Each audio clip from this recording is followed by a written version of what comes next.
Hey guys, can you guys just let me know if I'm live on both platforms?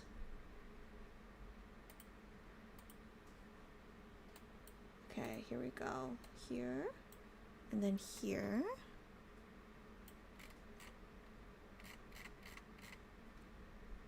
Hi Pi, Bex. Hi June. I love June says, "Ooh, we're early. We were 7 minutes late, but I'll take it."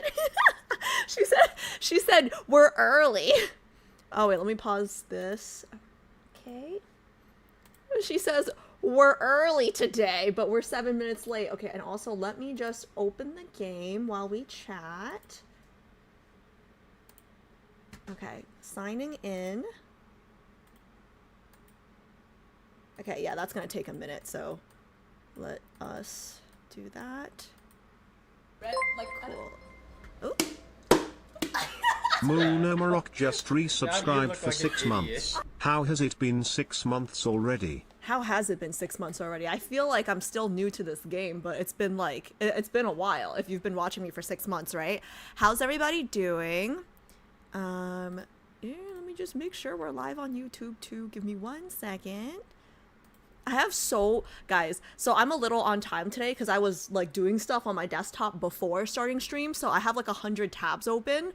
Like I don't know if you guys are like 100 tabs people, but I'm like 100 tabs open kind of person. It's terrible. I gotta close everything, but okay, let me just catch up real quick. You're so close to on time. Thanks, girl. Thanks, Bex. Yeah, I was only 7 minutes late today, guys. I think that's like a new record for me. And it's only gonna be even better next week for Xavier. Okay, I'm gonna be so on time for Xavier. You guys can take that to the bank. Hi Alice, how's it going? Hardy, good morning. Ooh, good morning. Okay, it's good evening for me, but good morning to you. Hi J Star, Mask. Okay. Live on YouTube. Thank you, Scarlet Breeze. Great hair, by the way. Thanks. I did not wake up like this. This takes work, guys. Let's see. Love, did you change your username? Is that a new username? Is that Love? Nova, hi. Good but sick. Mirror, oh no. Are you like, is it just the cold? Hope you get better soon. Pretty good and a little hungry. It's like, yeah, it's a weird time to be eating, right? 100 tabs always, constantly, forever. Yeah, it's really bad. It's actually really bad. Let's see. Not gonna lie, you used to be 15 minutes early last year. For lads? Wait, 15 minutes early for lads? Or actually not even for lads, for any, like, okay, the only time, okay guys, I'm actually a very punctual person when it comes to work and like serious stuff, right? I don't play with my money. Okay, so I'm always on time for work. But anything else in my life, I'm usually late. For. But I think for streams where I was most on time is like when I'm collabing with other creators and I just don't want to be that person, you know what I mean? So like I was very on I was like 2 hours early for the quiz that we did, and like every time we streamed with Ina I was so on time, you know? I never want to be the weak link, but when I'm the only link, you know, I am both the strongest and the weakest link. You guys know what I mean? Because I'm here on time, that's why you're on time. Yeah, I can't keep Alice waiting. Yes, I did. It's me. Love, hope you're doing well. Long time no see. Wisteria, hi. You look so pretty today. Stop. See, this is terrible. You guys ever come on Wednesday? Okay, notice how I look on Wednesday League streams versus how I look on Sunday lad streams, okay? Because you guys keep complimenting me, I have to keep looking nice. Wednesdays, it's like a different person. It's called 15 minutes early for like a month. 15 minutes early, really? Okay, wait, but that was when I started at like 7, right? Or like 8. Like now I'm starting at 4 p.m. for me. It's like a weird time. Did you change your stream title? No, I did not. Good call, because today is not Silas, today is Raf day, right? So Raf,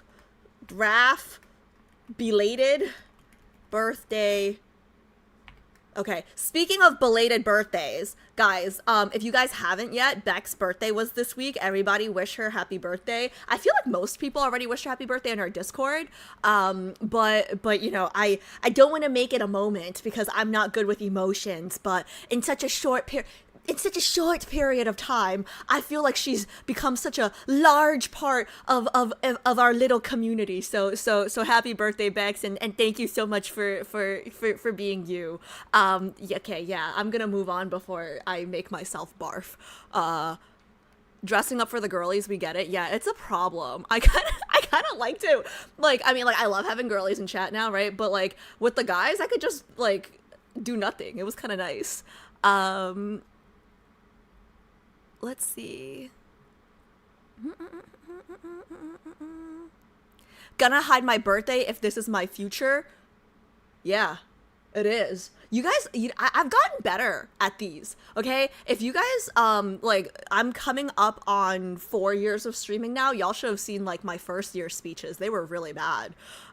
So, yeah. You guys should be grateful. You guys are getting this seasoned streamer compared to when I first started. We should do like a birthday calendar, honestly. She wore cat ears for Cat's birthday. Yeah, that was a special case, okay? That was a special case. I owe him so much more than... Anonymous gifted Wisteria 07 Anon, thank you so much for the gift of Anonymous Wisteria. user gifted a tier 1 sub to Wisteria 07. Yeah, guys, if I ever make it big, I owe Cat a lot of money. So cat ears for his birthday is, you know, not a big deal.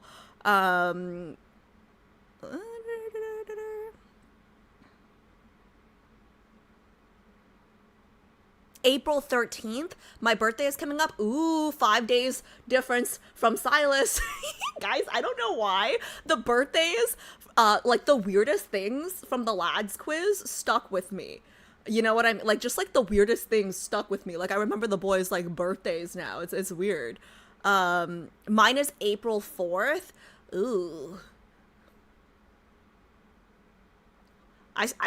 I love you anyways, Mira. But ooh, 4-4. Ooh. Okay. I love that you remember all their birthdays. Yeah, I wasn't even trying. I mean, I was trying to remember all their birthdays for the test, but I would have thought that I would have forgotten them by now, but it's all good. April 6th. Wow, there's so many April birthdays. Yeah, maybe we do like a calendar or something, or like, I don't know, maybe you guys remind us when it's your birthday. I'm actually like, how do I say this? I like, I'm the birthday calendar person for like my friend group. And like I'm basically for the single people. For the single people in my friend group, I am the designated party planner. Okay, so I am like, no one's happier than me when somebody gets a boyfriend or girlfriend, because then I can stop planning one more birthday. You know what I mean? So yeah, maybe.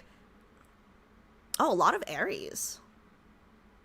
You know what? Maybe that's why you guys like watching me, because I'm also a fire sign, you know? Tom is here. Hi, Tom. Tom, I had such a rough week at work. I had to miss our league day. But I think my schedule will be back to normal this upcoming week. I'm only in the office, I want to say like 2 days this week, thank God. Last week I was in the office 4 days, which is like insane. But like pre-COVID, I was in the office like 5 to 7 days. So I don't know how I used to do it, but we'll be back to League Wednesday, okay?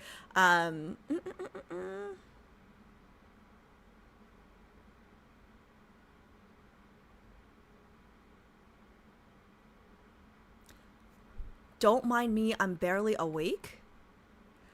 I bet you get a lot of the Oh, that's Star Wars, right? I have to put people's birthdays in my phone calendar because I'll forget otherwise. Bex, your birthday's in my phone now. Your birthday's in my phone now, so next year I'll get a notification. I'm the same way. Tom, what is that little thingy next to what is that econ you have? What is that little like movie thing that you have over there? What is that? Clips leaderboard badge. Am I a bad streamer? I should know what that is. Right? I feel like I should know what that is. My birthday is in February.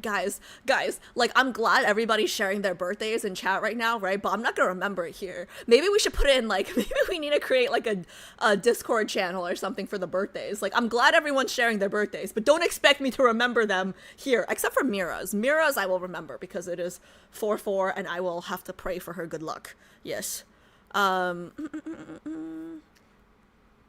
Cancer girly, water to fire. Just woke up from a nap. June, I didn't get to nap today. I didn't get a nap today. There's probably a Discord bot for birthdays. Oh, okay. Yeah, I mean, like, I didn't do it before because, like, I personally, like, people know I'm a Leo, but, like, I have not disclosed, like, the date of my birthday, so it's always like around August is what I tell people. But it's fun because then, like, people are saying happy birthday to me the whole month. I think there is a bot for birthdays. Yeah. Okay. Me was right about the 4/4. Me is Manat, right? Me is Manat. What did she say about 4/4? I know nothing about astrology. I do tarot. So I gotta know about astrology and stuff. Funnily enough, when I started streaming, right, like, I've always kind of been into, like, not necessarily, like, tarot cards or, like, anything like that. Like, I've always been into, like,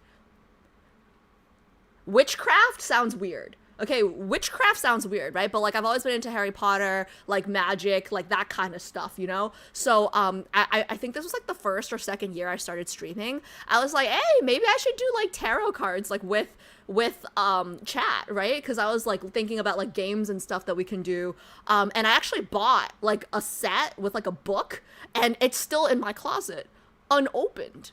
And it's, like, a Alice in Wonderland themed set, because my name is Alice, and this stream is called Wonder Rayland, but it's still not open. So, yeah.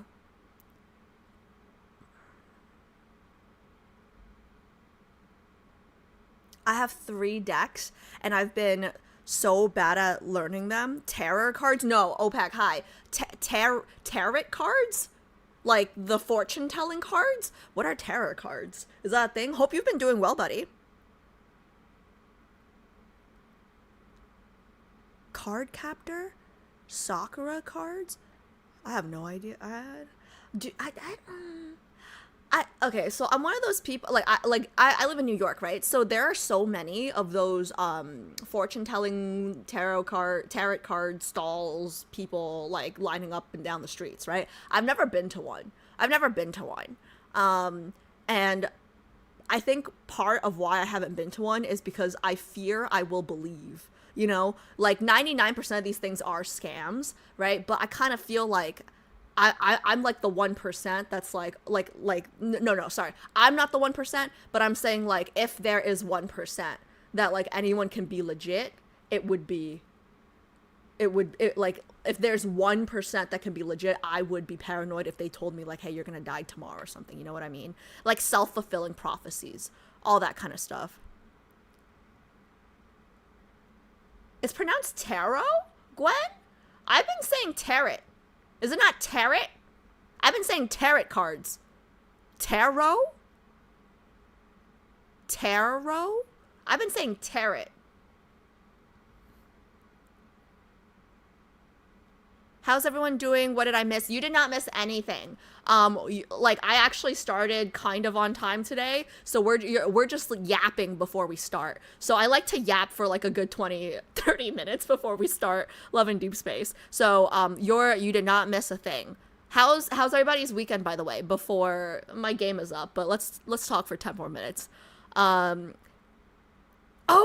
wait. Okay, wait. What we're doing today, really quickly? Let me pull up the roadmap super quick. Roadmap.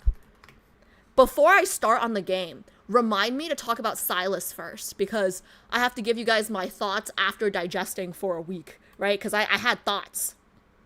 Okay. So today, I'm going to give you guys my debrief on 1 week after Silas, and then we're going to do Raf's birthday event. Like, I feel bad because we're a little late to it, but better late than never.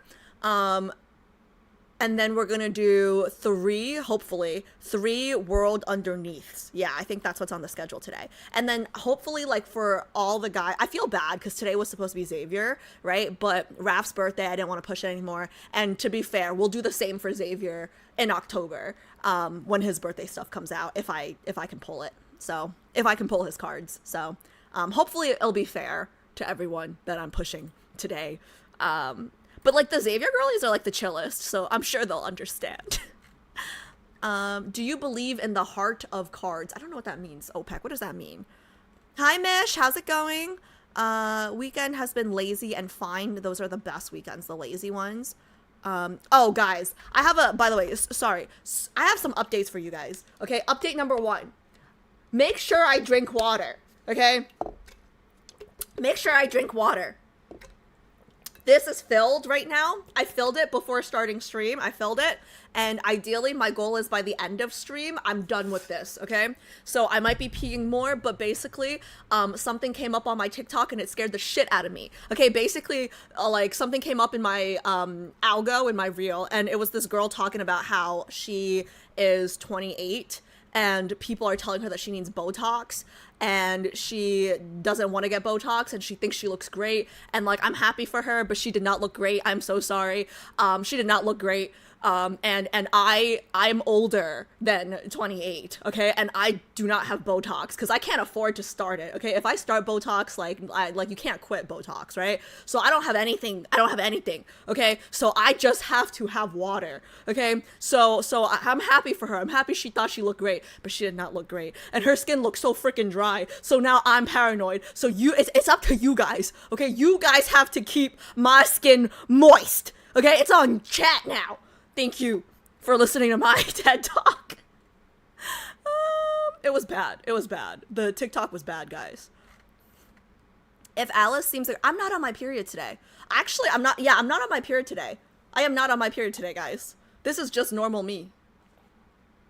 Busy week ahead. I have a performance tomorrow. Ooh, what kind of performance? Sorry, like, when you said performance, the first thing I thought was performance review? Like, corporate? Have you seen the cosplay live action videos some Chinese movie students made? I have no idea what that is, so probably not. Yeah, always drink water, girl. Yeah, I'm like pretty dehydrated, like, generally speaking. I'm pretty dehydrated. My dermatologist told me I'm dehydrated. My doctors told me I'm dehydrated, right? I won't listen to my derm. I won't listen to my doctor. I won't listen to my mom. But some girl on TikTok saying she looks really good for her age and does not need Botox, but really did, really did me in. So now I'm drinking water.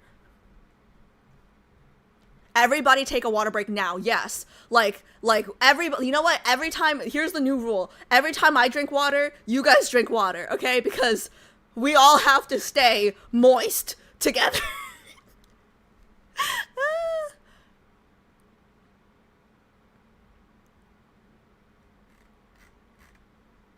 Oh no. Weekend is just me craving for more sleep and something like pre-period cramps. Oh no. Sounds like Alice needs a hydrate redeem. Yeah, I had one. Remember the first 2 years, and then everybody pissed me off with all the redeems. Trained dancer. What kind of dance? Like hip hop, ballet, interpretive dance? Like what kind of dance? Biotin helped me? I need to get more. Biotin? I thought biotin was like for hair. Is biotin not for hair? Oh, I guess like hair, skin, nails are usually connected, right? Like, I feel like I don't know, like I'm not taking biotin, which is probably, I should probably start actually. But I don't think there's a replacement for water, or at least that's what my mom says. And my mom, for those of you guys that have seen her on my stream, she has fantastic skin. She is 24 years older than me, and she has better skin than me. Like, it's ridiculous. Like whatever you guys see right now, it's like, it's the ring light. See, look, without the ring light, I'm dry.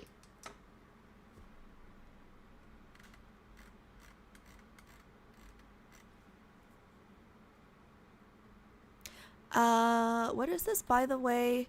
Wait, I gotta click up to that. Pat has a flight and is probably gonna miss stream, so I'll try to do some extra barking in her name. Oh, it's not gonna be the same, June. Like, June's gonna be like, Ellis, it's time. And I'm gonna be like, okay, you're so cute. But yes, you know what? I would probably be, yeah, I will, yes, I will look out for, yes. Thank you, June. I just drank water. Good. I'm a good influence on you guys. Yeah, I felt really bad. I felt really bad because, like, I think people should feel good about themselves. But people should also try to be a little self-aware. But also people should be kind on the internet, and people were not kind in the comment section. Like, they were really mean in the comment section. It was really bad. Like, that poor girl, I don't know. It was bad. It was bad. I go to gym, my skin glows and doesn't look dry. I don't drink much water, LOL. I don't drink enough water and I don't go to gym, so yeah, it's a problem. I need to start. I'm gonna start. Classical dance of my country? What country is that? Classical dance of my country. What country is that? 11 years of training, and because of that base foundation, I can do all types of dance. That's so, man, that's so cool. I've taken dance classes, like, as a kid, right? But it was one of those things where, like, I moved around a lot as a kid, so every time I moved, we would change genres. So I was never, like, trained in one thing. Not that I would have ever become a professional dancer anyways, but the only kind of dancing I do is the drunk kind at the club, so it's fine.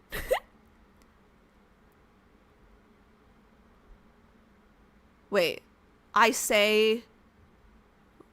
Oh, I like your net. Thank you. So this was actually, this was a gift from my grandma, actually. Yeah. I want...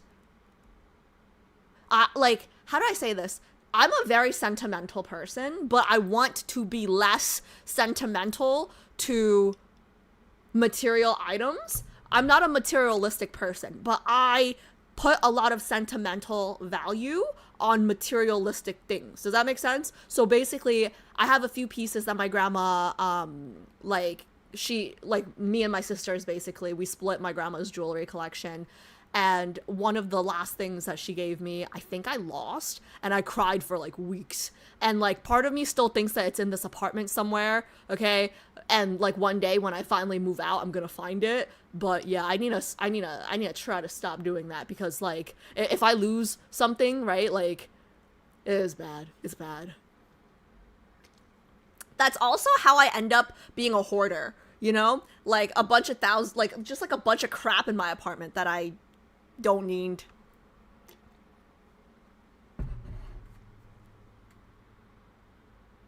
Oh wait, Pi is here? I thought you were gonna be on a flight, girl. Where are you going? Or, like, where are you going on this flight?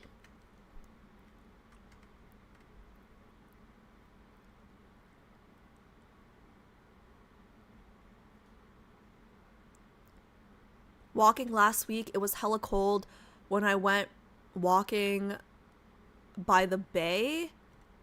Good for you. Walking is exercise. Alice, yes, Gwen, what's up? What's up with the dots? We have 8 classical dances. I'm heavily training. Wait, did I miss a message? Why is India. Okay. 8. Oh my gosh, wait. I'm sorry. Like I'm obsessed with, like, traditional attire, I guess, right? So like anybody who's been here knows this. Like, every country basically that I've been to, like, I've done obviously, like, the Chinese traditional outfits I've done because that's my culture. But then like Korea, I've done Japan. Like, India's, like, so pretty. All gold. Okay, I gotta keep reading. Sorry.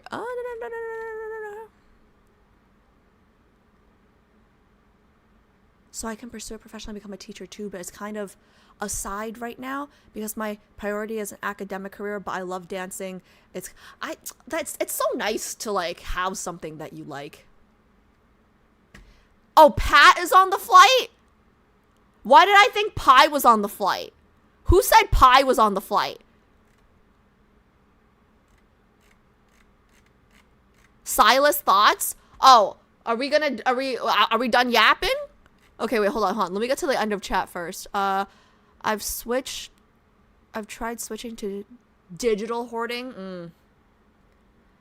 Okay. Pat is, okay, wait. I'm so confused, June, because I thought June said Pi was on a flight, and that's why you have to keep the time today. How does that even make sense? If Pat's on the flight, well, how would that affect you? Let me see, hold on.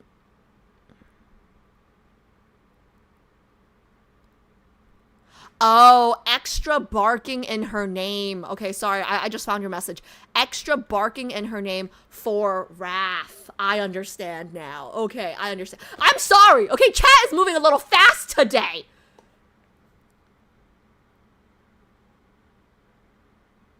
She said Pat. Okay, yeah.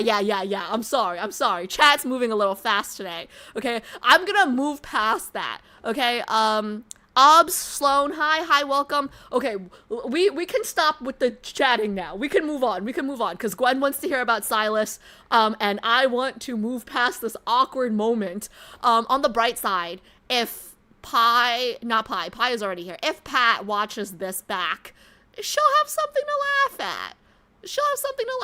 That was awkward. Okay, yeah, I'm gonna move on. Yeah, I think I'm gonna move on. Anyways,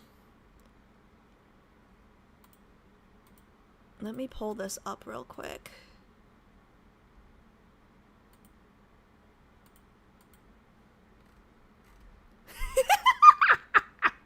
Shallow, shut up. Guys, for those of you guys that don't know, Shallow's not actually yelling at me. We're talking, like, somebody left a comment on one of my Love and Deepspace shorts, telling me and you guys basically to get a job. So don't yell at Shallow. Bye, Feather. Thank you for swinging by.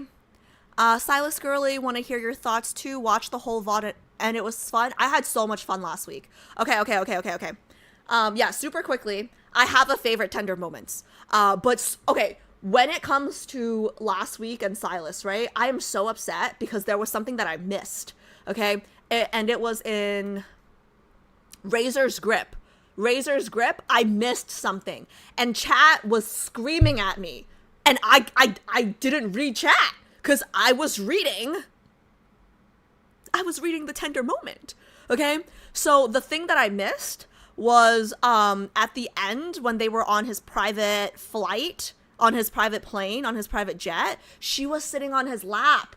Okay, so when she asked, oh, like, can you save me a seat, like, or like, can we add a seat for me next time, right? Like, that just went completely over my head, that like she was on his lap the whole time. You know what I mean? And when I was editing the shorts, I saw the comment section. So many of you guys were like, Alice, she's sitting on his lap.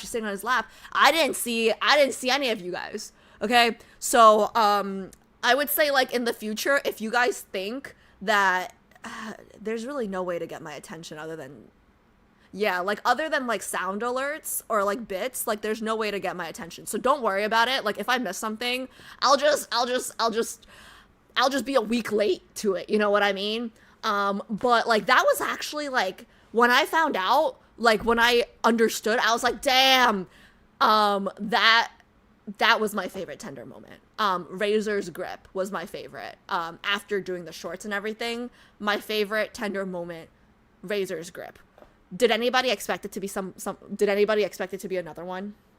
Like, they were all good, but I think that one won for me by a pretty large gap. Yeah.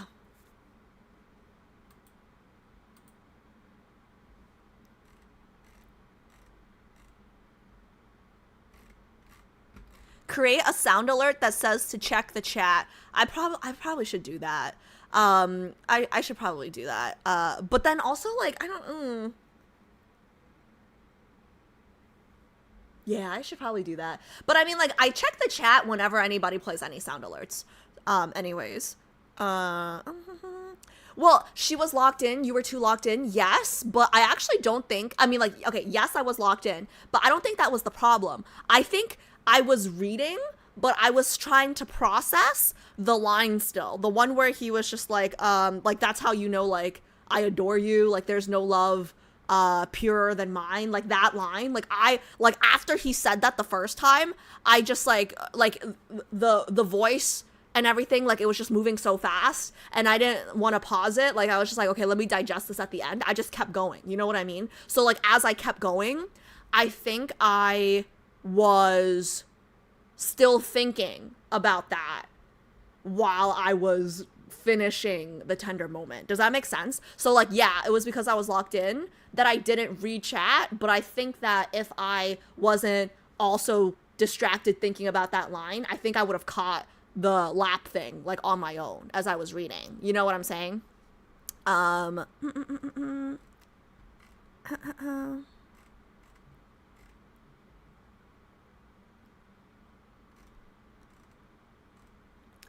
She was how do you guys know? Oh, Alice, just you have to reread the tender moment. I think it said that, you know, there wasn't a seat for her and she was sitting on his lap. Never picked up on that either. Yeah, it was a very small detail. That could be dangerous with spoilers though. What can? Sound alert is kind of a double-edged sword. It is, but how do I say this? I'm more like you guys. I'm more concerned with sound alerts with my like OG audience, like with my guys. I'm not as concerned, and don't take this the wrong way, girlies. Okay, I'm not as concerned with you guys because I feel like most of you guys are broke because you guys have to poll. Okay, like you guys have to save money to poll, right? Whereas like for the guys, like I had to raise sound alert prices at one point to discourage them from like there were like too many sounds at one point during my stream. You know what I mean? Like I want money. Don't get me wrong. But like not to the point of like every 2 seconds there's a sound alert. Okay. So like for those of you guys who are new and haven't been in chat with like private, like JHP is a little bit more reasonable. Okay. Shallow was really annoying too when he first started actually. There's some lore there, but the first time Shallow came into my stream, he made me live out of a paper bag for a week. Okay, that's all you guys have to know. So like there are certain names when they pop up in my chat, I'm a little more scared, and that's why. Okay, but anyways, yeah. Sound alerts are a double-edged sword, but I'm less concerned about it for Love and Deepspace girlies, mostly because you guys are broke, because you guys have to save your monies for the polls.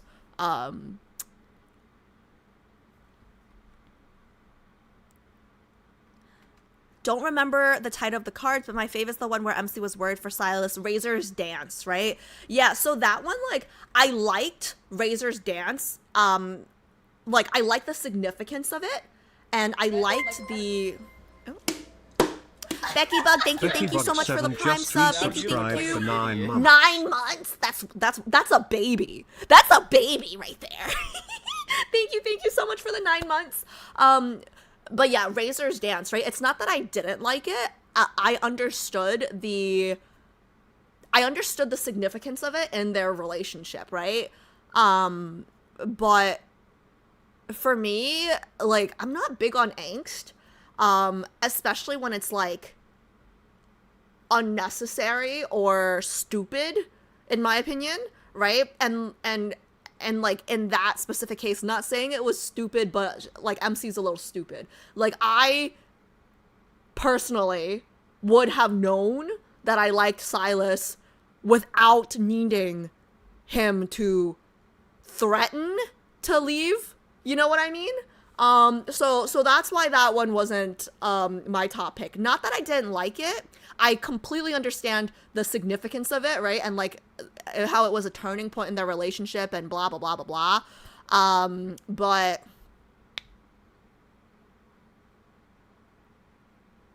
yeah, I liked Razor's Grip more. Like Razor's grip was like not beatable, okay? Like first like the hand up my skirt, the gun thing, okay? And then finding out and then that one line out of nowhere, like the emotions were just everywhere for me. Like that was hands down my favorite one, okay? Hand up my skirt, grabbing my gun, and then like just blatantly telling me how much he likes me. And then the seat thing was like an extra surprise. 100. Jay has a razor grip. Yeah, Jay has a razor grip on his dick. Good one. Good one, JHP. Good one. Alright, I'm so behind on chat. I'm sorry. I'm sorry, guys. Alice, I have like 350k in one of my friends' channel. I will take it up as a challenge. Mish, I think you're talking about 350k channel points, right? Channel points are different. I think you're talking about channel points.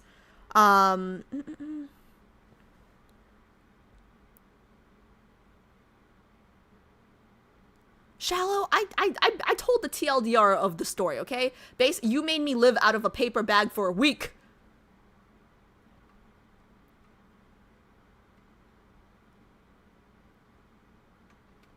Hi, Manette, how's it going?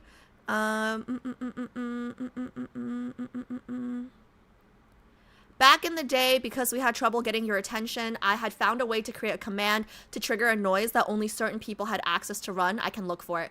Don't look for it. I'm not going to use it. I'm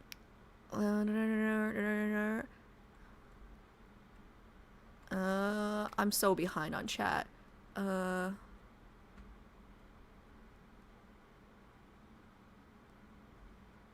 I don't think it's that angsty, but it's the start of something new. Yeah, it wasn't that angsty. Definitely the start of something new. But I think for me, I just didn't like how... I thought MC was dumb. Like, how you gonna need... Like, come on. Like, you don't know that you like him at that point? I don't know. You guys can see a theme with me here, okay? I don't like it when girls are dumb. Like, don't get me wrong, because I like Silas's MC. Like 99% of the time I like Silas's MC. Hands down, she might be my favorite MC actually. Silas's MC might be my favorite MC. But I guess like we're all dense when it comes to love, right? So I thought she was a little dense in that one, and that's why that one wasn't my favorite.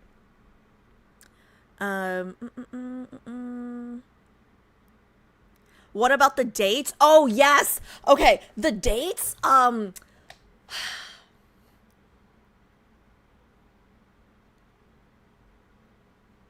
Save pie hair? Wait, what does that mean? I'm so sorry. I'm so behind on chat. What is that? Save pie hair? Oh, okay. Pie, sorry. Give me 2 more seconds. Okay. Let me just finish the thoughts on Silas, and then just give me 2 more seconds on Silas. Okay, sorry. What was I saying? Oh yeah. So Night Plumes, and Magnum Opus, right? I don't know. Like, I just feel like they were both good, but in different ways, right? It was the same as the 2 that we did for Zayn, right? Because one of them was before their relationship was established, and then one of them was kind of, I guess Magnum Opus was like they were dating, but it wasn't official until the end, right? Either way, unless something changes, I'm gonna be eating my words, because like I just know, like unless something big happens with Xavier, Raph, Caleb, it's gonna be a fight between Silas and Zayn. Unless something like but I feel like I'm missing something, because people keep telling me that Raph is like evil or like dark, like that there's like darkness to him, right? Like I think everyone's been very good about no spoilers, right? But like people have told me that he's dark, okay? And I'm like, where the darkness? Like I don't see nothing, right? Like he's just cute. Like what darkness? So I'm still waiting for the dark, you know? So I'm holding off on making a decision until I can kind of see everything. But from where I stand after the dates, I can see it being a fight between Zayn and Silas for me. But I don't know. It could also just be because they're at the end. but no, I do think if nothing changes, it's gonna be Snow Crow or Crow Snow. But like Caleb's like the homewrecker, you know? Like I don't know. He like it depends on the day. Like if I'm on my period, there are days where if I'm on my period, I'm like Caleb can still win this all. Like it's so toxic. Like today I'm not on my period. Today I am not on my period, right? Like today like I'm like I got my coffee, I got my water. I'm like hydrated and like in a right frame of mind, like started stream on time, like feeling good today, right? So like on a day like this, I'm like it's gonna be Zane or Silas most likely, unless something changes. But then on like my period or like pre-period, I'm like Caleb's gonna win it all. Like he's gonna come from the back and he's gonna win the whole thing. So I don't know. Anyways.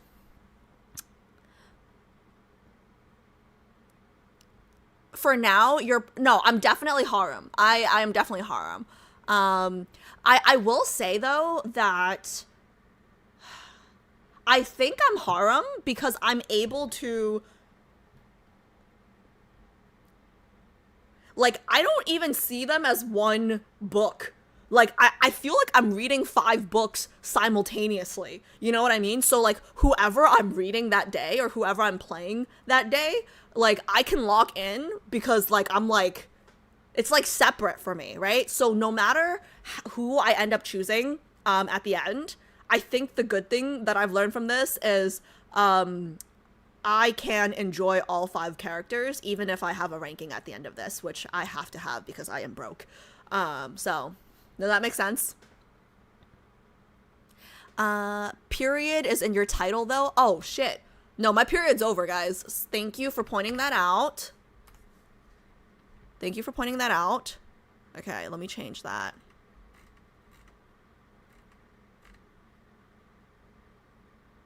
On my cycle now, and I'm so weepy per usual, and I feel very attached to Xavier. Raph scares me more than Caleb, not gonna lie. See, I want to see that side. Like, Laura, I want to see that side. Like, when is that coming? I'm not, like where? Let's see.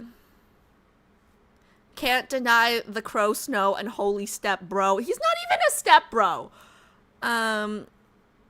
Caleb is something irresistible. Guys, when I say, like, I'm not even kidding you. Like, when I was ready. I would, like, homecoming wings right before he gave me the medicine. I was ready. Like, I was gonna be a Caleb girly. You know what I mean? So, I don't know. I don't know. We'll see. But right now, after doing the dates,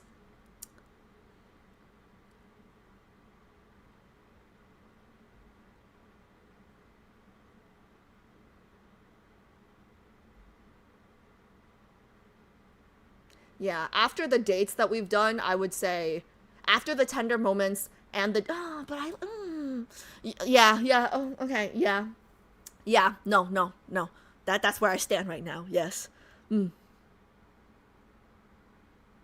Raph is like legit scary as fuck. Where? I don't see it. Don't tell me, guys. I am anti spoilers. Don't tell me nothing, okay? Do not tell me nothing. But I'm just saying I don't see it yet.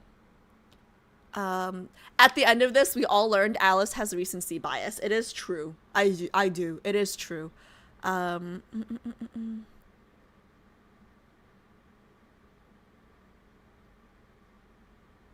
my way to the airport.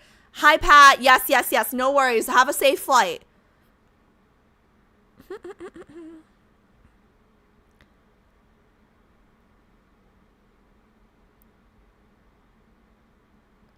These people are overstating things a little, but you'll see when you get back to his main story content and World Underneath. Okay, yeah, I'm so excited. Okay, guys, before Pi loses everything, like all her hair, we're gonna get started.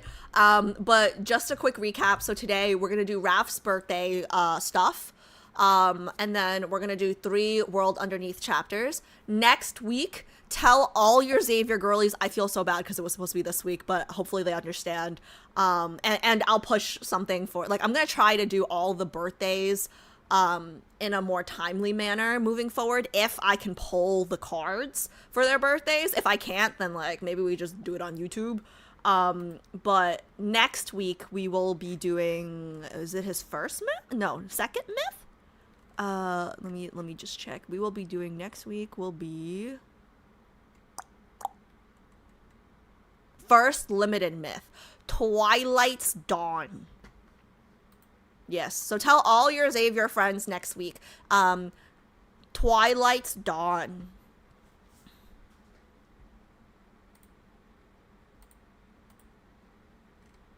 All of this just for Alice to remain a harm girly. No, I will remain a harm girly. There is no question about it. The question is just who I'm pulling for solos.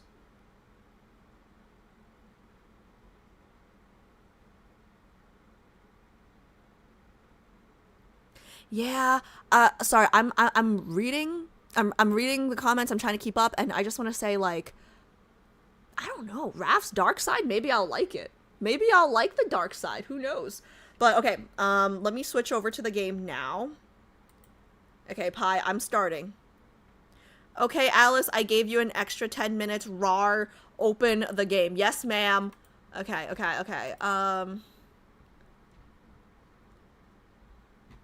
Okay. The game is opening. Okay, let me set this up. Technically, Harem 2, they're all too well written and lovable. They're very well written. And I feel bad for the people that, like, can't enjoy them. Like, you know, like, I feel bad for the people that, like, can't enjoy them even if they have a favorite. Does that make sense? It's like 5 different books, okay? And like you could have a favorite book, but like I don't know. Those people are weird to me. Okay, let me switch my screen. Switch my screen.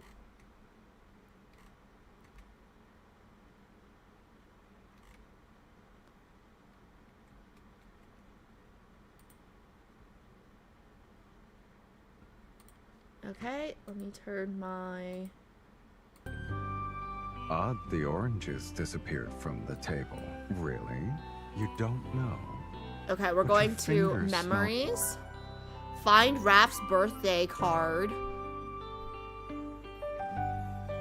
Find Raph's birthday card. I know I have it. Okay, because... Oh yeah, Raph's birthday... Oh guys, this stream was sponsored by JHP and Rolla because... they sponsored the birthday card. Okay, here we go. Birthday card. And then click the cake. Thank you so much for the instructions. Because I need this. Click the cake. Okay. And then I guess we start here. Special birthday plan. Ooh, okay. Okay, wait. Before we start this, I just want to let you guys know. So I've done this. The event. I have not done the date card. So basically what happened was, just 2 seconds of yapping super quickly. Basically, I wasn't going to do anyone's birthday thing, like, during their birthdays, right? But since I've started doing the dates, and now I understand what the dates are, I'm kind of like, shit, like, I want all my diamonds, right? I want all the stuff so I can pull for more stuff, right? Like, I'm in the gacha trap now, okay? I'm in the pulling trap now, okay? So basically, I was offline, I was not streaming, and I was like, okay, let me like click through this so I can get like the rewards or whatever, right? And then as I was clicking through it, I actually like, I was like, wait, this is fun. This is like really good stuff, right? This is like basically a date, right? So I told my committee girlies, I was like, wait, like, this is like, I really had a lot of fun doing this on my own offline. So I was like, maybe we should be doing these on stream for all the other birthdays, right? And then when I said that, you know, like June and Pi, like my Raph girlies were like, well, you might as well start now because we're not gonna miss out on our fishy's birthday, okay? So that's why we're doing this. So this will be technically the second time I'm doing the event story, but it's been a few weeks. So, well, yeah, let's see. I just remember when I did the event story, I remember thinking that I really liked Professor Raph, like a lot. So Silas catching Alice stealing food. Hey, shut up. Was that what he said? Was that what he said?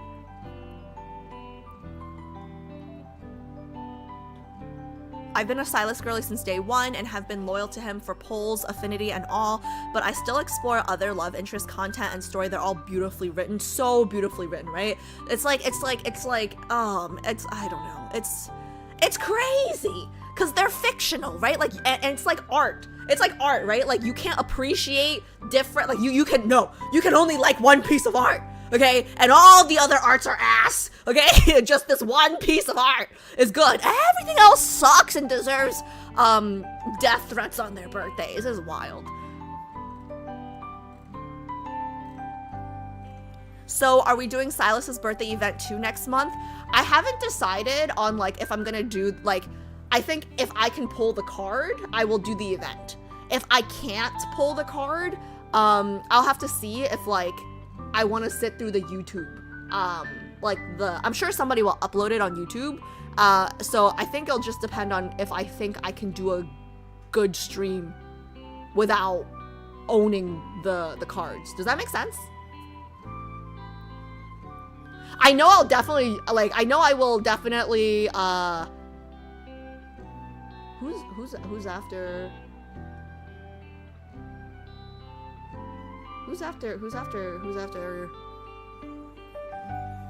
No, Xavier's in October, I'm pretty sure. Caleb is June.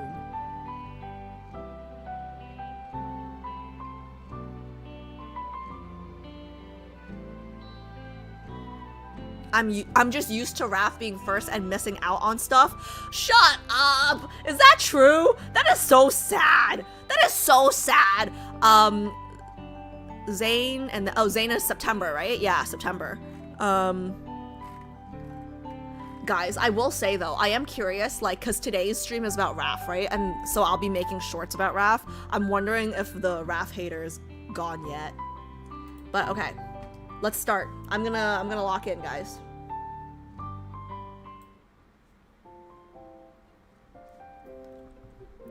Raph gets all the cool stuff first. Yeah, he's literally the face of the game. Okay, here we go. I'm locking in. As I reach the entrance of Rafayel's studio, I'm still thinking about that craft shop I just passed by. Rafayel's birthday is coming up. I plan to make a birthday cake for him, which is what I do every year, but I also want to give him a special gift. Okay, funny story. I've made a birthday cake for a friend before on his birthday, and it did not turn out good. It did not turn out very good. I went through a phase in my life where, like, I didn't know what to get anyone for their birthdays, right? And I was like broke. So I was like, oh, why don't I make something out of love? Okay, and guess what? Making a cake is more expensive than buying a cake. Making a cake is way more expensive than buying a cake, okay? So I baked him a cake. Everybody pretended to like it. And I thought, you know, oh, it'll be better next time, you know? And then the next friend's birthday, I baked a cake. It was not better. Okay, I'm gonna keep moving. The cotton plushies at that craft shop were so cute. I could make one for Rafayel. If the gift can stay by his side, then Rafayel would feel the love I put into every stitch. I start to like this idea even more.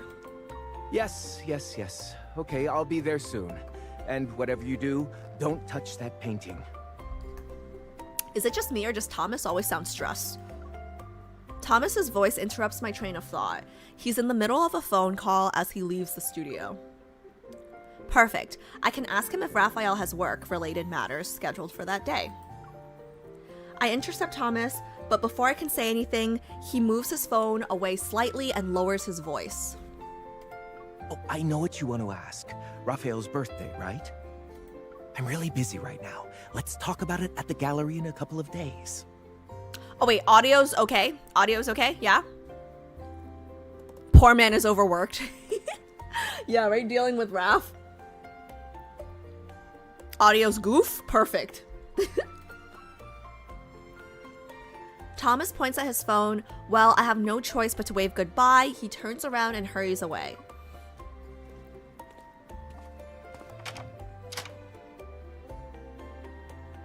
I'm going to have dinner with Rafayel later. Pushing open the door, I'm greeted by the room's stillness. It's as if sunlight has fallen into an afternoon slumber. Perplexed, Raphael lies on the sofa. He's staring at the tablet in his hands. Raphael? Why didn't you say anything when you walked in? You scared me, cutie. You were so focused that you didn't even hear me open the door and come in. Raphael turns to face me, raises the tablet in his hand, and gestures for me to look at it. I sit on the edge of the sofa. Raphael lifts his head with a playful, demanding look. Then he rests it on my lap as he turns the tablet towards me. On one side of the screen is a painting, and the other is completely blank. There's a line of text that says Professor's Comments. I'm currently engaged in a very noble endeavor. I need to give feedback on assignments. Congratulations. You get to lounge on the sofa for the rest of the day. With moi. I know I've said this 100,000 times already, but I really love the little bit of red in his eyes. Like, the speck of red. I know Raphael is a visiting professor at Lincoln University, but I always thought he only teaches a few classes when he has time. You're actually responsible for grading? Guys, my friend Jay, he was responsible for grading because he's a PhD student, right? And he was responsible for grading. And to anyone who took that class where he had to grade you, I am so sorry. He was handing out F's left and right. Okay, maybe not F's, but like definitely D's. It was mostly like C's and D's left and right. And I was like, wait, like nobody, like, what about the A? And like nobody gets an A. And he was like, oh, somebody will get an A. Like one A and one F, you know, it's gotta be a bell curve. Ridiculous. You're only writing comments though. Why do you look troubled? Raphael swipes his finger across the screen to reveal the next painting. He freezes for about 3 seconds before covering his face with the tablet. He sighs. Assignments don't just torture students, you know. Even professors suffer. I should have called you earlier and asked you to bring me an oxygen tank. I spot the drinks on the coffee table, pour a glass for Raphael, and hand over the beverage. I don't have oxygen, but you can drink some water to calm down. Raphael sits up and takes a sip. Then he types on the screen with one hand while holding the glass in the other.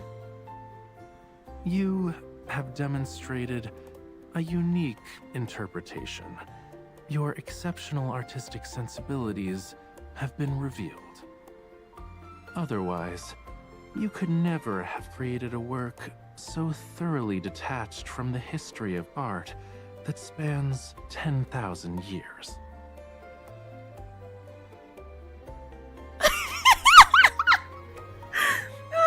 Oh my god, guys!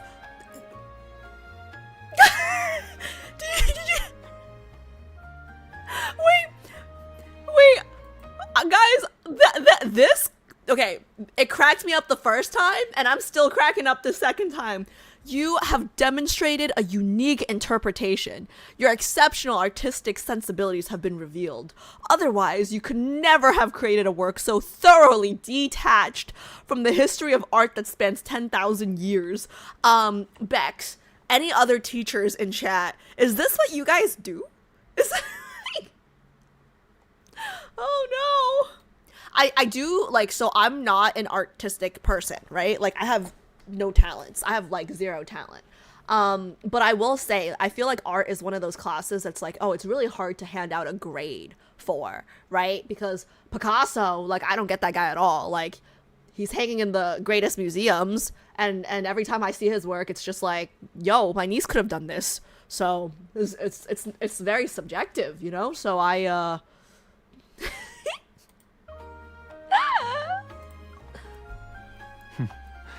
My students will surely grasp what I'm trying to tell them. They can read between the lines. Your work is brilliant. Don't forget to check your grade. It's more like you have an innovative style.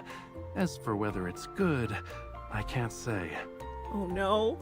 As for whether it's good, I can't say.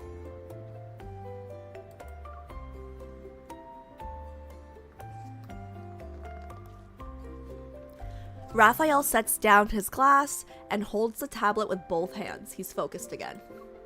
I never really liked using grades to evaluate their artwork. But since they chose to take my class, I'll still give them my honest assessment with due diligence. If I were a student, I'd take your class. Why? You want to lower your GPA? Did you not see how he just graded that? Raphael looks at me, which prompts me to continue.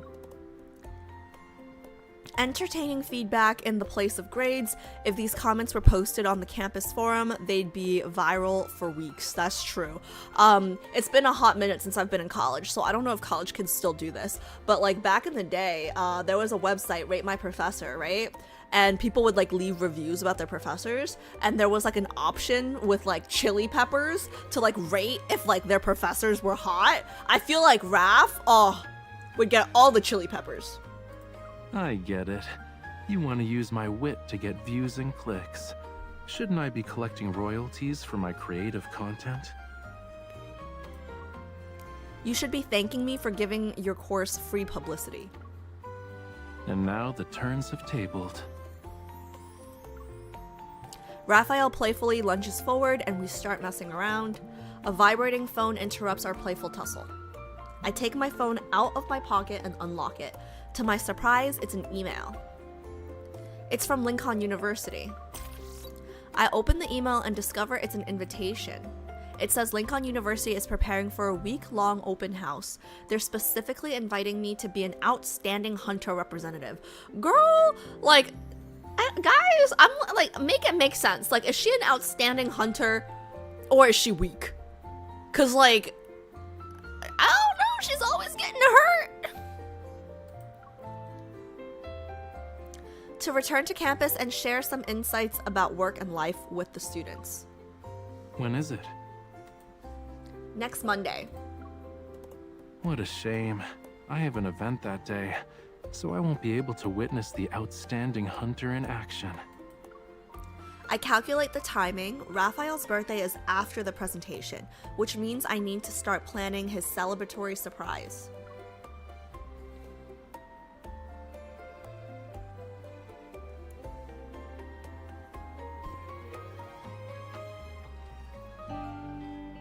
Ooh, let me just make sure.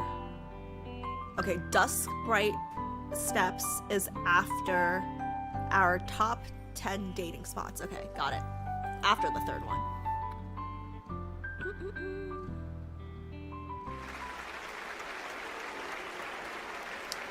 The two brightest spotlights in the auditorium shine on me as I finish my presentation. I'm rewarded with thunderous applause. While I step away from the podium, I'm surrounded by the dispersing crowd. My arms are filled with bouquets. Thank you. I'll take every flower home with me.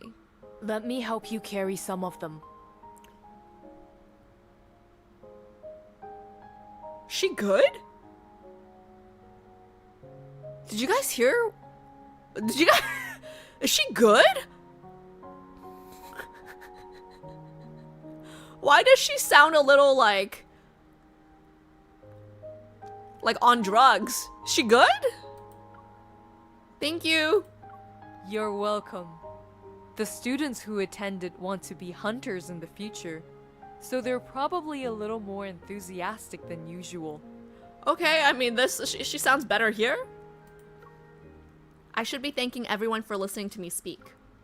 The students gradually file out. In the empty auditorium, the professor who served as the event host takes out a dinner voucher. We provide these for alumni who give presentations. It's alumni. Did she say alumni? It's been a while since you've returned to campus, right? I know our dining hall food isn't special, but maybe you'd like to try it again for old time's sake. Thank you, Professor. I'll do that if I get the chance. When she leaves, I look at my phone. I discover that Raphael sent 2 voice messages just as my presentation started. I ordered some food for you at the university's cafe. But my Treat voucher. it like a bit of encouragement for your presentation. Just give them my name when you get there, and it's yours. Don't forget. Wait, but then what about my voucher? Why'd he pay for? I got a voucher. Okay, thank you. Okay, so I just don't use the voucher? Seems like a waste. The food is a pleasant surprise. A small but thoughtful gesture is what I need to shake off my fatigue. The university's cafe. I can explore the area while I'm there. A few days ago, I went over Rafayel's schedule in detail with Thomas. Finding out he has classes on that day, I decided to celebrate his birthday at Lincoln University. I want to prepare a celebration that's unlike any we've had before. But first, I need to learn about Professor Rafayel's daily life at the university. I want to say, like, between Xavier's birthday card date that we did and this, like, MC is making us look like shitty girlfriends. She goes all out for the boys' birthdays. The aroma of coffee fills the room as various cupcakes are displayed in the bright, transparent counter. Waiting for the staff to pack up the food Raphael ordered for me, I stand near the cashier. Isn't Mr. Raphael's birthday this month? Our cafe has a birthday gift prepared for our VIP members. Stop flirting with my boyfriend. What do you mean, Mr. Raphael? Keep your whore. No. This is probably a student, Alice. It's probably a student worker. It's probably a student worker. Calm down. Please remind him to pick it up this month. You remind him to. No, actually, I'll do it. I thought Raphael rarely comes to campus. Maybe he really likes the coffee here, or maybe he likes the cute girls here. By the time I get back, Raphael should be done with work. I'll bring him his favorite drink, yeah, with some spit in it. After taking the paper bag from the staff, I don't immediately leave. What does he usually order when he comes here? She better not know. Mr. Raphael doesn't get much for himself. He's usually here with his students. So what she's saying is she's been watching him. They're so energetic, and each one is more lively than the next. Great. I can't forget them even if I tried. More pretty girls. One time, though, I think it was a few years ago, on Mr. Raphael's birthday, he didn't pick up the gift we prepared for him. She points to a small round table in the corner. He bought himself a slice of cake, ate it, and then left. Oh, guys, this broke my heart a little bit. I mean, like, I'm not big on my birthdays anymore either because I'm old now. But, like, being a 20-something, right? Because this was a few years ago, so Raph was, like, early 20s. And, like, just not celebrating your birthday and, like, buying yourself one slice of cake. Like, it's just so lonely. I felt really bad. If he likes that, then we can prepare it for him this year. My gaze lingers on that table as I visualize Raphael's back. He's sitting alone. This cafe has always been lively. Before I graduated, I loved visiting it with friends. Maybe I crossed paths with Raphael at some point. So this clicked immediately for me with his anecdote from, like, I don't know, last year when we did his anecdote, right? And, like, oh, my heart hurt a little bit. We could have ordered the same cake and he was sitting right behind me. He'd occasionally overhear conversations between my friends and me. If I turned around, I would have probably been curious about the professor who was sitting alone by the window. I had so many chances to meet him earlier. I had all these opportunities for chance encounters, and I missed every single one. An indescribable regret wells up from the depths of my heart. So this was something that I don't understand, and I'm not asking chat because I don't want spoilers, but this was something that I didn't understand, was why did he approach her when he decided to approach her? Because he was obviously keeping tabs on her way before he approached her at the market with the fish thing, you know? So, yeah, as much as this tugged on my heart, I was also kind of just like, why didn't he approach her when they were in school? You know what I mean? Like I am not one for teacher-student relations, right? but I feel like Raph wouldn't have given a shit about that. My phone interrupts my thoughts. I look and see the very person I'm thinking about is calling me.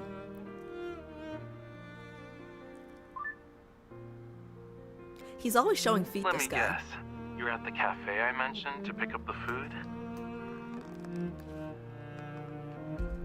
I don't know why, because the last pair of feet that we saw on stream was Benny Blanco's. You guys remember that? When, who was it? Somebody sent me the Benny Blanco feet, Selena Gomez kissing thing to react to, and that was the first thing I thought of. And look at how clean Raph's feet look.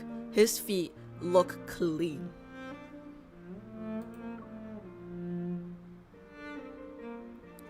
Raphael's tone makes me suspect he's nearby. I look around, lo and behold, his sports car is parked outside. Let me guess, you're pretending to not know the answer to your own question? Across the car window and a narrow sidewalk, Raphael takes off his sunglasses and smiles. He raises his hand to greet me. Come on over. I'm here to pick up the exemplary hunter representative after work.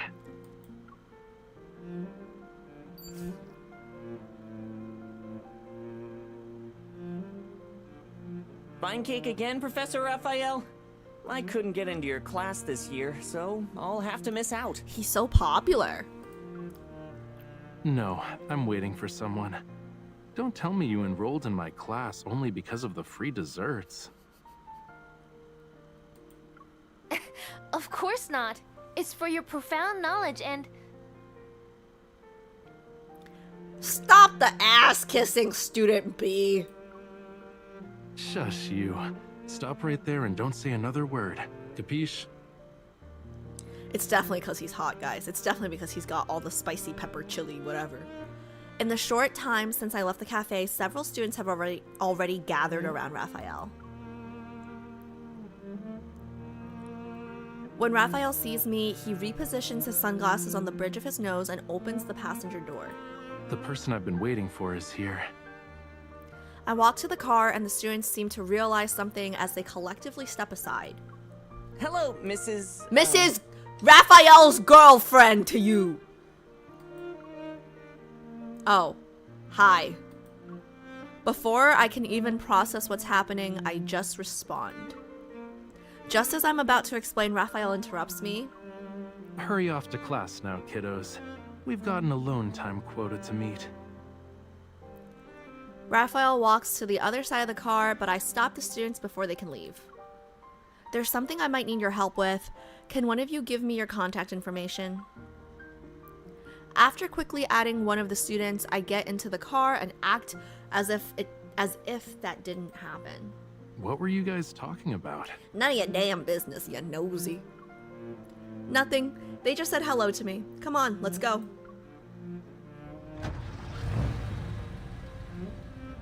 They just wanted to say hi to an alumni.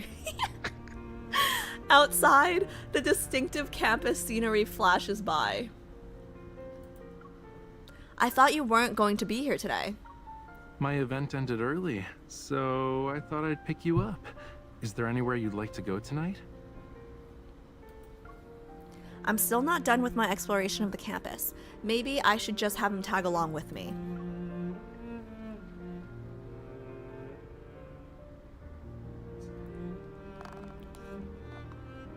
The university gave me a dinner voucher. That's my girl. Let's check out the campus dining hall. Guys, that is my girl. Use that You haven't voucher. gotten your fill of dining hall food after all these years? Bro, it's free. I was this close to tasting our after-work date. But here I am, going back to work. Despite Raphael's complaints, he turns the car back to the dining hall. Let's hurry, cutie. Dining hall number 3 has the better food. You actually know that? Once upon a time, I attended a forum. And after it ended, someone asked me to eat with a few professors. So you're saying it's the best because it's the only one you've tried. Raphael snaps his fingers, silently admitting, I'm right. Classic.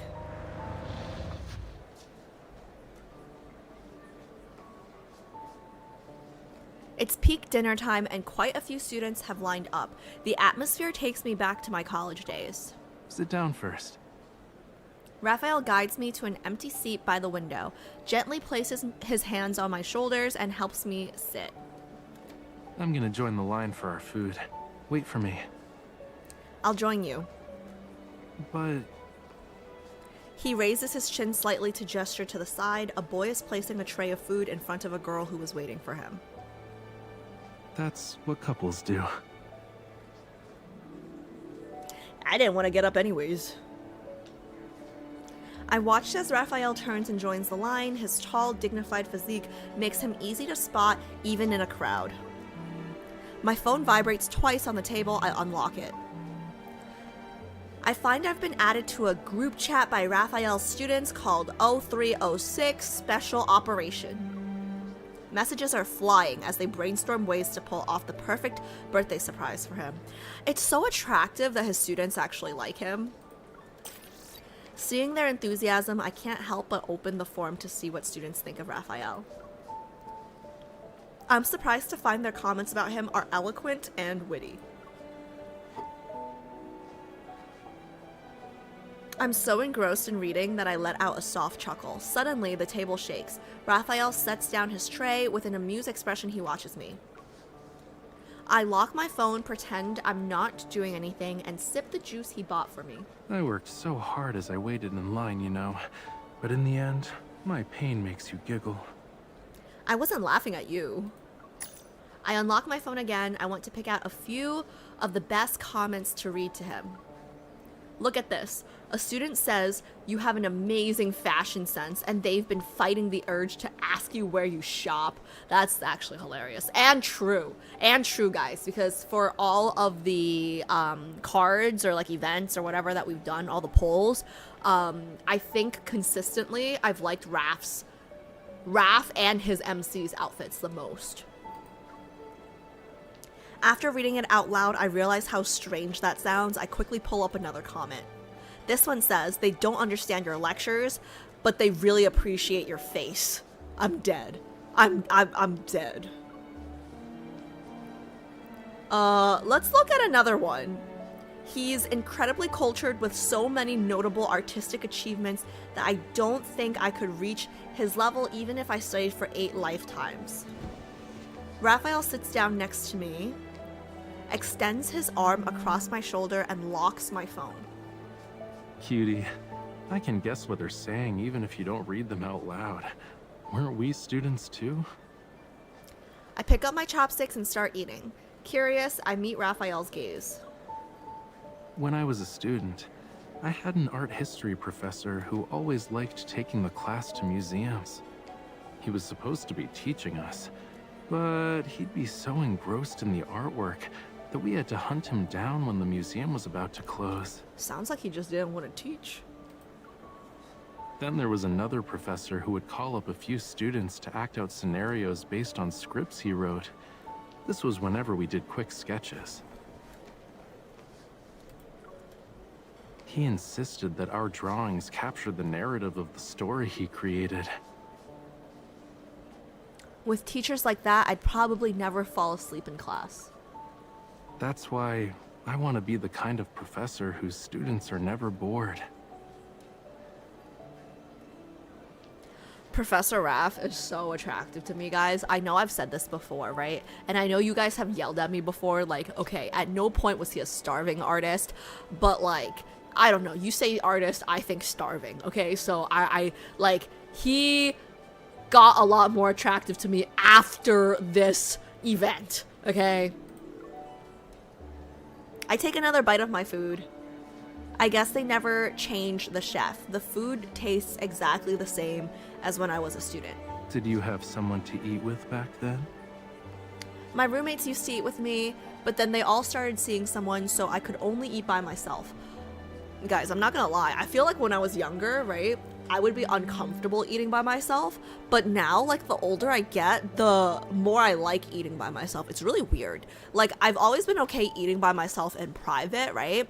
But, like, I think when I was younger, I didn't like eating by myself in public, but now I love it. Like, I love going to a restaurant by myself. It's weird.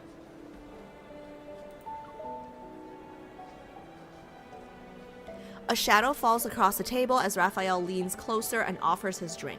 The straw touches my lips. You poor thing. Luckily, you don't have to be alone anymore.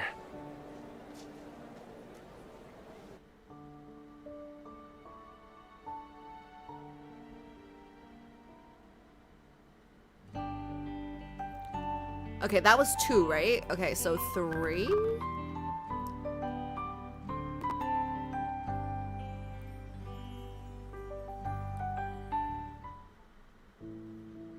I still can't go to a restaurant by myself, really? I don't know. I just feel like if I if I go to a restaurant by myself, I just pull out my phone and watch a show and it's great. Like, I don't have to talk to anyone, you know? The art wall, the library, and then the artificial lake. At night, I sit cross-legged by the coffee table and use a pen to connect several points on the university map. On my phone is a forum post titled Lincoln University's Top 10 Dating Spots for Couples.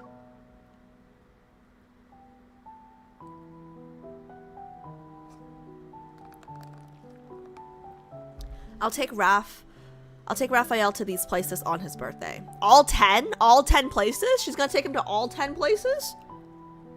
Work travel got me used to eating at restaurants alone. I feel like, I feel like we're the same person sometimes. Because that's exactly it. Like, when I travel for work, right? And then my coworkers are like, hey, let's do a team dinner. I don't want to. I'll eat by myself, thank you very much. I saw you all day. It's one way we can make up for the time we've lost. After finalizing the route, I take out some glue. Using it and some pieces of cardboard, I make a small box. I'll use this to hold candy for everyone when the time comes. I've organized a small activity where people can exchange birthday blessings for candy. They can get a sweet treat in exchange for writing a birthday message on a note. I hope that on Raphael's birthday, he receives well wishes from every corner of the world. To ensure everything runs smoothly, I decided to check the locations in advance. I kind of like this MC too. She's a planner Ma'am, like me. Over here. Mrs. Wonderay? Shouldn't it be Mrs. Chi? The morning air enveloping the tree-lined path is refreshing. The young woman pedals her bicycle from behind a nearby willow tree. She waves while approaching me. Slow down. There's no need to rush. The bicycle wobbles to a stop next to me. The young woman hops off and pushes it over to my side. I'll take good care of your bicycle and return it to you in perfect condition. It's okay. I'm just happy I can help with setting up Professor Raphael's birthday party. She seems a little bit too excited for my boyfriend's birthday. It's getting a little suspicious. After thanking the student, I hop onto the bicycle and head towards the first location on today's list. Dappled shadows dance across the boulevard as I pedal along. The morning sunlight and gentle breeze greet my face. I can't remember the last time I moved so leisurely through campus like this. It must have been several years ago. Just as I'm enjoying this rare moment, I suddenly spot Raphael in the distance. He's standing under a flowering tree, and it causes me to pull the brakes.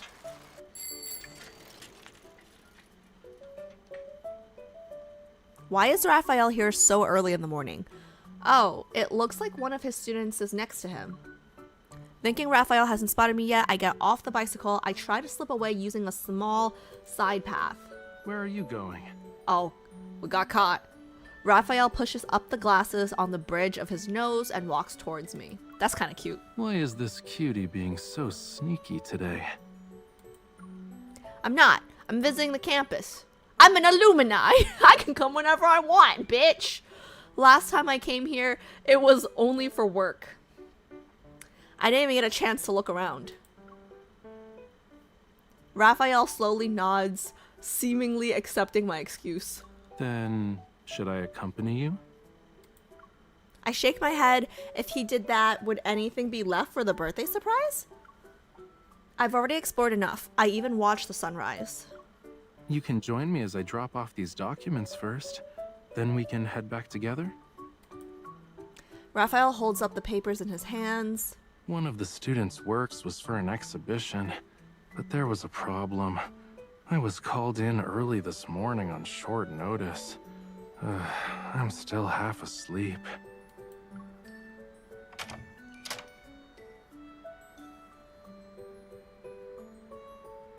The faculty office building is still sleeping this morning. The footsteps belonging to me and Raphael echo through the empty hallways. Why are there books on the floor? And fruit on the floor? As the door opens, the sunlight streaming across the desk momentarily blinds me. Raphael moves ahead of me and quickly pulls down the blinds. It's a private office. I approach the desk and bend down to examine several paintings that are stacked against the wall. His office better be a fishbowl. I don't like open office hours in here with cute students. Each one has a completely different style. They don't look like Raphael's works either. These were submitted by my students. They're worried their paintings might go missing in the public studio, so they brought them here. Raphael puts away the documents and perches himself on the edge of the desk. They figured out I won't say no to them. No wonder your students are always talking about you online. They really like you. For a professor who rarely shows up, your work is more interesting than I expected. It's not the work that's interesting, actually. It's the students. Their creativity is no worse than mine was at their age. At least they're always surprising me with something new. Noticing the exhaustion on his face, I take his hand and guide him to sit down in the chair. Let me massage your temples. We can leave after you've rested for a bit.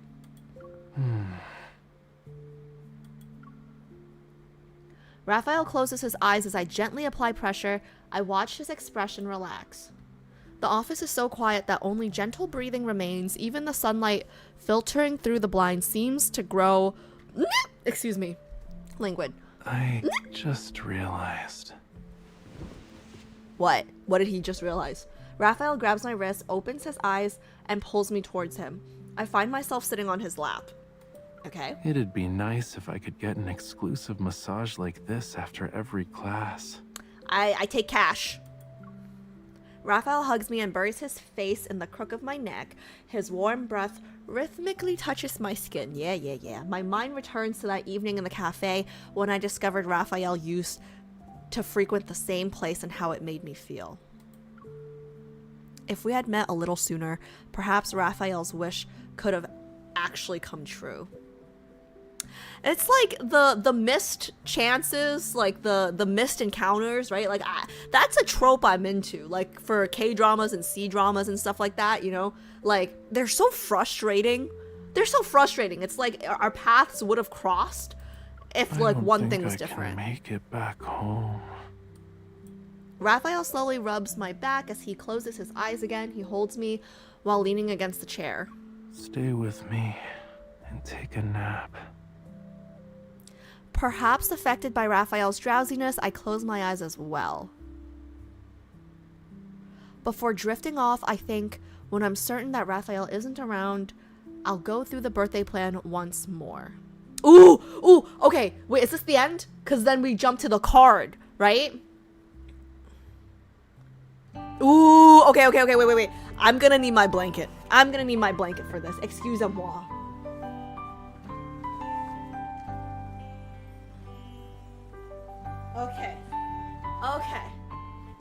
Okay.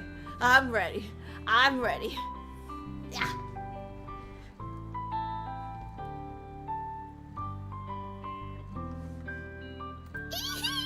Okay, so wait, chat, I just pressed date, right? Pretty sure I just pressed date. Right? Okay. Guys, I'm so excited. This is, I think this is the, how do I say this? This is the first card that I've recently pulled that I'm doing immediately. It's not really immediate because we pulled this like, what, 2 weeks ago? Has it been 2 weeks? His birthday was the 6th, right? 1, 2, okay, over 2 weeks ago. But I guess what I'm saying is I'm excited because 2 weeks is the closest, hey, it's in the same year, that's a win. June, I feel like you've been spending too much time with Shallow and the boys. I feel like you've been spending too much time with Shallow and the boys. What a bitch! She said, it's in the same year. That's a win. I mean, is she wrong? Shut up, Pink! Okay, I'm gonna start. Huh? Oh, okay, yeah, that's fine. Here we go. I'm so excited. Okay, guys, I'm locking in. The back door is slightly ajar, trying my best to not make— oh god, guys, I'm so excited right now. I'm shaking.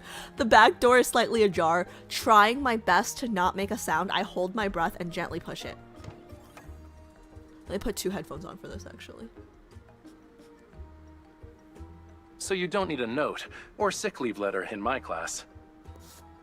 If the flowers outside catch your eye and you can't stop staring, or let's say you wake up at dawn and suddenly want to see the sunrise at the beach.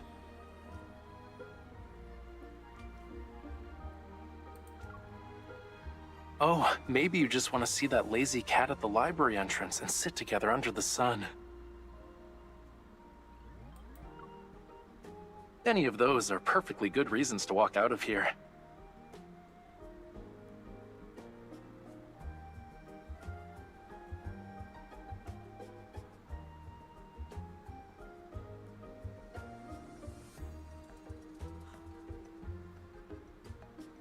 Okay.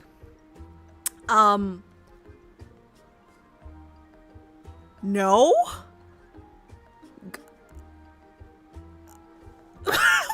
Guys! Okay, I didn't miss, like, a single class, right? Because one school, like, university, like, I went to a private school. Expensive as fuck. I'm still paying off my student loans, okay? I'm not missing a single class when I have to pay for the class, right? That's 1. 2, sir, are we not Asian? Are we not Chinese? What do you mean? You can't be scared. Like, okay, I guess that's the difference between— I went to business school, okay? I guess that's the difference between business school and art school. Like, you can't be missing classes. And for those reasons? Alright, you know what? It's fine, Alice. It's fine. It's fine. It's fine. You can't both be uptight. You can't both be uptight. Okay? You can't both be uptight. Okay? It's good. It's good. Balance. Balance. You know, like, you gotta stick up your ass and like, he's chill. Oh. Thank you so much for the follow. Thank you. Oh.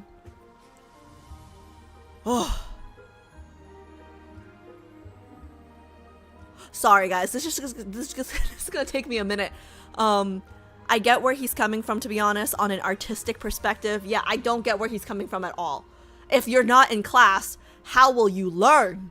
You know? Like, your parents are working hard to pay, or your future self is working hard to pay off your student loans. How you just gonna skip for no reason? Oh. Anonymous gifted Monot_1 a subscription. Anon, thank you for the Anonymous gift sub user to gifted Manat. a tier Thank 1 you, sub thank to you. Monot_1. You see why? Oh, sorry, Hannah. I just read Hannah's comment. You see why Thomas is losing hair? Yeah. I get where he's— okay, yeah, I read that already. He's a cutie. I mean, he's a cutie, but can you, like, I guess, okay. Yeah, I guess Professor Zane might be more my style, you know? Just don't go to school like me. Listen, JHP, if I could go back and do it over, I would maybe do it your— no, my parents would disown me, but still. You did it the right way, you know? It's a little bit of a scam. Sometimes you gotta do what you gotta do, but I think it's just because it was his birthday. No, Pips, no. He's telling his students, oh, you don't need a doctor's note. You don't need to be sick, okay? If you are, like, if you're distracted by a cat or you just want to take a beach day, like, just be free, okay? Like, it's a free— Loxy Pox just resubscribed Roxy, for thank 4 you so much for the resub. Thank you. Is it skipping when he's telling us to leave, though? Okay, either way, this is unacceptable behavior, Professor Raff. This is unacceptable. I mean, I skipped classes in uni, but none of my professors would have said that was okay. Yeah, guys, I don't know if you guys know this about me, but as a student, I was a little bit of a goody two-shoes, okay? Like, I was, like, front row, like, raising my hand, kissing ass, like, probably the annoying kid that, like, reminded the teacher that, I probably wouldn't remind them that there was a pop quiz, unless I was, like, really prepared for it. Okay, moving on. Moving on. Oh, thank you so much for, oh, no. Hype train incoming. Thank you so much, guys. Okay, I'm locking back in. Sorry, I gotta read this one more time. Hold on. So you don't need a note or sick leave letter in my class if the flowers outside catch your eye and you can't stop staring. That's never happened to me before in my life, okay? Or let's say you wake up at dawn and suddenly want to see the sunrise at the beach. Never happened to me in my life, okay? Or maybe you just want to see that lazy cat at the library entrance and sit together under the sun. Never in my life have these things happened, okay? Any of those are perfectly good reasons to walk out of here and just forego your education that you've paid. All right. Raphael is probably too absorbed in his lecture. He's not lecturing. He's just telling people they cannot come to class if they want to. He hasn't noticed the fact that I'm lurking by the back door. Still, I can't help but feel as though he's in a better mood than before. Okay, let's continue. Students who love art shouldn't sit in a classroom all day to memorize art history. Don't let textbooks become your entire world. Rather, the entire world should be your textbook. Okay, if he had started with that... Okay, guys. If he had started with that, I would understand a little bit more, okay? Had he started with that, okay? I get what he's saying here, but he should have started with it, okay?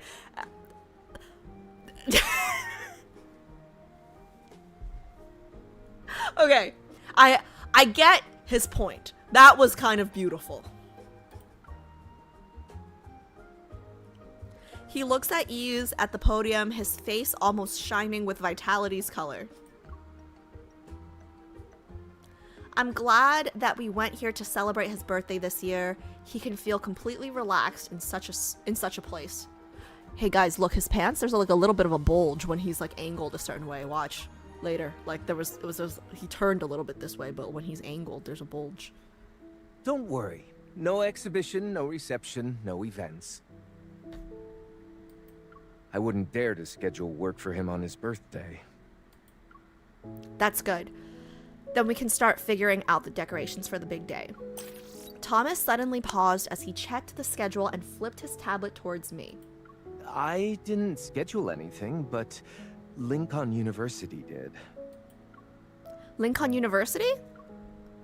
I recalled the Lincoln New Year's card addressed to Professor Raphael and nodded. He mentioned going back to do a lecture or two sometimes. Has he ever canceled a class? Thomas moved his head with a pained expression. The answer has to be yes, right? If he's letting students skip if they're inspired by something? Never. But when it comes to canceling my events, he has 1,000 excuses ready. Interesting. I thought he'd only be a visiting professor for a year to get it out of his system.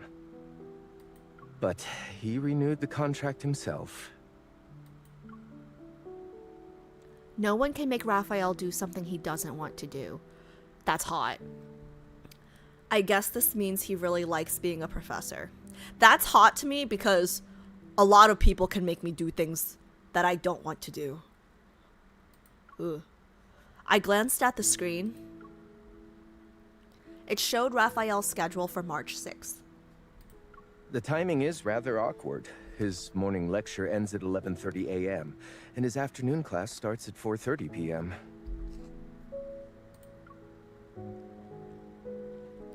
There's just enough time to leave. Oh. Memberly, hi! Thank you so much for the raid. How are you? What were you streaming? Raiders, I'm a little late to this, but we're finally doing Raphael's birthday event and card.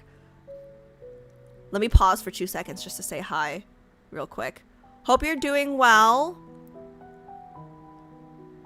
Honkai Star Rail. And I burst into tears. I have not played that game, but are there tears involved? I didn't know there were tears involved in Honkai. Thank you so much again for the raid. If you have to do any post-stream relaxing, feel free to. And I'm doing Raf's birthday card right now, so if anyone doesn't want spoilers, I completely understand. But Raiders, anyone new to the channel, I don't want spoilers, so be careful. Many tears, really? So many tears, really? Interesting. More tears than in Lads? I will have you in the background while I go get, yes, please, get food. Food is important. Food is very important. Thank you so much again for the raid. More tears than in Love and Depression? I don't know. Okay, I'm gonna log back in, guys.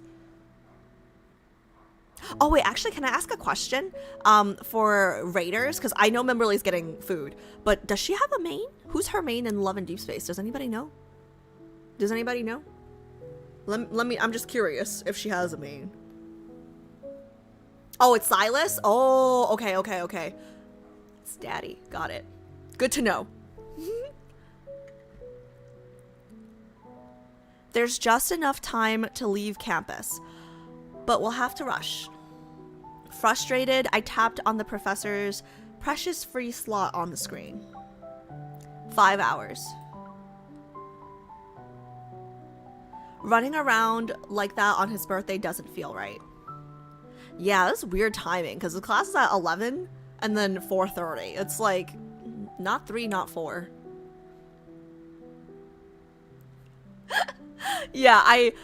I'm still choosing my main, but Daddy is up there. Yeah, last stream we did Silas material, and a valid choice. Honestly, there isn't a invalid choice though, so yeah. Okay. What if I just celebrate his birthday at the university?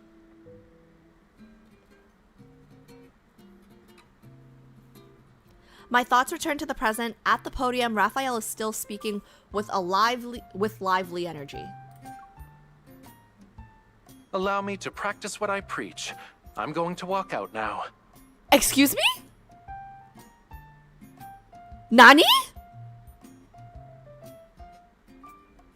Wait. What?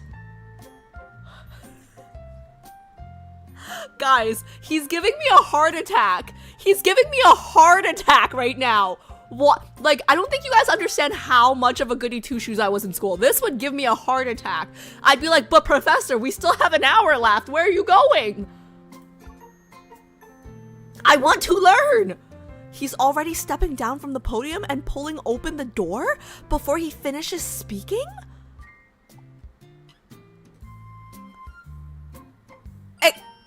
Excuse me, sir. I paid for another hour of your time. What the Just as he's about to leave, he glances back and smiles at the stunned students.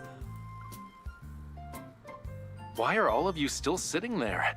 These last 5 minutes are for you. Go experience the world. Oh, okay.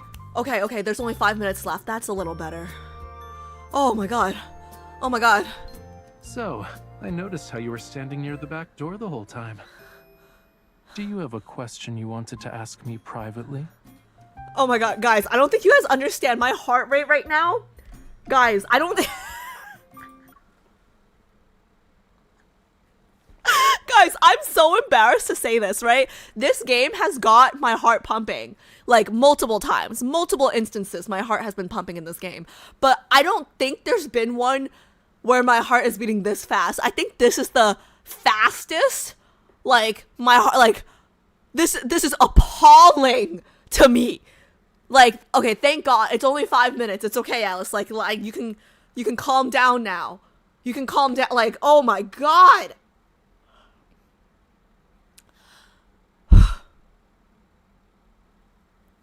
Alice probably would think to herself, but who's gonna pay for my 5 minutes? Well, I will, but still.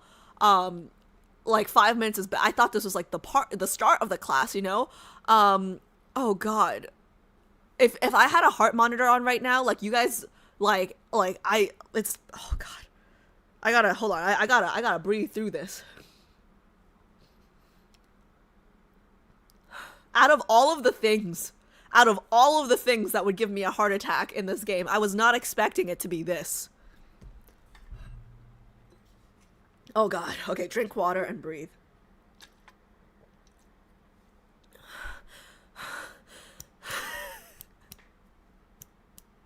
Oh no!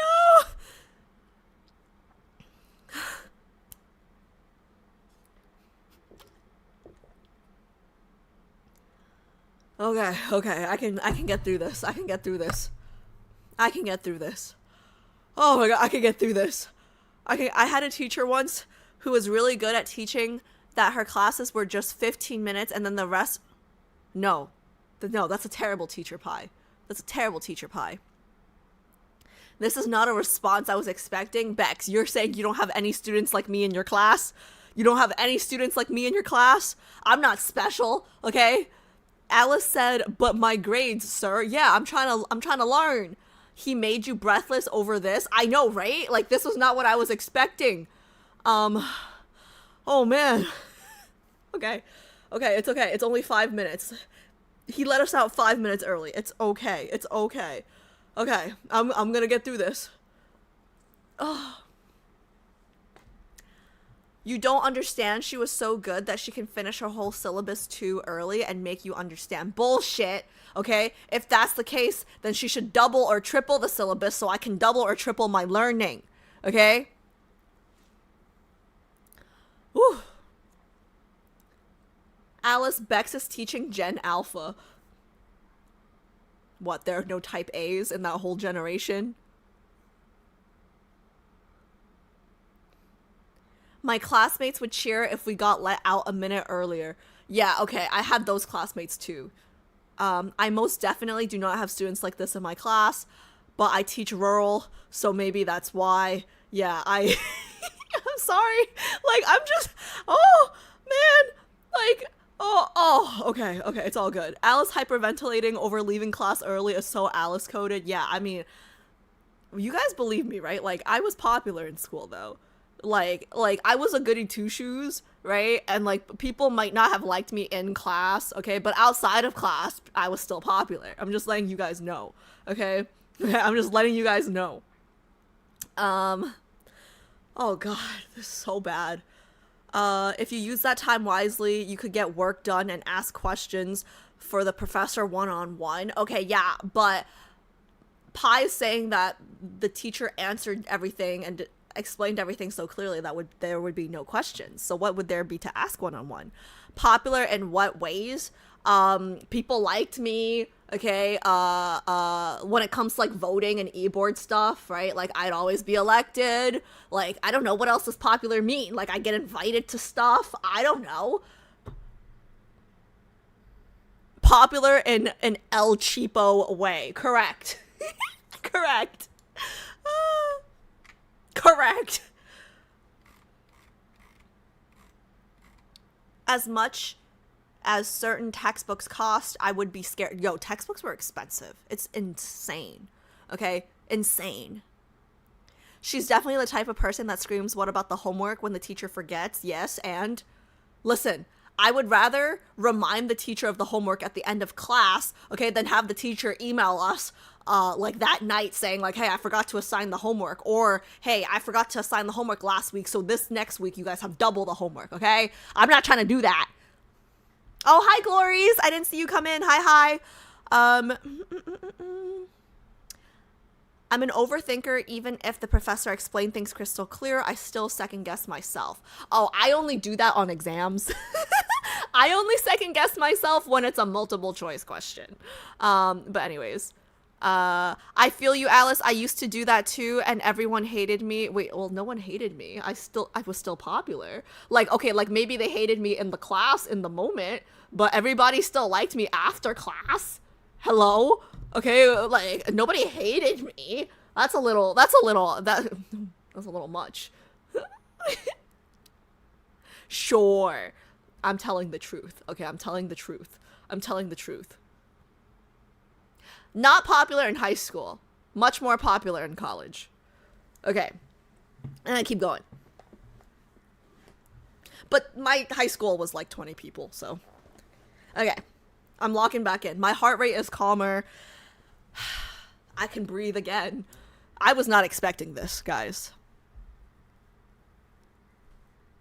I'd be the kid in class that's like, I need to go to the bathroom 10 minutes before we leave, and I'd be out 10 minutes earlier than everybody else. Oh no, you're a bad apple. That's a bad apple move. Oh no, I would never. I was late. I'm not used to being here before 3 a.m. No worries, Glories. Did she say her high school was 20 people? My high school was about, my entire class was about 90 people, maybe 95. And I was in the honors class. I was in like the AP class. So it was literally just 20 people in every single class. It was like the same 20 people. Okay, I'm locking back in.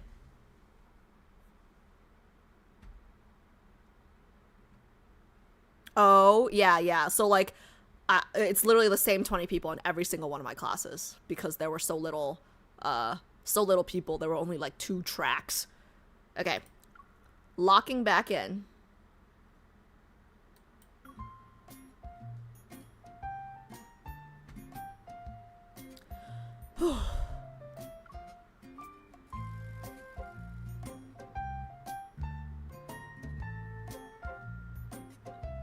This year, I teamed up with a few students who wanted to celebrate Raphael's birthday and planned a surprise for him. But there are a few things I want to do with him first. It's rare for us to come back to Lincoln University together. You're being really mysterious. Did you set up some kind of treasure hunt for me? I lead Raphael to the big electronic display that shows a map of the campus and point to the spot labeled Art Wall. It lights up immediately.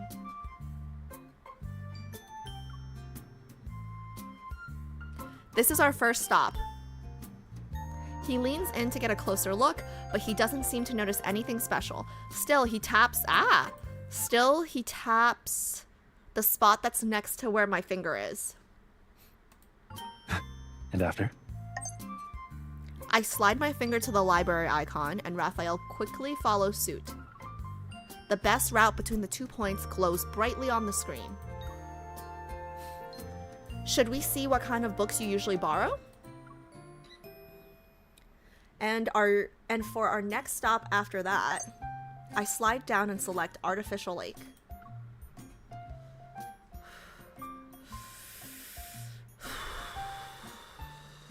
Heart rate is still a little bit above normal. Before long, several glowing paths connect across the whole map. Almost the entire campus has been linked. Don't tell me you've hidden gifts at all these places. Are we actually gonna find them one by one? That would be a fun idea, but sadly, the answer is no. Huh? These places and all these paths, we've walked them countless times. However, surprise, Raphael pauses. I move my finger closer to his on the map. What the hell? I can't read this fast. And I move it again until our fingertips touch. Our hands naturally shift, our fingers intertwining. That's cute. But we've never made memories here together. That's actually really sweet. That's actually really sweet. These are actually Lincoln University's top 10 dating spots for couples. Wait, this is actually really sweet. It's like you both attended the same school, but your paths never crossed. So now, like, you're making up for the, oh man, I'm into it. Did you just make that up? It's from the campus forums ranking list, you asshole. Oh? Then who did you visit those places with when you were a student? One of my other 4 boyfriends. Didn't you just say you've been to those places too? Who did you go with? Yes, girl! Turn it back on him! You know, Raps MC's growing on me. Turn it back on him! He props his chin up in his hand. It's like he's giving... What the... He props his chin up in his hand. It's like he's giving an honest attempt to recall. And it makes me nervous. My art supplies, more or less.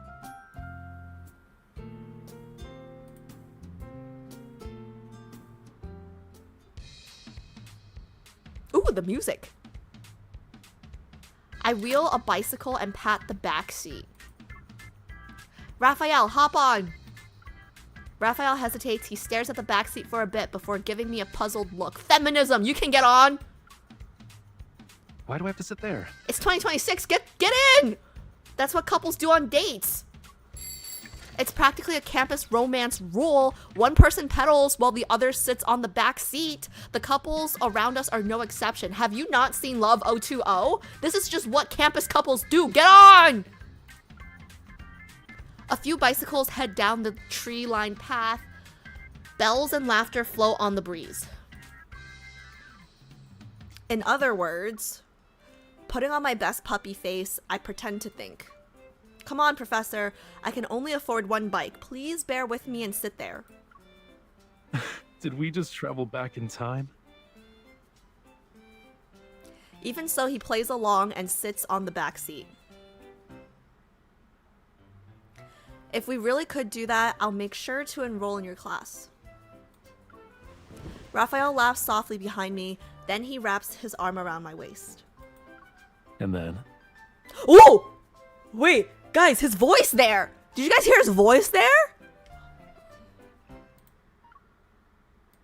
And then? And then? And then? And then sleep with you for an A because I have 0 artistic talent. Oh shit, that was an interesting time to get a raid. Thank you so much for the raid. That was hopefully they didn't hear that. Thank you so much for the raid. What were you streaming? Thank you so much for the raid. Welcome in. If you need to do anything I'm just gonna move past this. Yeah, if you need to do any post-stream relaxing, go get food, anything, you know, thank you so much for the raid. That was really awkward. Were you streaming Love in Deepspace by any chance? Raiders, for anyone just coming in, I am doing Raphael's birthday event a little bit late, a little over 2 weeks late, but we're doing it, and did they hear what I said when they came in? This is awkward. Hold on here. Welcome. Yeah, welcome to the stream, guys. That's my intro. Yeah, thank you so much for the raid again. It was perfect. You clearly scared them away. Yeah, that was awkward. Yes, I just finished Homecoming Wings. Oh my gosh.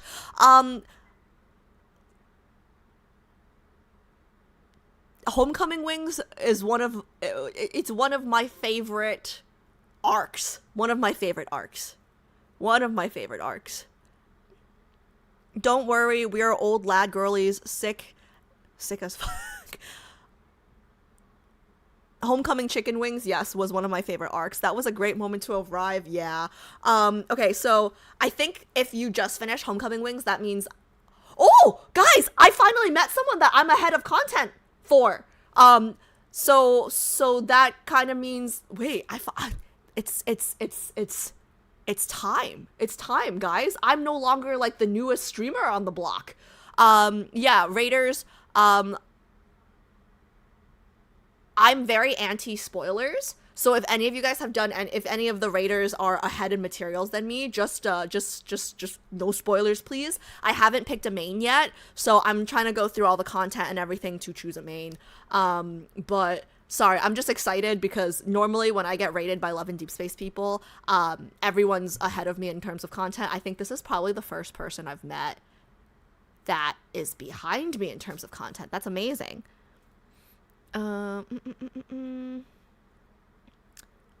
Just cried my eyes out during Caleb's notes. Oh, yeah. I hear he does that to people, but I'm a rock, so I'm like really unaffected, you know? I'm hard like that. She has 30 days playing, haha. Oh, wow. So, wow, she's very new. Okay, very cool. Very, very new. Yeah, I feel like... Wait, 30 days playing and you're already on Homecoming Wings? That's insane.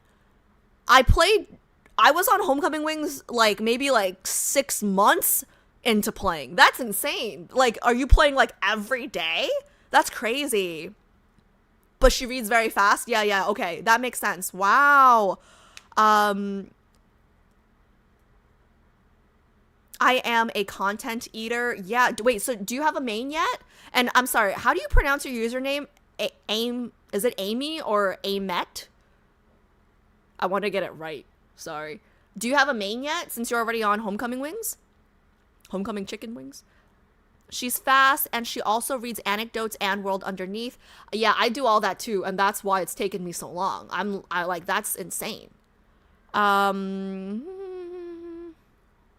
Well, some people play more than once a week. That's true. Are you a full-time streamer? You can say my name like pronouncing Amy. Perfect. That's what I was hoping it was. Are you a full-time streamer? Yeah, you know what, Bex? You're right. If I was a full-time streamer, I'd be quick too. I'd be much faster too. Yeah. Do you have a main yet, Amy? That's insane though. 30 days and you're at Homecoming Wings and you're doing all the other, yeah, you know what? No. I could do it too if I was a full-time streamer, I could do it too. I didn't cry. I never cry. What are you talking about? Stop lying to Amy.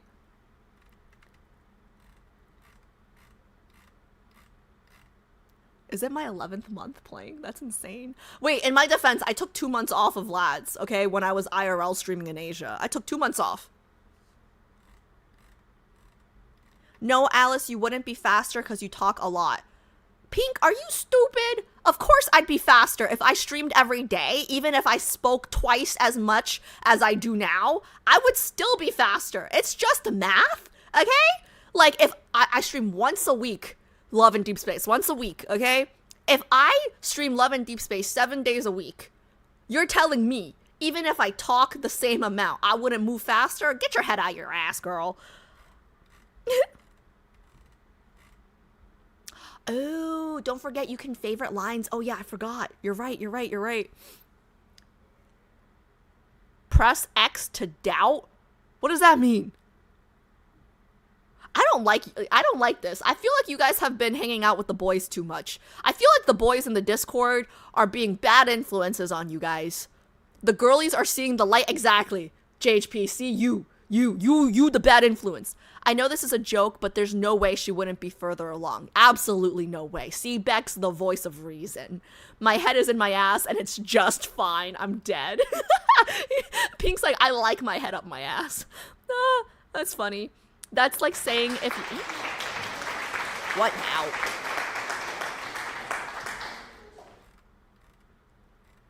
That's like saying if you were a turtle, you'd be faster than a snail while... yeah, okay, you know what? I'll take it.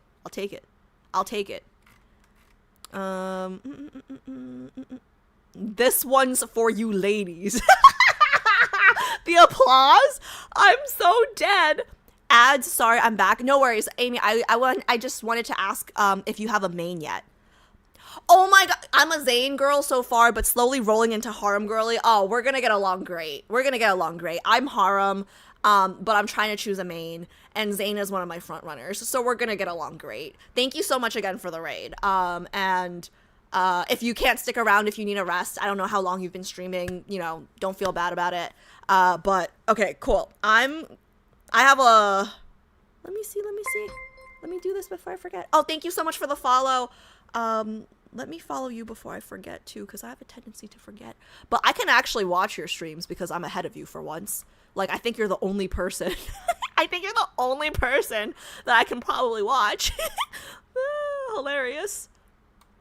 Okay, perfect.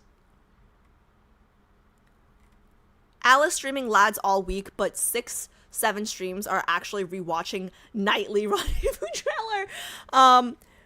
You know what, guys? Like, I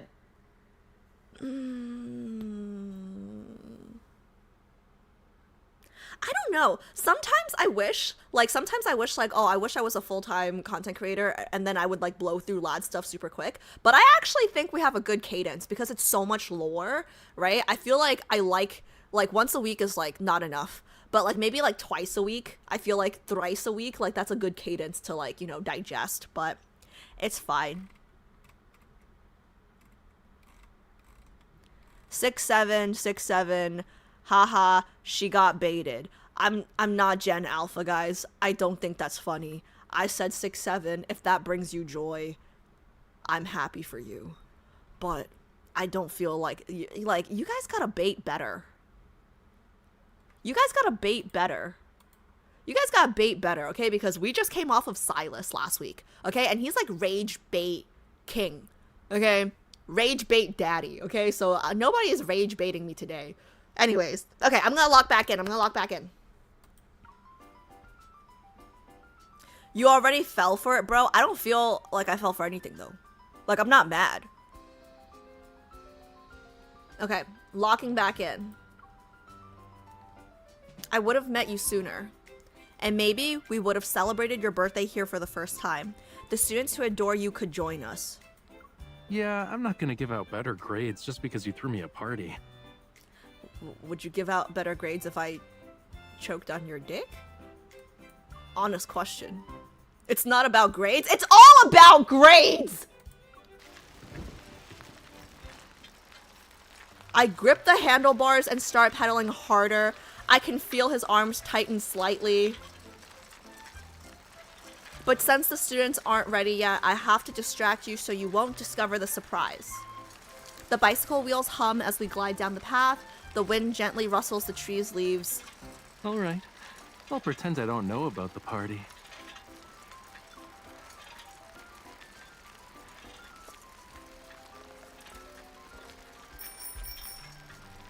The bicycle slows to a stop in front of a wall, bursting with color. Layers of graffiti cover the bricks. This is it.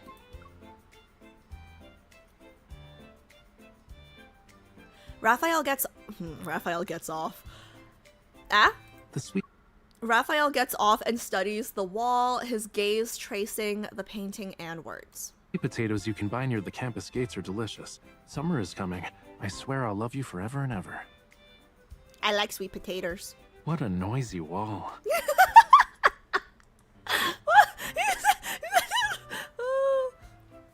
But isn't there a rumor about our artsy professor leaving his mark on it? What did he put on the wall? Supposedly, he once snuck in at night to leave graffiti here. And that somehow ended up saving the wall from being demolished by the university. Oh, that's insane that his... I'm gonna ignore Joe. And that somehow ended up saving... Wait, that's pretty cool. I think I did draw something here once. I wonder if we can still find it under all this stuff. We begin searching as we walk near the wall. You know, I'm gonna just say, Joe, JHP, Shallow, all of you guys, terrible influence on my girlies. I don't like that you guys are getting along in my Discord very much. Anyways. Finally, Raphael stops in front of somewhat faded graffiti. Dark blue lines that once flowed like the tide are now mostly buried beneath new graffiti. The outline is barely visible. Look, there are so many student signatures around it. Raphael just shakes his head. Ooh, sudden change in music. I wonder what version of the story is going around now. I heard there were loud student protests at the time, but I had no idea. I just thought the wall looked interesting and drew something on a whim. Who knew it would get caught on camera?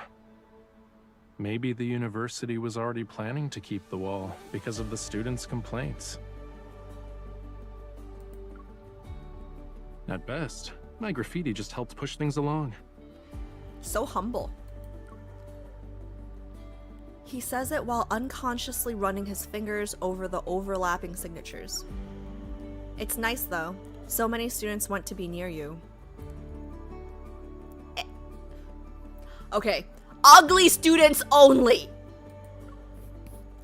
I take out a marker from my bag and earnestly write my name next to the blue lines. Now, I want to stand by your side too. Guys. Oh, guys, this is so sweet because I immediately think about how he was eating that slice of cake on his birthday a few years ago by himself. And now she's saying that, oh, that slapped. Oh, I got goosebumps! I got goosebumps! Shit! Raphael's gaze lingers on the blue lines before moving back to me. Oh, I got goosebumps. He takes my hand.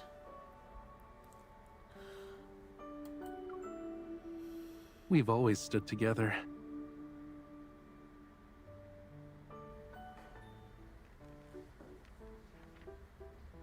Oh, I love me a library. Our bike carries us from the colorful wall to a tranquil place. The library smells like paper and ink. I love the smell of paper. Aside from the occasional soft sounds of pages turning, it's basically silent here.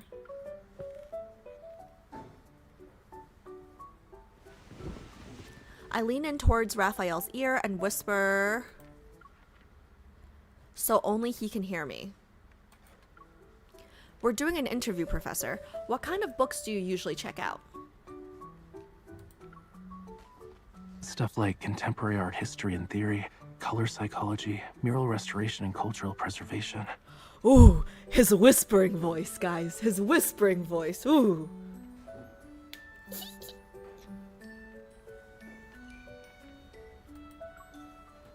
Seriously? Heavy stuff like that? I walk up to the checkout desk and eye the stack of thick art textbooks. It's a shame I already graduated. I can't borrow anything from here now. Raphael hands me his faculty ID card. Ooh. When you finish them, we'll return the books together. A man with connections. Hot! And if you don't, we'll renew them. I casually swipe his card at the nearest terminal, and his recent borrowing history pops up. Oh no, is there porn? A hunter's passionate embrace? Fraud prevention handbook for Lemurians on land? Shark care guide. All right.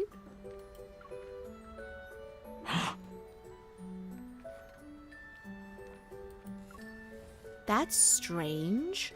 Where's contemporary art history and theory, color psychology, mural restoration and cultural preservation?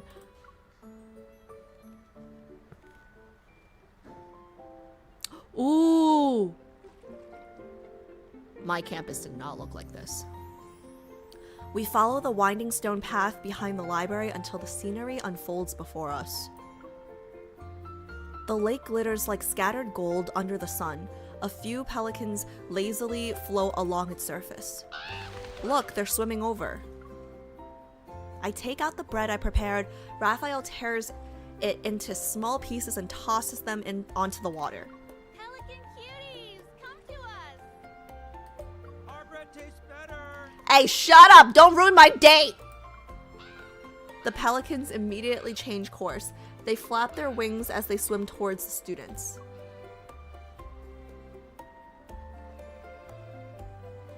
Can they actually understand what they're saying? Maybe it's because couples always come here to feed them, so even the pelicans became almost human. Knowing when to beg for food makes them human? You can talk to seagulls, right? What about pelicans? Nope, especially not when a lake's involved. And don't even get me started on artificial lakes. Then we'll have to do what everyone else does. Scream at them. Our bread is delicious too! We've got fresh bread here. Tasty bread. The best bread. Wait, this is so cute! I love how he just goes along with it. This is so cute! To our surprise, it works. The pelicans in the distance stretch their necks and swim towards us. Guys, this is so cute! They waddle ashore to swarm Raphael and the bread he's holding. Waddle, waddle. Several try to bite his arms and what? Several try to bite his arms and pant legs? He gets knocked down in the process. I rush into the flock to rescue him from the pelican attack? Whoa. Romantic date gone wrong.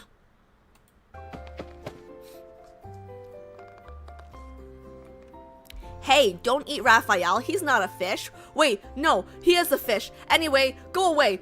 Move! But the chaos I imagined doesn't happen. Raphael is reclining on the grass. He calmly breaks the bread into pieces while the pelicans wait politely by his side. Easy there. I have enough for everyone. I thought he said he couldn't talk to those lake's animals. But the bread runs out quickly, the pelicans cry loudly, and it's obvious they want more. You still want to eat? More pelicans appear. Raphael no longer relaxed. Run! I think they actually want to eat. Oh my god. Raphael, no longer excited, no longer relaxed, quickly jumps up and grabs my hand. Run! I think they actually want to eat fish now. Fish now.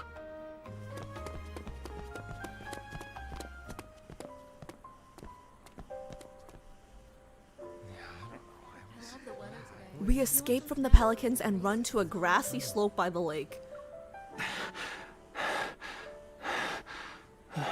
If I'm not mistaken, this was one of the places we marked earlier.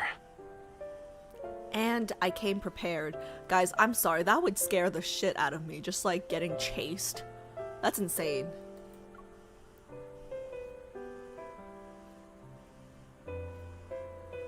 I pull a picnic blanket from my bag, spread it out with practiced ease, and then dump the snacks we managed to save in the middle. Raphael and I sit side by side on the picnic blanket. We're still laughing about what just happened. Oh god, I still hear them in the back. A warm breeze carries the scent of fresh grass, and the distant cries of pelicans drift over as we snack together. I have to admit, this really is a great place for a date. Sunlight, grass, the chirping Boring.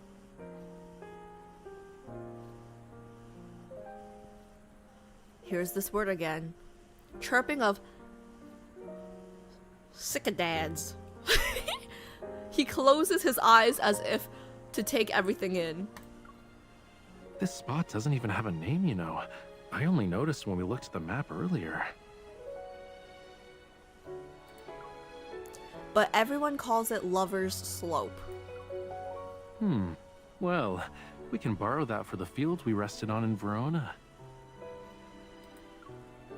Because couples were also lying down there every 10 meters? Raphael looks around. Yeah, I guess. The sunlight is warm and I can almost feel its comforting weight. Time feels slow and lazy. Suddenly, Raphael sits up as if he spotted something important. Why are they all over there? I follow his gaze and see a huge group of students crowded around a bench in the distance. There's a lively buzz. Oh no, that's where we put the box of birthday blessings. Panicking, I push Raphael back onto the blanket. Hopefully, I can distract him. Huh? You should go to your afternoon class. Should I take the long way around the bench to get back to the lecture hall? He smiles and points in the opposite direction, so he already knows we're up to something. Yeah, that might be the best route. Okay then. You can wander around here on your own for now. He knows. But make sure to pick me up after class. Okay, but what time though? Because you have a tendency to end your class early.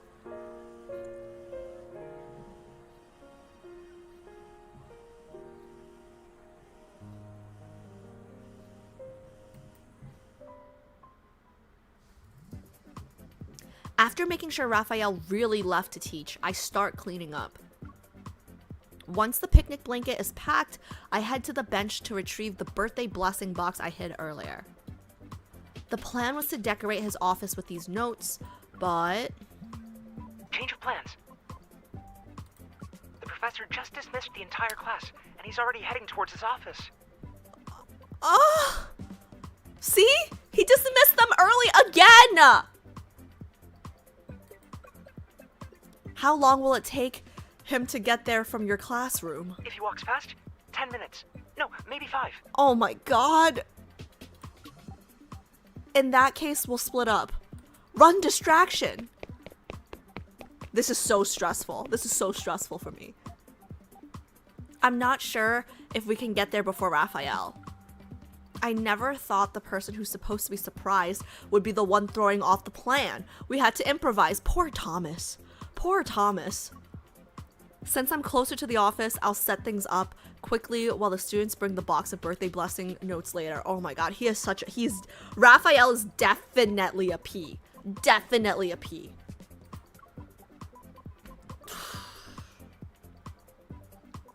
When I get to Raphael's office door, I notice it's ajar. Raphael's already here? Oh god, he's definitely a P. It stresses me out so much. Raphael... Huh? He fell asleep?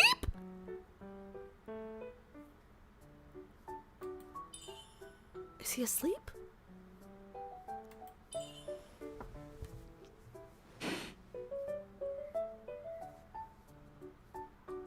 I don't like that he didn't open his eyes right away. What if it wasn't me? What if it was a student? I knew you were just pretending. What if it wasn't me though, guys? What if it was he didn't even open his eyes? Well, I guess I'll leave. Excuse me, class is still in session. Why are you walking around? He moved so fast. That was attractive. That was some quick reflexes right there. Oh. I'm here to submit my verifiable documentation for my absence. Oh. I'd say you're skipping class. You said it was okay.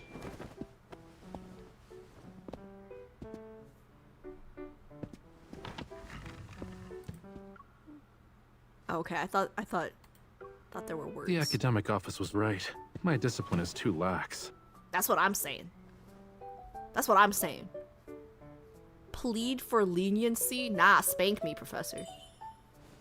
Can't you... I can't read that fast. Can't you let it go just this once? Professors are here to teach, not to forgive truants. And you, I'm not sure I've seen you in class before. Have you even attended a lecture?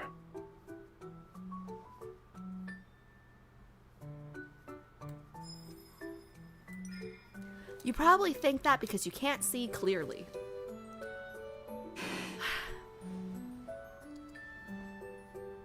Oh, what did I discuss during my last lecture? Guys, the glasses? The glasses work on Raph. The glasses work on Raph.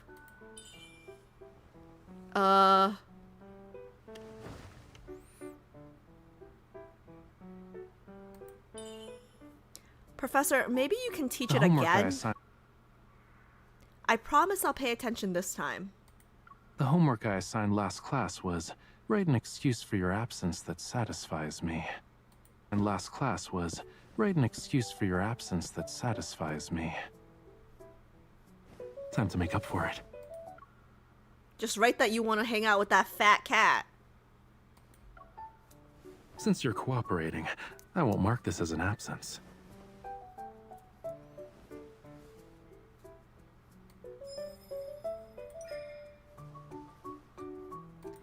Wait. Oh man, I want to see what the form said.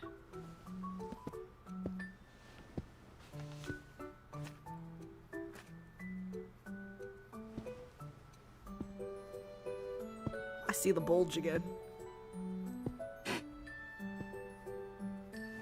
Focus on your work, please. We don't like slackers. Harder. Okay, wait. Request for excused absence. Dear Professor Raphael, I am writing to respectfully request an excused absence from your class, name, student ID, date of absence, reason for absence, to celebrate the birthday of a fishy. Oh, that's so cute! Okay, okay. Oh. Professor, I need your signature here.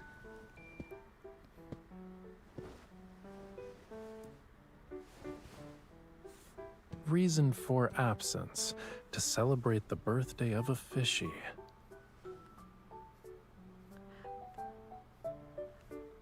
Professor Raff looks good.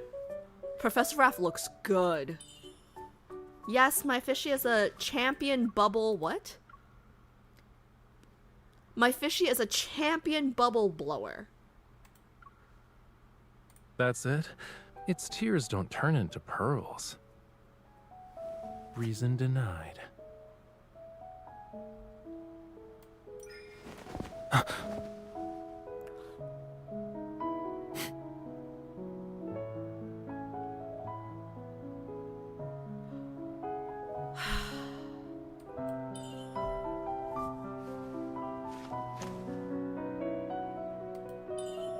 Is the fishy you mentioned?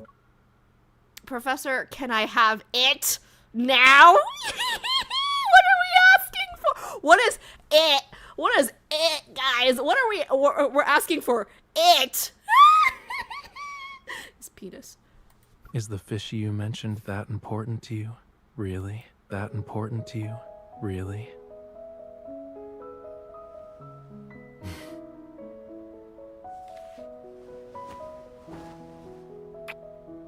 All right, request approved. Let's get going. Let's celebrate your fishy's birthday.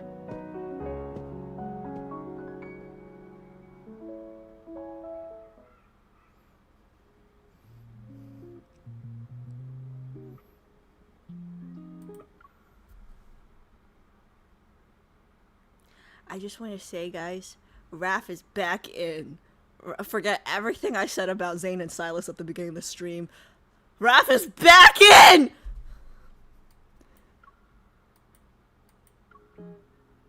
Twilight slants through the... Oh god, sorry guys. Am I breathing? My breathing is all wrong again. Hold on. Did you guys see the neck kissies? Did you guys see the neck kissies? Oh, I can't. Okay, hold on. Oh! Okay. I'm so sorry, guys. I'm gonna have to go back later. Like, I hate that there's, like, no, like, rewind. I have to, like, exit to come back to the Kindled. I'm coming back. Okay. I mean, like, it's only right that I come back, right? Because, like, people paid for me to pull for this. Like, I can't just watch the Kindled once. Twilight slants through the windows. The empty corridor is so quiet that the only sound is from Raphael's footsteps. Oh my god, my heart rate, guys. Why are you sweating? I don't know. Oh god, my pulse right now. I suddenly remember something and tap Raphael. Raphael, put me down for a second. What if your students see us like this? Don't worry. I already planned for that. What does that mean? I told them to step out of class so they could experience the world. What if there's an Alice in your class that's still sitting there waiting for you to come back? But to be honest, I deliberately let them go early today. That's irresponsible. Before he can continue, we hear rustling and whispers around the corner. I see several shocked expressions. I wave awkwardly and quickly slip out of Raphael's... arms. Haha! What a coincidence. A flicker of confusion crosses Raphael's face as his gaze sweeps across the group. Weren't you supposed to be sunbathing with that cat at the library? And you, weren't you planning out a hike at night so you could watch the sunrise? And you said you were too comfortable in your dorm to get up. I see the last kid didn't even bother coming up with something creative. Before Raphael can interrogate them further, one brave student steps forward. Happy birthday, Professor Raphael. Happy birthday, Professor! Another student takes this chance to shove a heavy cardboard box into Raphael's arms. Then there's a second and third. The boxes are stacked until they almost reach Raphael's chin. Dazed, he notices the colorful writing on the box's lid. March 6th is Professor Raphael's birthday. Share your best blessings and receive these small gifts in return. Inside the boxes are notes crammed with birthday blessings and quirky little trinkets. Okay, as a sentimental person, I love this so much. Like, imagine being a professor and getting all of these notes from students that are normally shitheads, and then, you know, knowing that they actually like you. It's kind of sweet. Weren't the gifts supposed to be given away? Why are they still here? Everyone wanted to give you something of their own. That's so sweet. Professor, I promise to practice drawing harder and refine my senses of aesthetics. Yeah, and we'll try not to fail too much, so your pass rate looks good. We won't let you get dragged into another meeting with the academic office about the high fail rate in your course. I mean, maybe y'all wouldn't fail if I didn't let y'all skip classes all the time. Goddamn. I don't need a good-looking pass rate. Just make sure your art is good. That's what matters. It's interesting because he'll let them skip class, but he's a hard ass when it comes to grading. Huh. These gifts. The students tense. Wait, Professor. I'll critique myself first. The cartoon I drew of you looks nothing like you. And that fire starter I made? Unoriginal. It's embarrassing. I guess I really haven't taught you how to critique art properly. I like them. That was what I planned to say. Thank you. Relieved, the students scatter and happily laugh like they've just been pardoned. I was so scared. I thought he was about to rip us apart again. Wait, this is kind of cute. It's like, he's like, oh, you guys don't need an excuse to skip my class. Go see the world. F's! Like, isn't that kind of like, that's kind of rage baity, isn't it? It's like, oh, feel free to skip my class, enjoy the world, learn from whatever. Like, there's art in every, F. That's insane. Hear that? He said he liked it.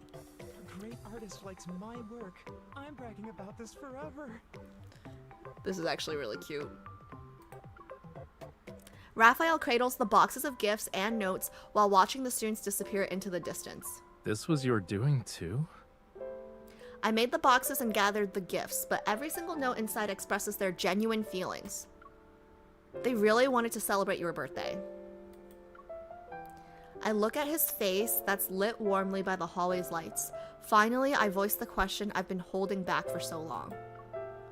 Raphael, you actually like it here, right? He doesn't answer immediately. Those top 10 date spots you mentioned this morning, I don't think we've visited all of them, yeah?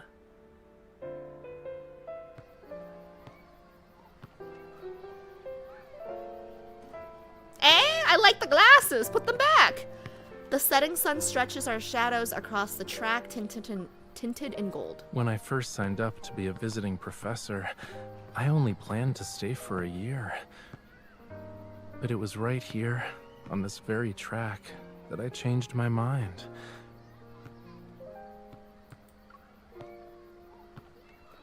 It was around the time of graduation. Students came here after the ceremony to take pictures with their friends. A few of them stopped me on the track and nervously asked for a photo. Afterwards, they said, "We want to become someone like you." Watching the students running and playing, Raphael shakes But his what head. kind of person am I? Even I don't know. Maybe I can just be Professor Rafayel in their eyes. Nothing else. He walks slowly and looks at the gifts one at a time. His gaze lands on the cartoon drawing of himself, and he smiles despite trying not to. When it was time to renew my contract, I didn't hesitate for even a second. Maybe I realized that many people here still have a pure, fiery love for what they do. Or maybe it's because I kept receiving so many small, heartfelt gestures like this. I came to this place for other reasons. Yeah, for but me.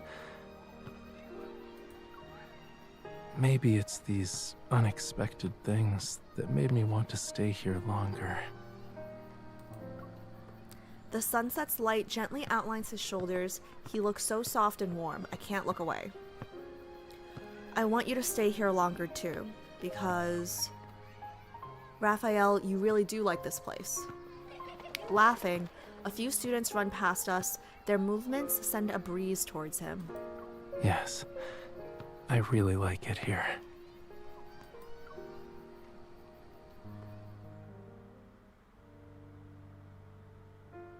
Oh my god, wait guys, now they can get the cake together. We walk from the track to the campus cafe under the sunset's last warm rays. Soft music drifts through the air, warm yellow lighting, and the rich aroma of coffee create an idyllic, cozy atmosphere.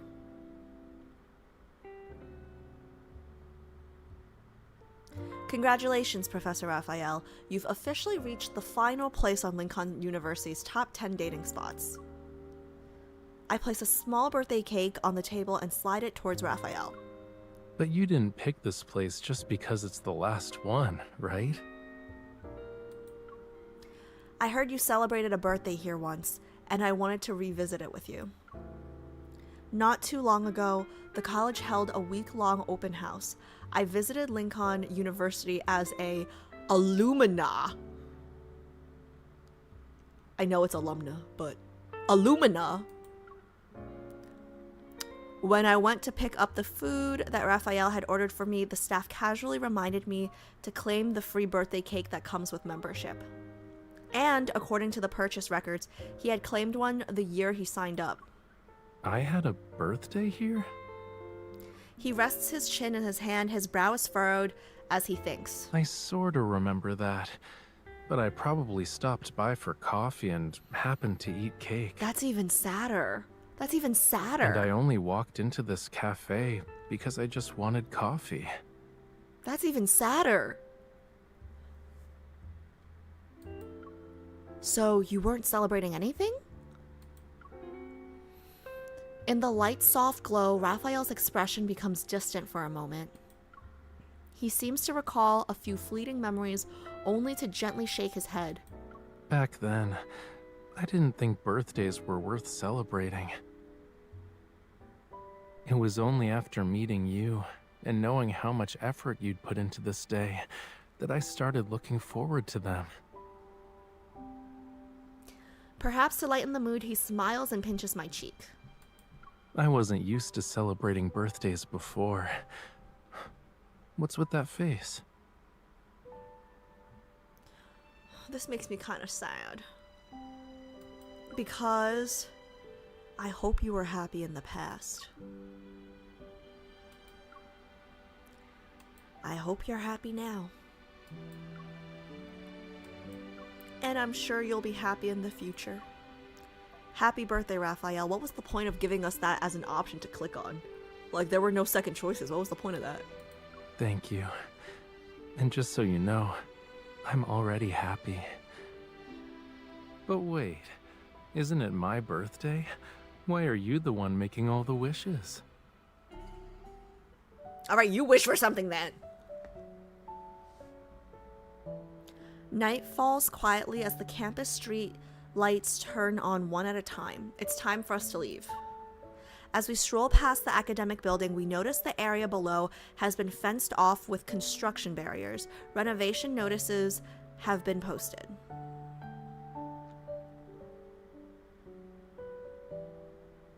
This building is temporarily closed for renovation. Ah, I did hear about that. I was planning to cut through the walkway, but I guess we'll have to take a different route now. Standing at the building, I notice a distant bulletin board that catches my eye. A beautifully designed poster stands out under the light. It's the promotional poster for Raphael's upcoming lecture series.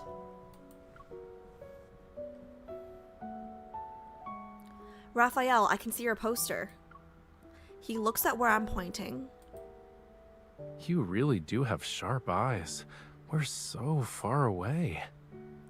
This is far? It's more like a few steps. I try to gauge the distance, but Raphael's voice reaches my ear. 50 steps. Actually, that's kind of far. 50 steps kind of far. You sound certain. You're not making that up, right? Do you want to test it?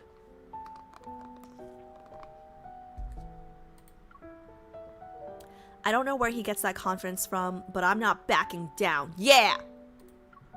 Sure, let's count together, bitch. We walk hand in hand under the night sky and count. 1, 2, 3, 4. No way, it's actually 50. Behind us, the academic building looms in silence. Ahead, the bulletin board is outlined by the street lights' glow. Before I know it, we're already standing in front of it. With a satisfied, knowing smile, Raphael turns to me. 50. No way. No way. Did he say 50?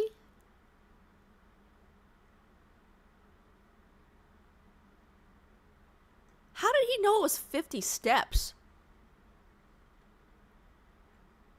Huh. I shake my head. That's because your legs are longer. I take one more step, and the night breeze. Oh, what? I take one more step, and the night breeze brushes past us as I fall into his arms. For me, it's 51. Yeah, you tell him. You got shorter legs, girl. While he's still caught off guard, I hug him more tightly and tilt my head. Okay, I can't read that fast. And tilt my head up to meet his gaze. So I'll just take that one extra step towards you every time.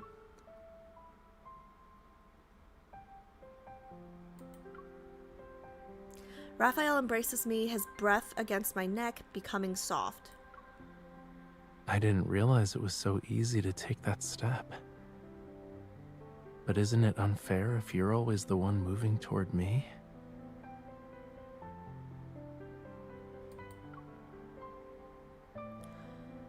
We're already holding each other. You can't get any closer. Says who?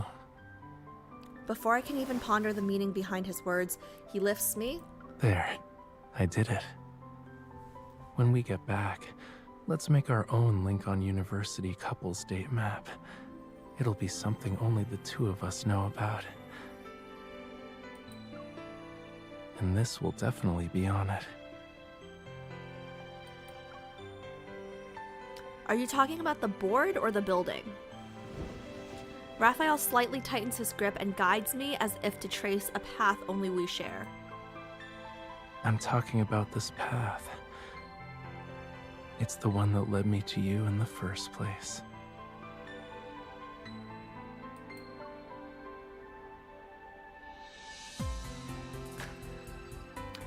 The background music, guys, A+. A+. Oh, that was so good. That card was so good. I'm so glad we got it, man. I'm gonna be watching that Kindle 100,000 times. Oh, man. Ooh! Oh, wait. So for the ones that I have, I should be doing it on my... on this account, because I get diamonds. Ooh. Okay, okay.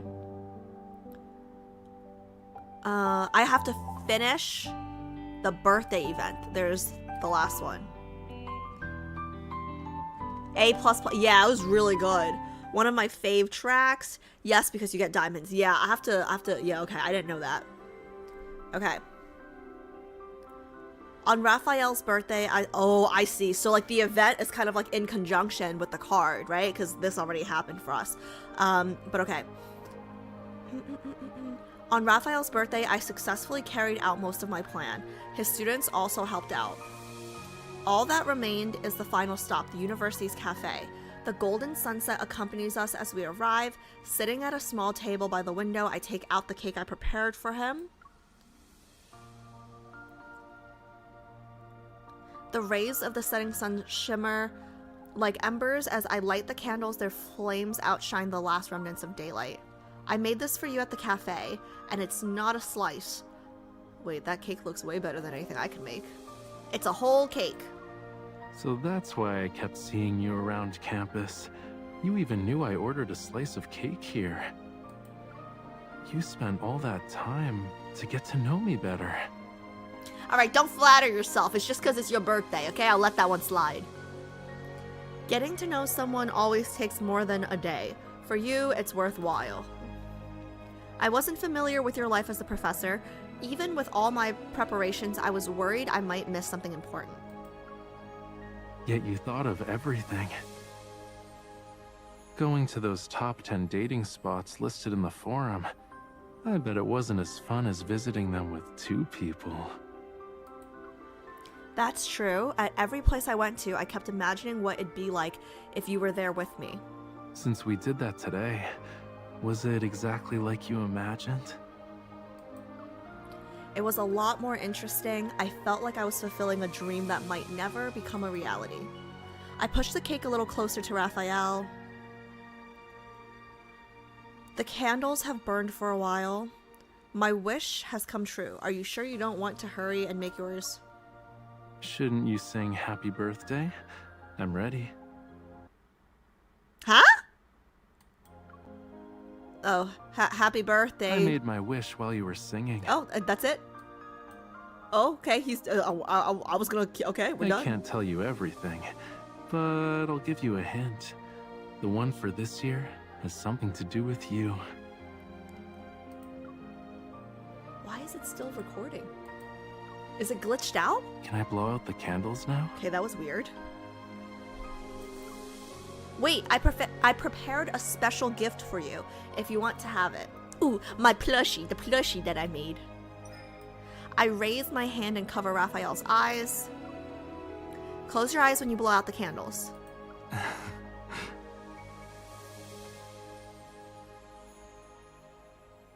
Ta-da! Can you tell who this adorable plushie is supposed to be? Were you thinking of me while you made it? If you're too shy to answer, I'll just assume the answer is yes. You're the only person I know with purple hair. I'm gonna make a plushie of you too, but I won't give it to you. Huh? It's better if they're together.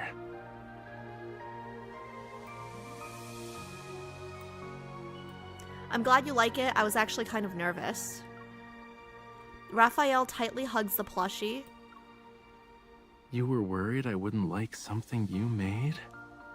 Although the candle's light has been extinguished, a flame still dances in Raphael's eyes. It's the flickering glow of his affection. Listen, I don't think anyone has ever liked anything that I've made for them. Friends, family, exes, no one. I rarely celebrated my birthday in the past. Back then, I only ordered a slice because I overheard a girl here ask for one. It was me. Is it a triple chocolate layered cake? My heart stirs. In the cake's sweet scent, a forgotten memory begins to surface. I figured that this cake must be delicious since she enjoyed it, so I wanted to try it. Surprisingly, that day turned out to be my birthday. Isn't it incredible? Even though our only connection back then was a cake, somehow we were fated to celebrate that day. Despite it being a chance encounter, you turned it into a special moment.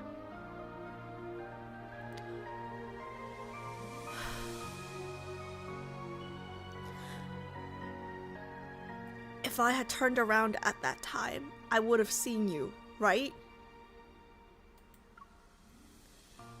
Raphael hears the regret and disappointment in my voice, as if he's recalling those distant times.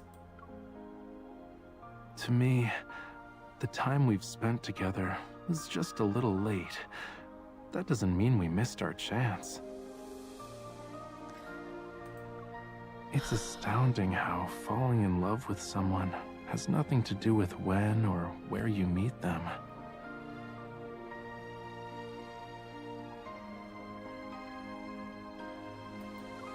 The timing wasn't perfect, yeah. And I wasn't the best version of myself when we met. His gentle gaze, his determination helps me let go of regrets I can't change.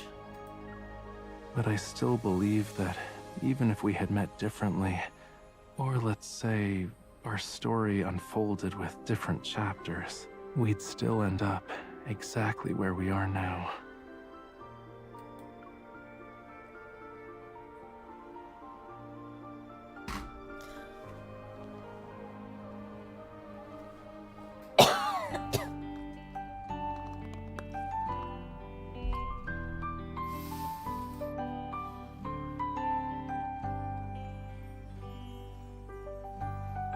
This made me tear up too? Who's tearing up? What do you mean two? It's just you, Becky. Only you teared up. Only you teared up. What do you mean two?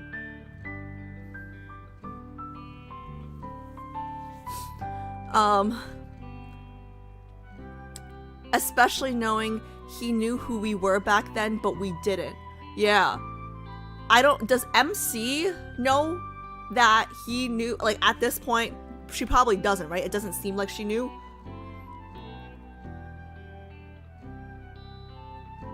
Oh, God. This is why I can never take him off my top 3. Alice, you missed some references for his anecdote. Oh, I did? What was the reference? It's been so long since I've done the anecdotes. It's been a long time. I remember the anecdote where he was a professor. Yeah, I remember the anecdote where it was like his first year being a professor. But what was the link? Excuse me.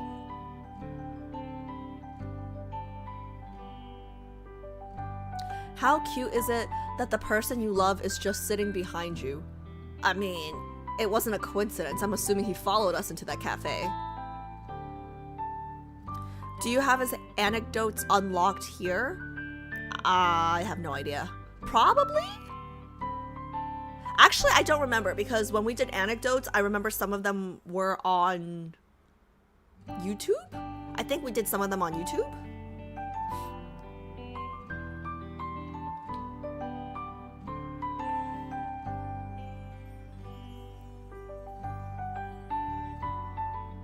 Can you look up his anecdote? I mean, I can, but aren't anecdotes a little long?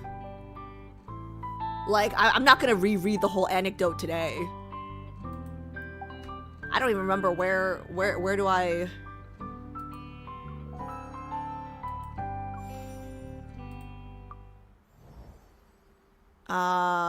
Yeah, I'm not rereading the anecdote.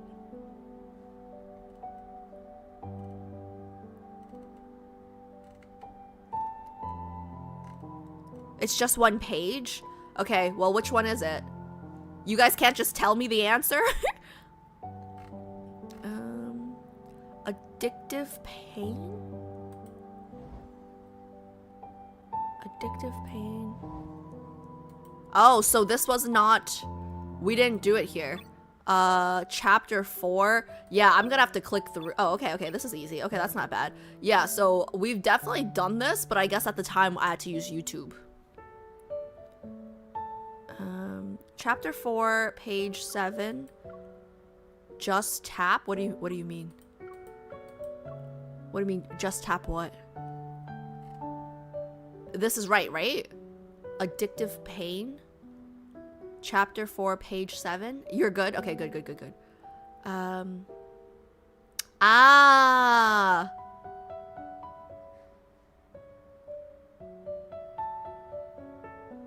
In 50 steps. Oh!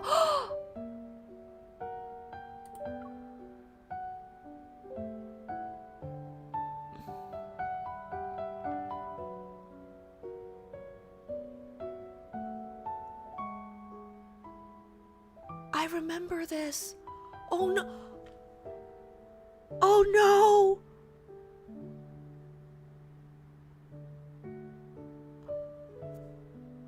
I remember this, guys. I'm not crying today. Oh no. Guys, I remember this. Oh no. That's why he knew. Guys, that's why he knew that it was 50 steps, and then she said, I'll take 1 step. No, guys, my makeup looks good today. I did a good job on my makeup today. I'm not crying today. No. Elsie, fuck you for this. Fuck you. Fuck you for this, Elsie. June, fuck you guys for this. My makeup, I did a good job on my makeup today. I'm not crying. I remember this. Guys!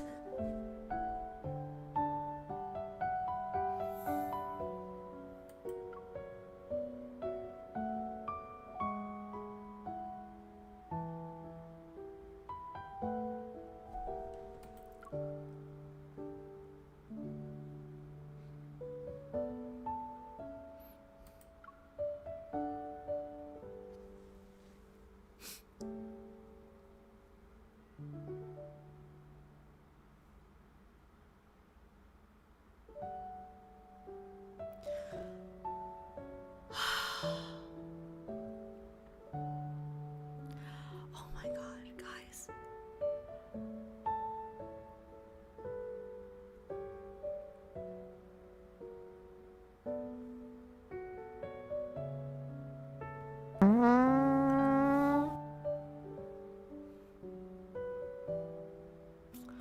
Thank you, JHP, that helped. Thank you. Thank you very much, JHP, that helped. Guys, knowing the anecdotes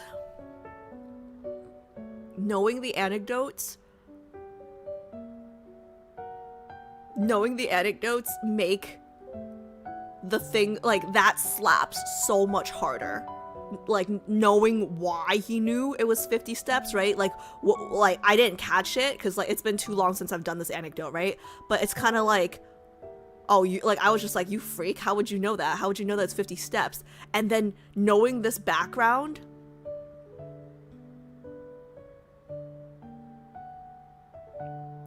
like, even when we didn't even know of his existence, like, he was so aware of us.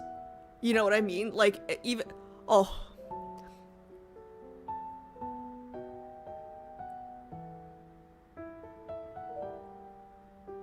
Not today. I said, no, not today. My makeup looks, not today. I'm not crying today. I'm not crying today. Like, this hits so much harder. Now, you can also look at chapter 5, page 4.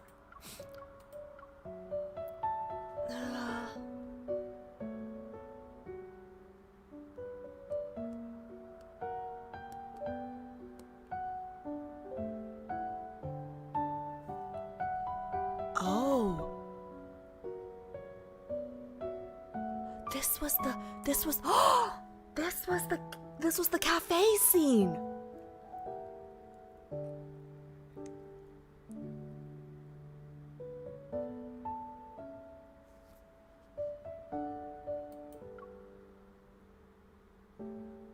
Sea salt cheese.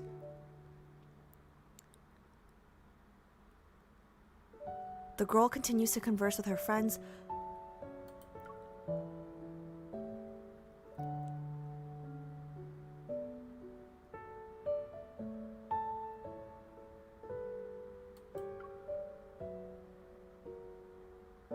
Guys, I'm getting goosebumps.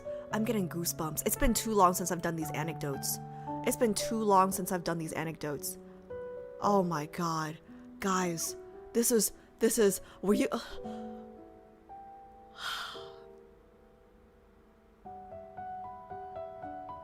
don't want to talk about this anymore. Oh man. Okay. I don't... I don't want to talk about this anymore. Okay, this was on his birthday.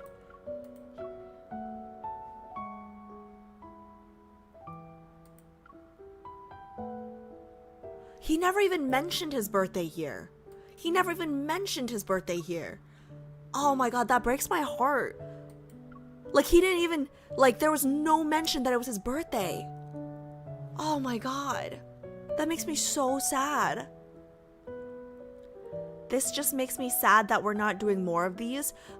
Did they stop writing anecdotes? Like, did they stop doing anecdotes like how they stopped doing tender moments? Oh my god, I can't, hold on. Oh, this is insane. This is insane, cause like, I'm sorry, it's insane cause like it's all coming back to me, right? Like it's been way too long, like I don't remember doing these even, but like when I come back and like I remember.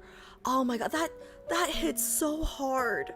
Yeah, no more anecdotes, but I also just mean the limited dates in general. It's going to be a while before you play more of the, oh, you mean me. Okay, yeah.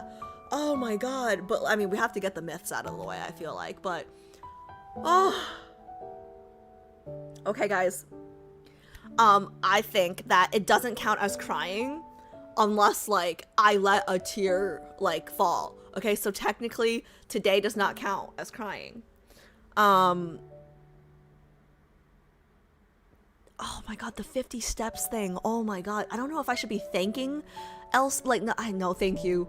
Like, that slapped! Oh! Okay. I gotta, oh man, that was so good. Okay. See, if you don't do the anecdotes, or if you don't have chat reminding you about this, like, you kind of miss out on the huge, like, that was huge. That was huge.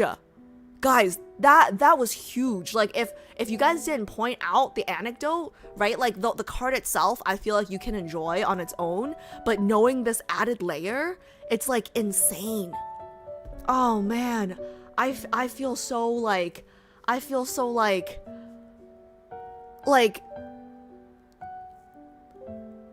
my heart breaks for him, but also it's kind of like a happy ending, right? Because he took 50 steps and she took a step towards him, and then he took another step towards her, and like at the end of the chapter it basically said, like, what did it say?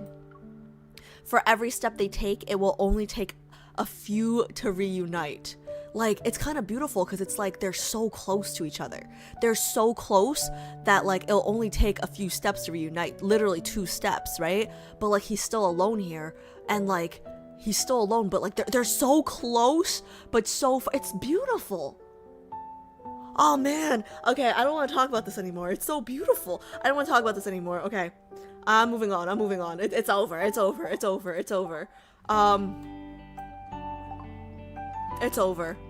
Okay, super quickly. Let me pause the... Okay, let's... Oh man, if you're not crying, then why are you making us cry?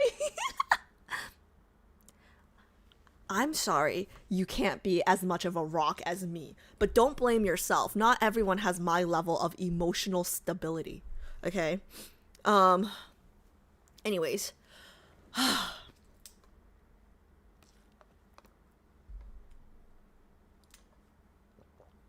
I am a rock.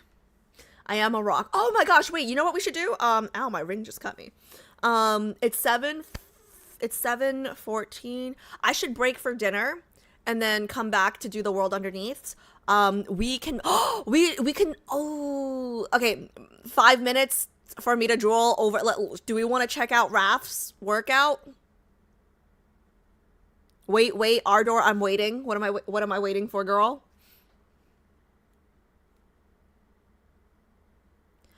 There's one Raf vid, birthday phone call. Oh, where is that? Where is that? Let me see. Did I miss that on the agenda? Okay, you guys literally just added that during the fucking stream because I didn't see that before, right? Like, I'm not a bad streamer, right? Y'all just added that in. Right? Okay, good. Yes, they did. Thank you. Okay, I was like, don't gaslight me. Like, I'ma look stupid. Okay. But I really do need to pee, so let's make this quick. Okay. Go to your phone/video calls. Phone call? Phone call, where is that? Phone/video calls. Go to your phone, video calls. Okay, phone. Where is my phone? My phone is here. Go to video calls, and then go to where the heart leads. Oh, right here, I got it.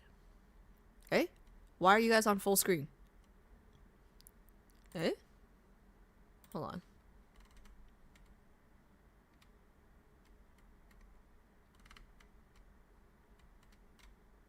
Photo. You want to know what it was? It's us at Lover's Slope. Wait, can I rewind? Okay. Did you see the latest post on the forum? A student uploaded a picture of us from today. Hey, that's an invasion of privacy. Don't worry, it turns out nice. Like, I already asked the poster for the original photo. Don't encourage your students to stalk us. You want to know what it was? It's us at Lover's Slope. You're leaning against my shoulder while I'm talking to you. You're leaning against my shoulder while I'm talking to you. I just realized how beautiful the sun is over there for this season. The places we visited today, I've been to them before, but I never really paid attention to the scenery until now. Is it because you're by my side? Locations I once thought were ordinary now seem to have a special meaning. It's decided then.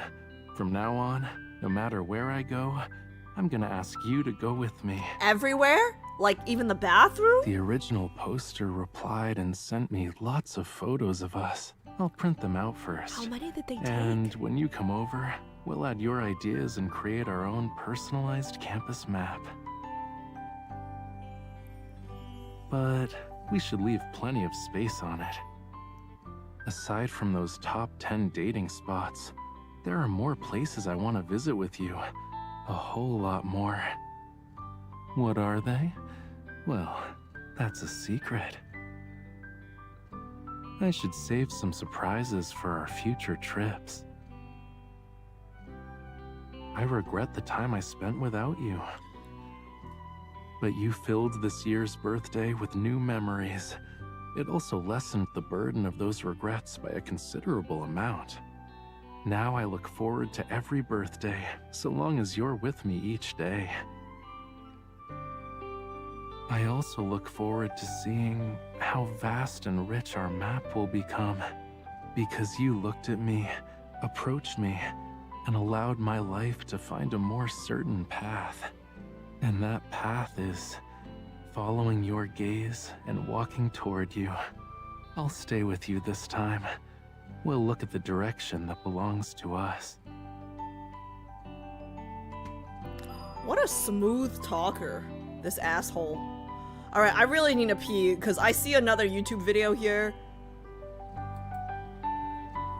Alright, yeah, I'm gonna pee then. If we're doing another YouTube video, I'm gonna pee. Be right back.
guys. 50 steps. 50 steps. That's all I was thinking about in the bathroom. God damn it. Okay. A YouTube video. I have no idea what this is. Let me just pull it up.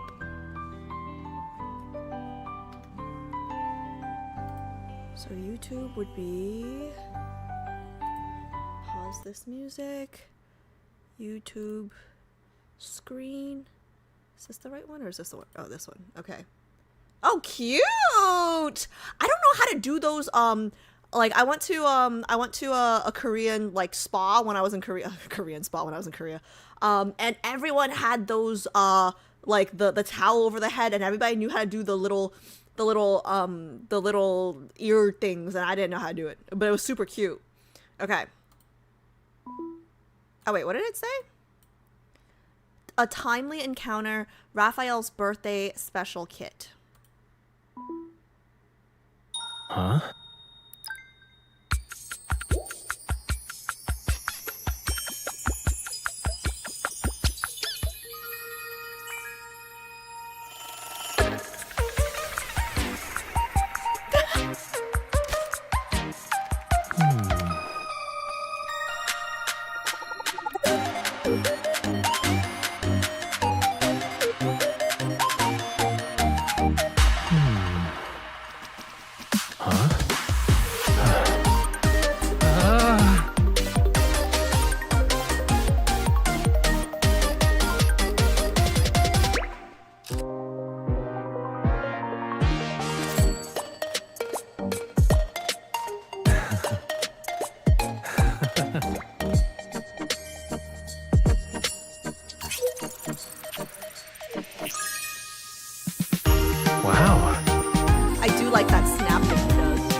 In this world, someone will remember your past, witness your present, and eagerly wait for your future. And that's the greatest birthday gift I could ever ask for.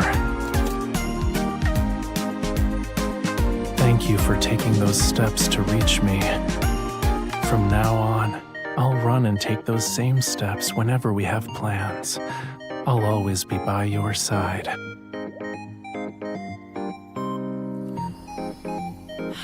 He said steps. Guys, he said steps. Oh, that's it. Guys, he said steps.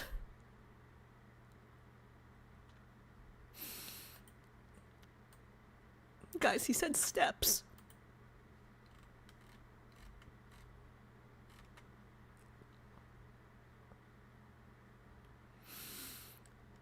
Oh my god! Duskbright steps! Turquoise! I didn't even get that! Steps is in. Oh my god! Oh!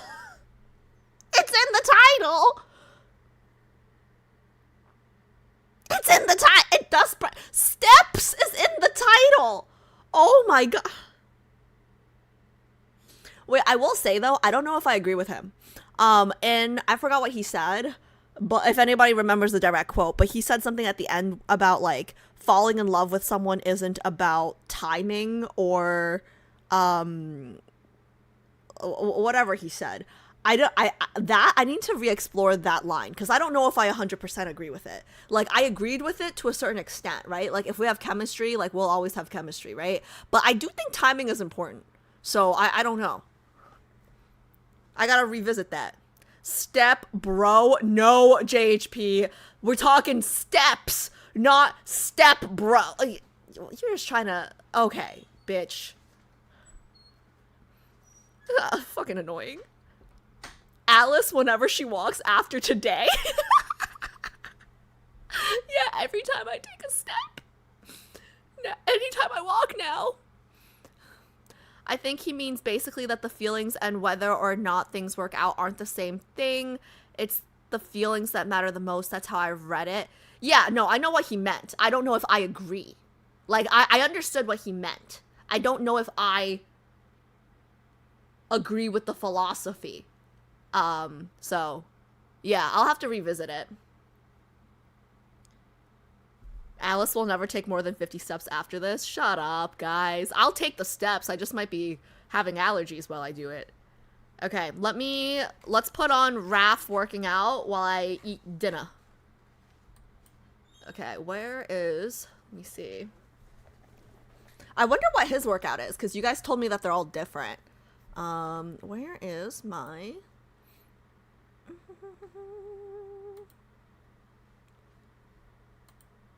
Okay, I gotta switch this to Raph. Confirm. Fedge cheered X100. Alice is gonna be doing a whole lot of steps during the 2026 NYC marathon.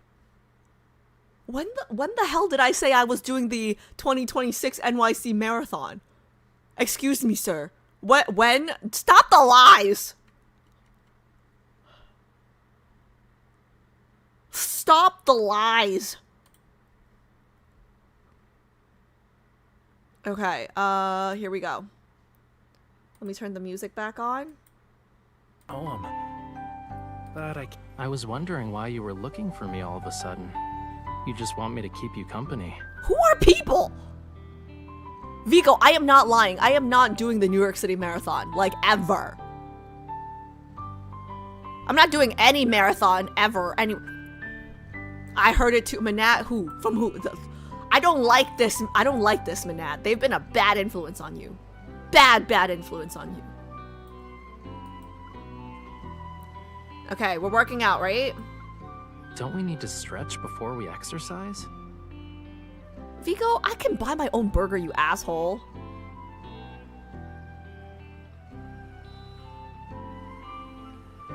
I don't understand what Pi is saying. Don't we need to stretch? Just because I don't work out doesn't mean I'm dumb. It's called common sense. He doesn't work out? So, like, can I just stretch? You know what? I don't work out either. This might actually, can we both be lazy? I don't know if we can both be lazy. I'm gonna do 30 minutes just because I'm gonna watch for 5 minutes at least. And then if I come back early, I come back early. If I come back early, I can stop, right? Like, I could stop the workout early or no? Yeah? Okay. So, like, is his thing, like... Thanks. Yoga That's my or something? chill outfit. Anyway, or do we just walk around the track?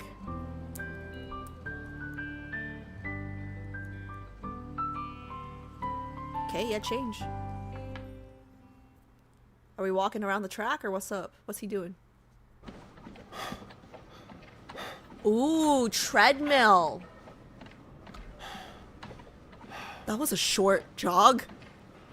You know, life's about exercise, but I feel like exercise is about to take my life.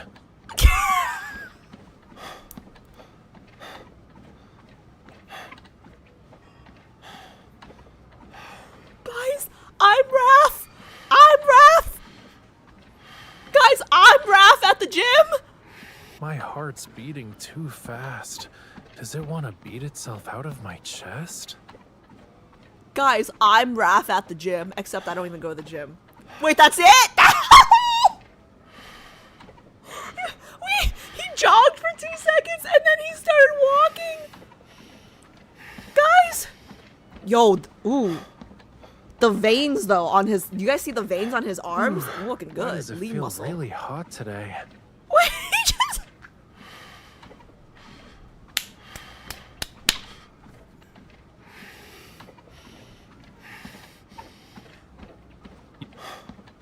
Three, 4, 5. That was 5 seconds. He ran for 5 seconds. He ran for 5 seconds and started walking again. Oh no. Walk when you're tired of running. Combine work and rest, you know. Guys, I can't.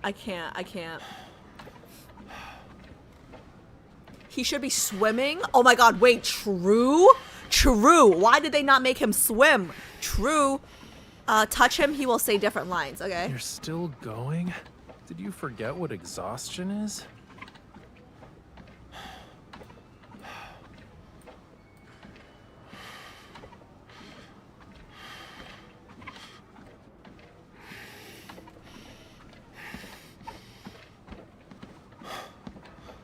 It's jiggling. You guys see the jiggle? It's jiggling. Yo, his arms look jacked from the back though. Like, man's got no stamina, but... Whoa! Guys, view 1 is of his butt. View 1, yo, Infold knows. Infold knows what it's doing, guys. Stayed up late last night. I'm seeing a View whole 1 is, lot this of is view 1. starfish. This is view 2, guys. View 1, view 2. Infold knows. Holy.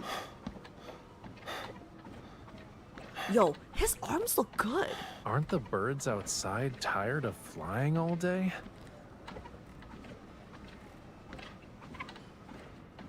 Damn, those legs are hella jacked. Well, I would say, like, so, Raph is, how do I say this? Like, his arms are huge, right?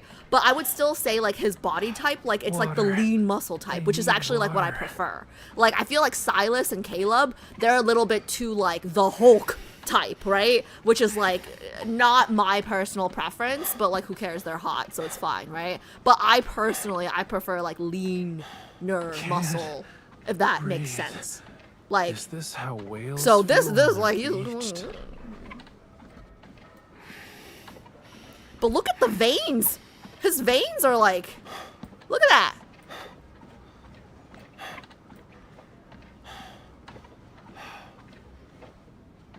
Why are his ears so red? Why are his ears so red?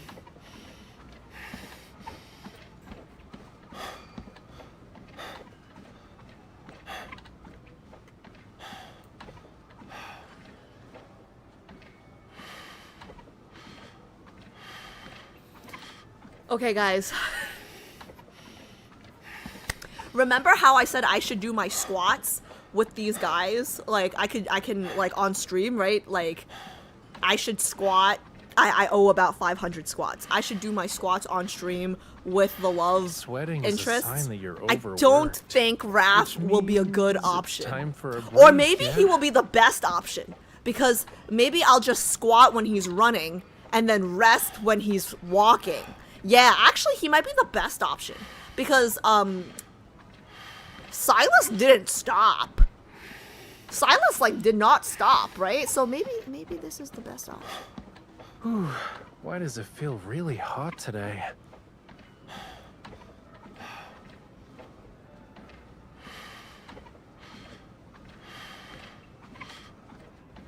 His ears are red because you've been touching him? I have? Oh! Walk when you're tired of running. Like when I was Combine turning work and and stuff? rest, Oh my you god, know. that's hilarious.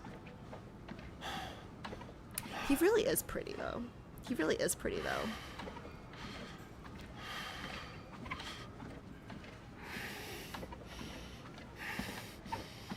I usually just stare at his chest during his workout. He has a very nice chest. I don't know. Sweating is a like, sign that you're overworked. Which means it's time for a break, yeah? who the hell said he was scrawny? His arms are huge. Like, look at my chopstick arms, guys. Look at my chopstick arms. Look at this. Compared to Joe that, Warrior 2 cheered X100. I have better chance of winning the Mega Millions and getting hit by lightning I than shouldn't you have finally stayed up finishing late your last squats. I will live. finish my I'm 500 seeing a squats. whole lot Okay. of starfish.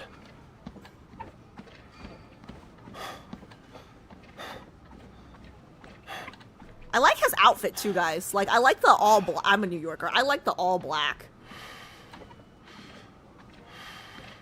Ooh, all black but white shoes.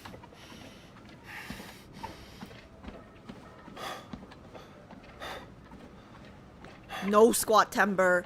Shut up about the horse. I'm gonna do it. All right, guys. I gotta eat. I'm getting hungry. Do we want the butt view or the front view? Breathe. Is this how whales feel when they're beached? This is how whales. He's funny. Do you guys want the front or the back? That's a wild question. Oh, actually, let me just check real quick.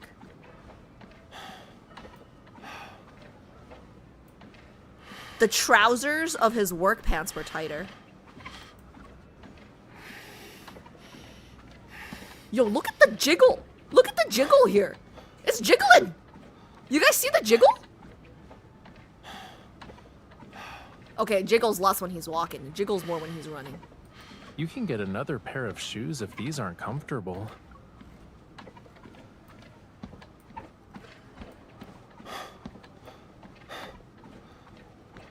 Okay, I like both. You choose front, back.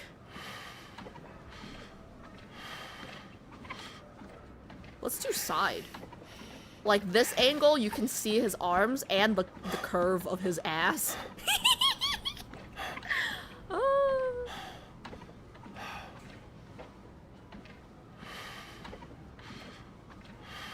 Aren't the birds outside tired of flying all day?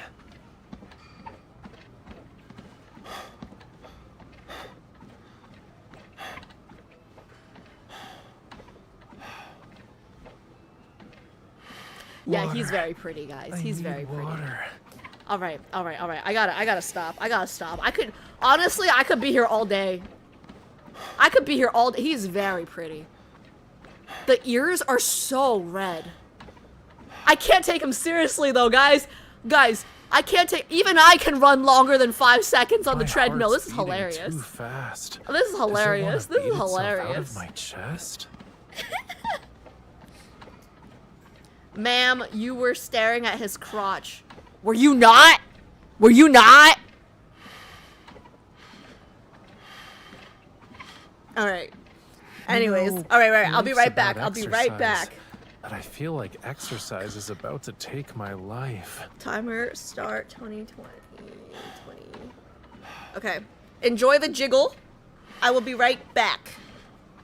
And then we will start the world underneath. I shouldn't have stayed. Feel free to up talk late about last spoilers night. and stuff while I'm gone, but when seeing I'm a back, you guys whole stop. lot of starfish. Be right back.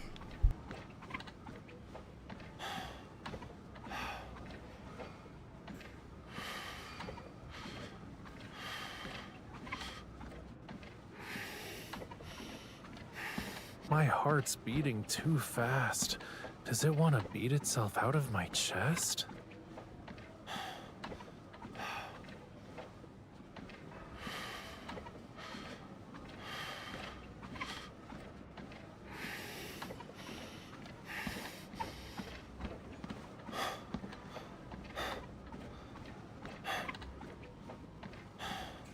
Whew, why does it feel really hot today?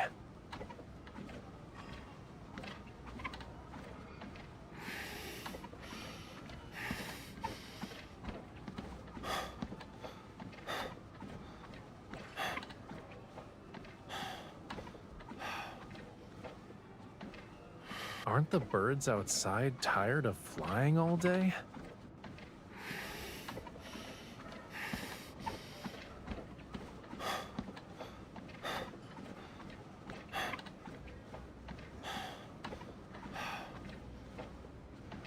Sweating is a sign that you're overworked, which means it's time for a break, yeah?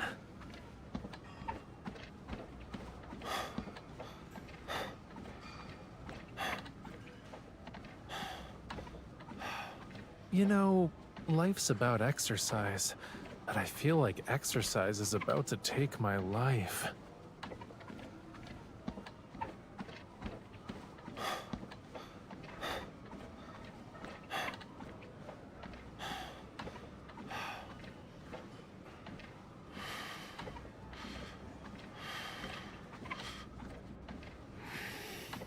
Water.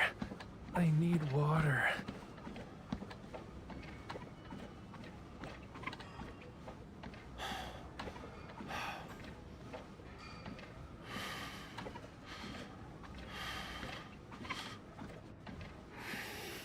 You can get another pair of shoes if these aren't comfortable.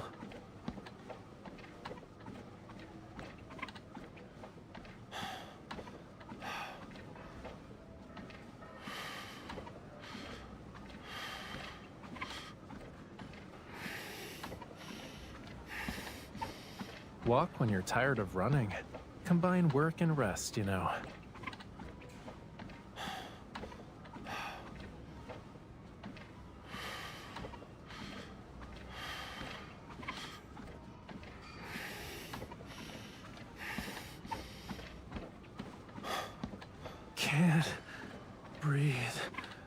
Is this how whales feel when they're beached?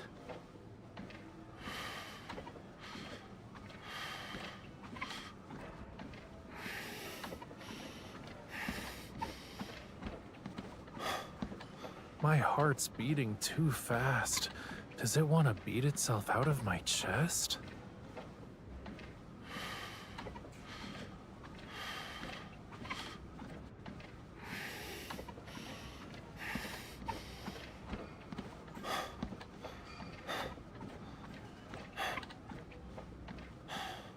Walk when you're tired of running. Combine work and rest, you know.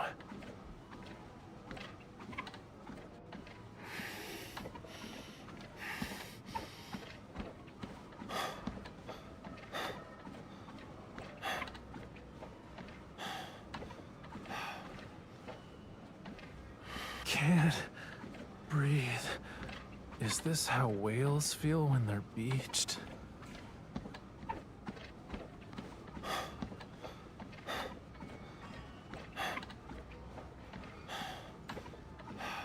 I shouldn't have stayed up late last night.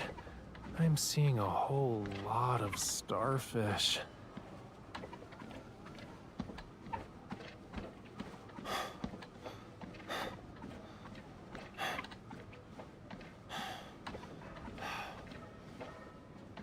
You can get another pair of shoes if these aren't comfortable.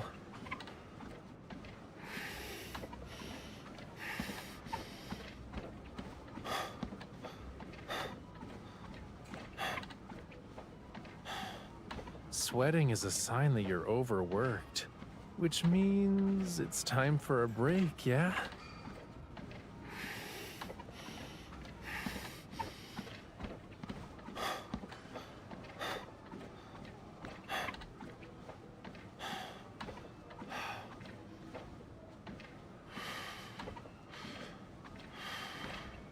Water. I need water.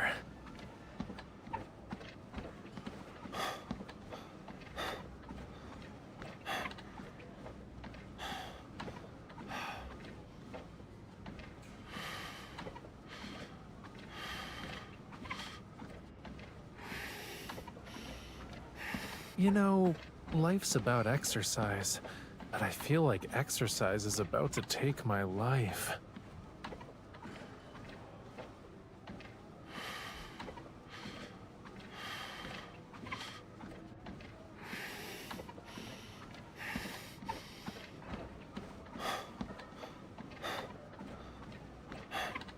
Aren't the birds outside tired of flying all day?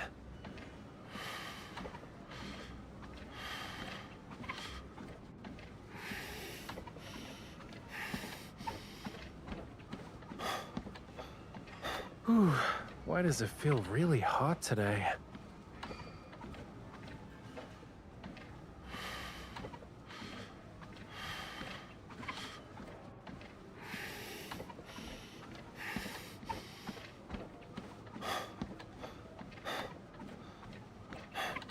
You can get another pair of shoes if these aren't comfortable.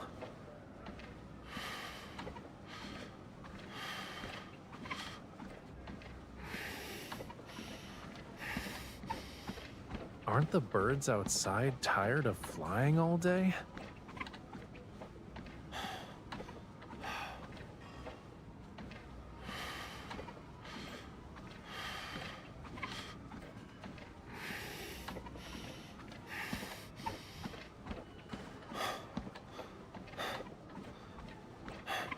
My heart's beating too fast. Does it want to beat itself out of my chest?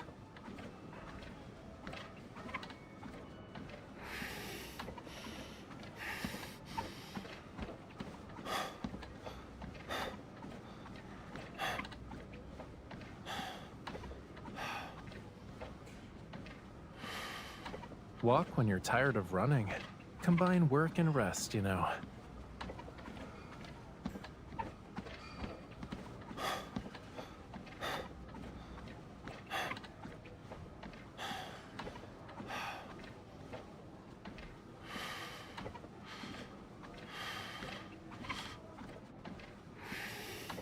I shouldn't have stayed up late last night.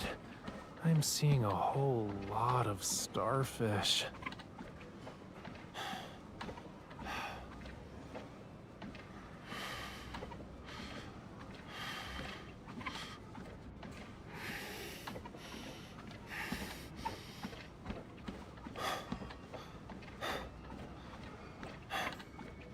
Whew.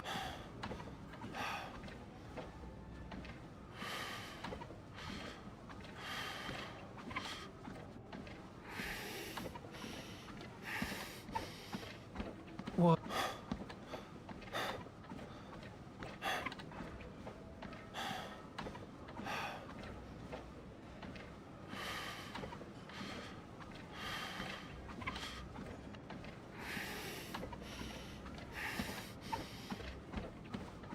You know, life's about exercise, but I feel like exercise is about to take my life.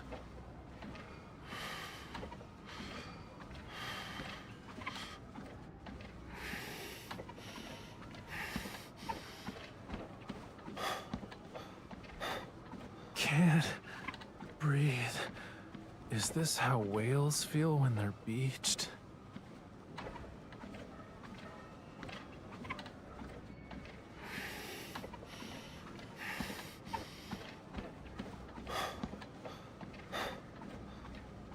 Sweating is a sign that you're overworked, which means it's time for a break, yeah?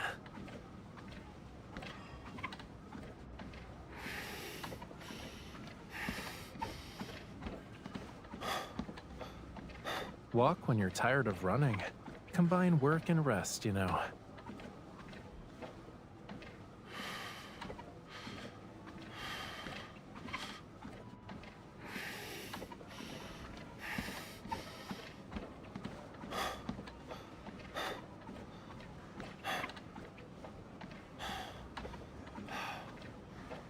Can't.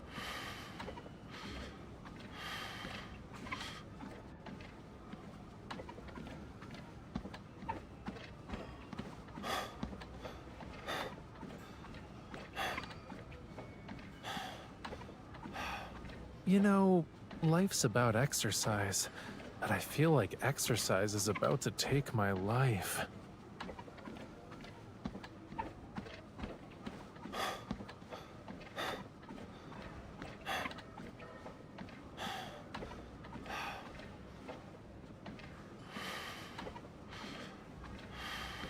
My heart's beating too fast. Does it want to beat itself out of my chest?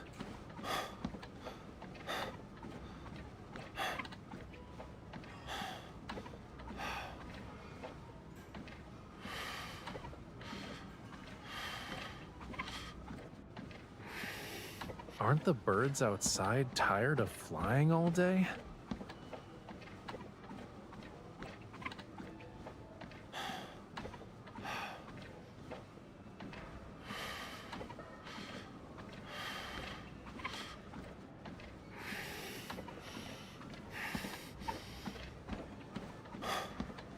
Sweating is a sign that you're overworked, which means it's time for a break, yeah?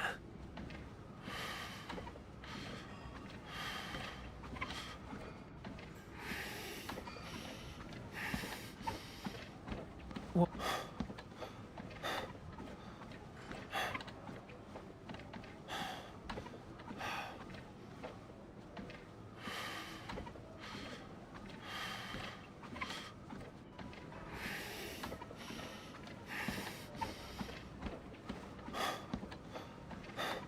I shouldn't have stayed up late last night. I'm seeing a whole lot of starfish.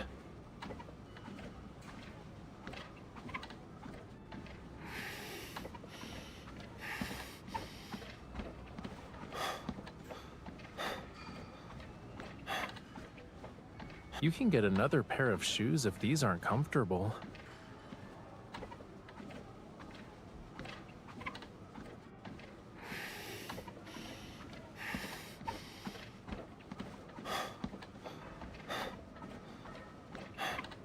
Whew, why does it feel really hot today?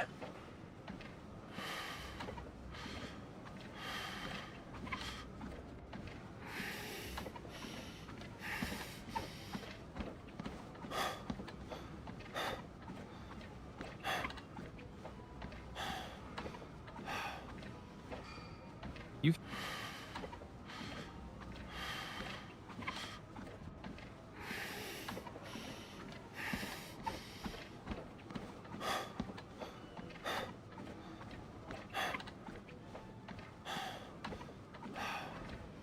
You know, life's about exercise, but I feel like exercise is about to take my life.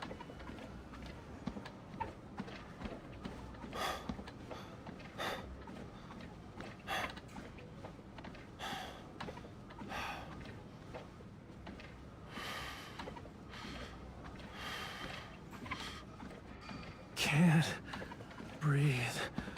Is this how whales feel when they're beached?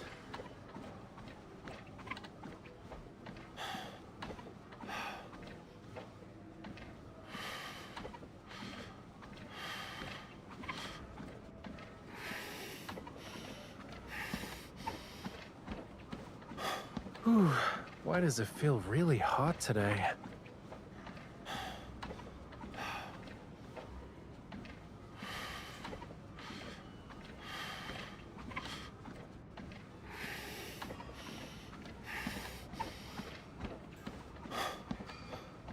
Water. I need water.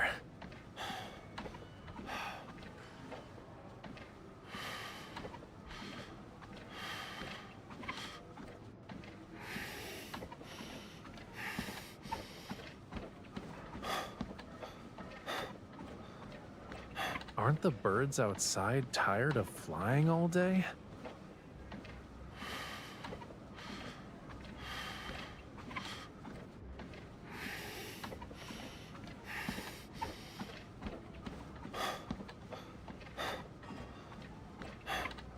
Walk when you're tired of running.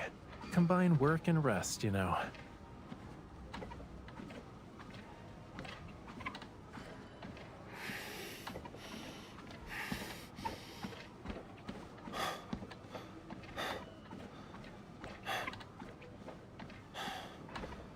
I shouldn't have stayed up late last night. I'm seeing a whole lot of starfish.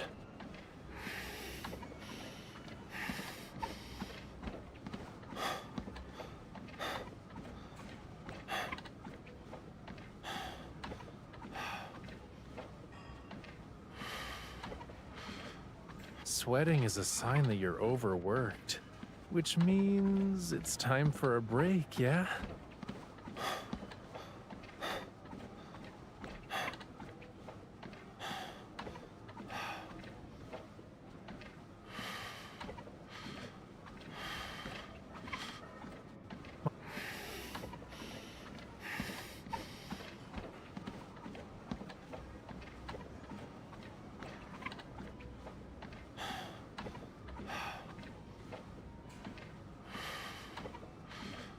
You can get another pair of shoes if these aren't comfortable.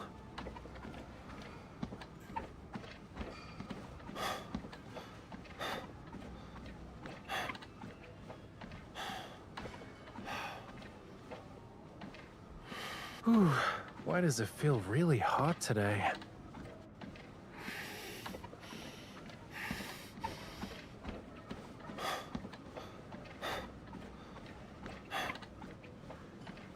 Sweating is a sign that you're overworked, which means it's time for a break, yeah?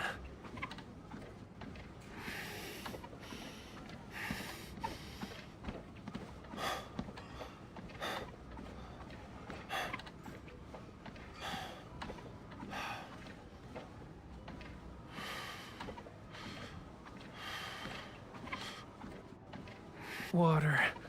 I need water.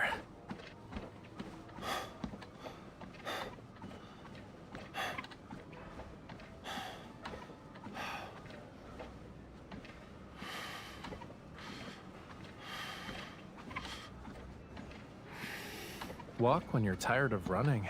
Combine work and rest, you know.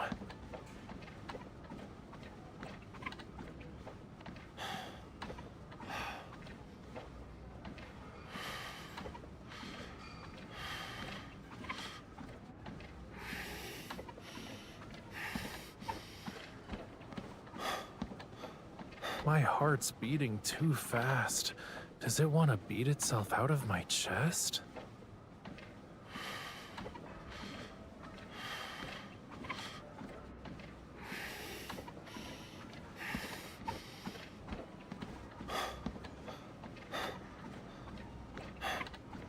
Aren't the birds outside tired of flying all day?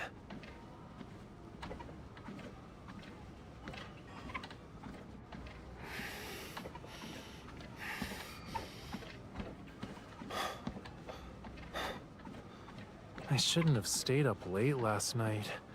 I'm seeing a whole lot of starfish.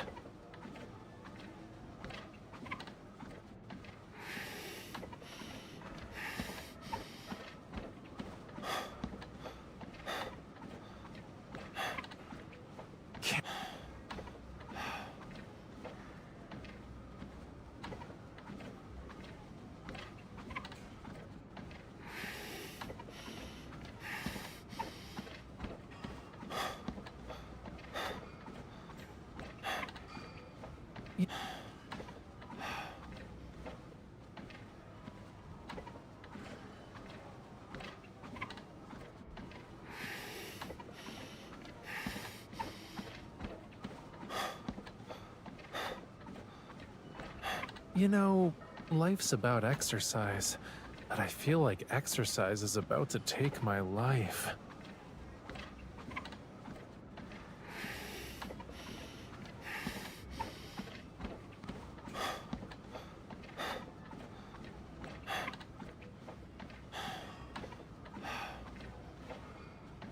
Walk when you're tired of running. Combine work and rest, you know.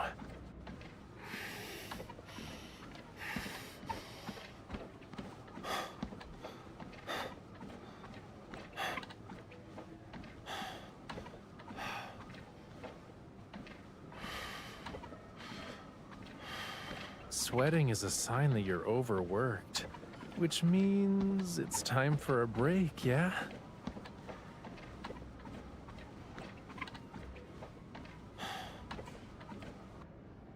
You seem to have some stamina left. Maybe you can increase the intensity next time.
Hey guys, I'm coming back very much on time. If you're writing any spoilers, stop it. I will be looking in 10 seconds.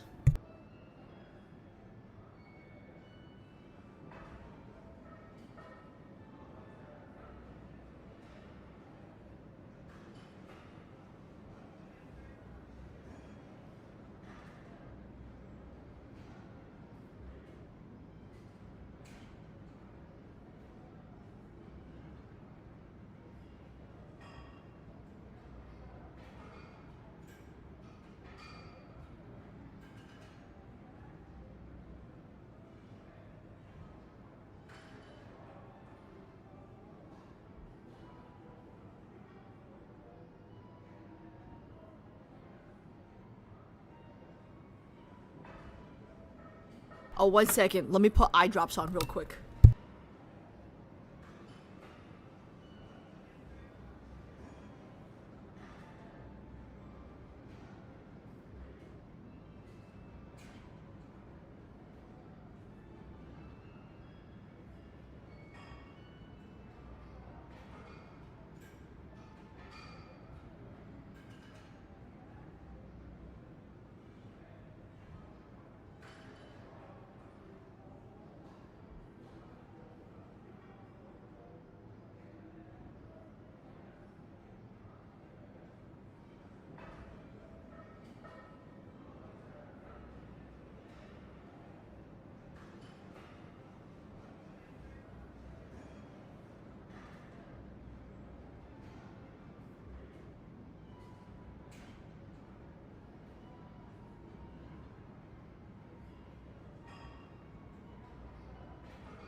Okay, guys, I'm coming back. I saw somebody said something about a spoiler, so I'm just clearing the chat. Don't make me time you out, Pi. Don't make me time you out, Hannah. I don't know what you guys are doing. Anonymous gifted Cougar Hunter 696966969 a subscription. That An sounds like anonymous something user Private would gifted a do. tier 1 sub to Cougar Hunter Anonymous. 696966969. I'm just gonna assume you're private. Thank you very much. Okay, let me click out of this real quick. Of course I'm not gonna do that with you. Do what? Ooh, nice. Rewards. Okay, let me just see what we're doing real quick. I was back right on time. Alright, I'm not even, like, hey, write spoilers again, I'm timing you guys out, because I'm so paranoid. Mask, that's your warning. One more person writes spoilers, and it's not a spoiler, I'm timing you guys out. I'm not fucking with spoilers. It gives me a heart attack. Especially when I'm full from dinner. My stomach is full. And I was in a good mood, don't mess with me.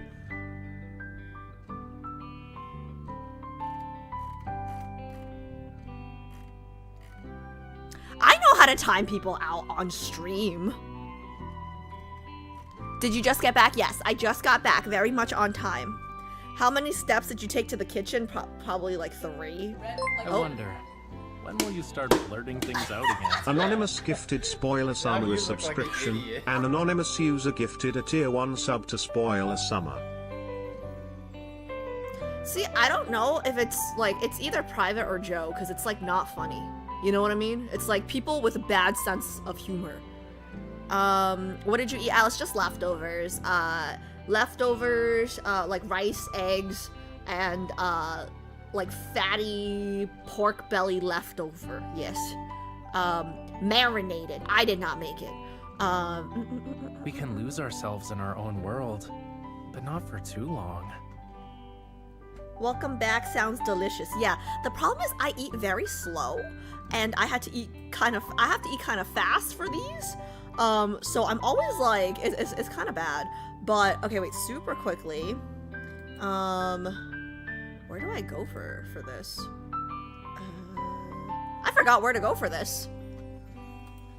Let me see if there's in the instructions. World underneath. Can I help you? What do you want? Look at my face. Wait. I Raph's don't think talking. you can stare at it for Do you 30 wanna seconds talk to without chat? laughing. Hold on. I gotta mute the. Raph's talking. What do you? You want to talk to chat? Hey chat, 4/4, save the date What does that mean? for the anniversary. That's Jay and I have something planned. wait. That's Mira's birthday. Yes. What? My anniversary? Yeah. My anniversary is March 26th. Okay, yeah. 4/4 is a good day. But my you're talking about my stream anniversary? Yeah. My stream anniversary is March 26th. Okay, but Jay and I have something planned. 4/4, you know, for the 4th year Why anniversary. would you pick 4/4? Your 4th year anniversary, so 4/4. That's like the least lucky date. Sorry, Mira, if you're listening. I think it just makes sense. It's like perfect. It's like 4/4/4. But I already had something planned for my anniversary. Okay, well, Jay and I have something planned too. But I already have something planned for my anniversary. What do you have planned? Okay, doesn't. No.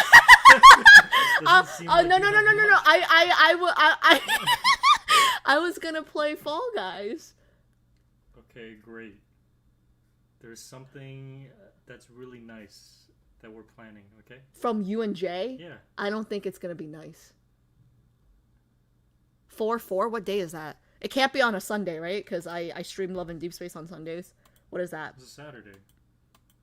How are you just gonna pick a stream date without like, what if I had plans that Saturday? Okay, well, we're telling you now. 4/4, perfect for 4th year anniversary.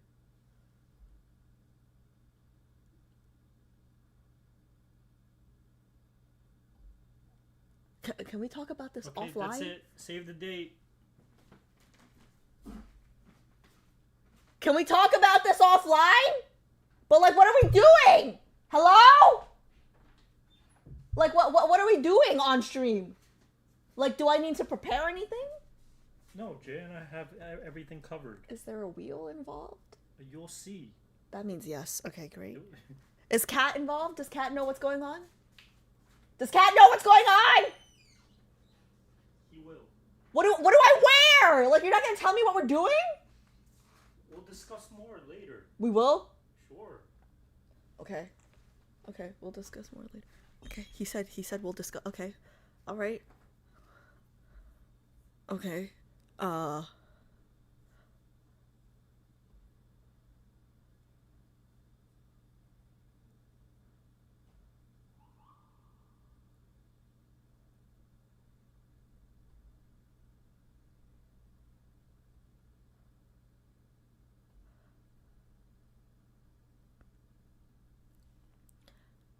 Okay, I just want to be very clear.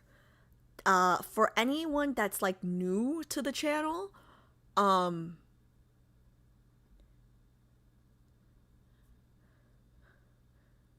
don't even know how to explain this, but like a wave of panic has just overcome me, and I don't know how to explain this without sounding crazy.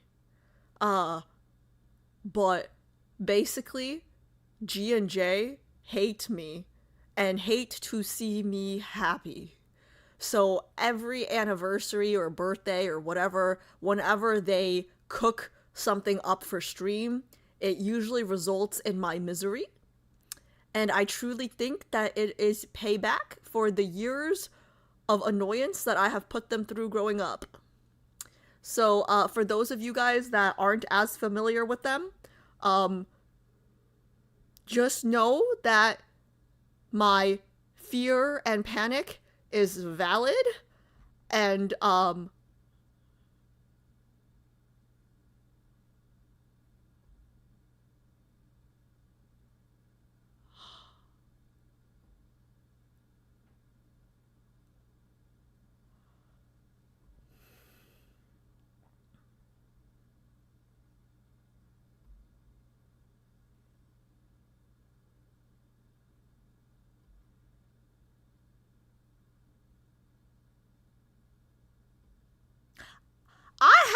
okay, wait. So I just want, like, I had a plan for my stream anniversary. Okay, like I was in the process, okay, of creating a plan. I had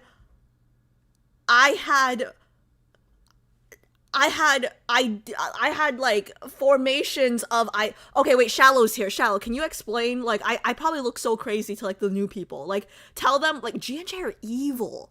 Like, they are evil. Yeah, 4-4 is diabolical. Maybe wear all black. That they, bro, 4-4. Like, you know I'm scared of the number 4. Okay, and they choose 4-4 for my 4th anniversary. That's insane. My anniversary is March 26th, guys. Okay, just so you guys know.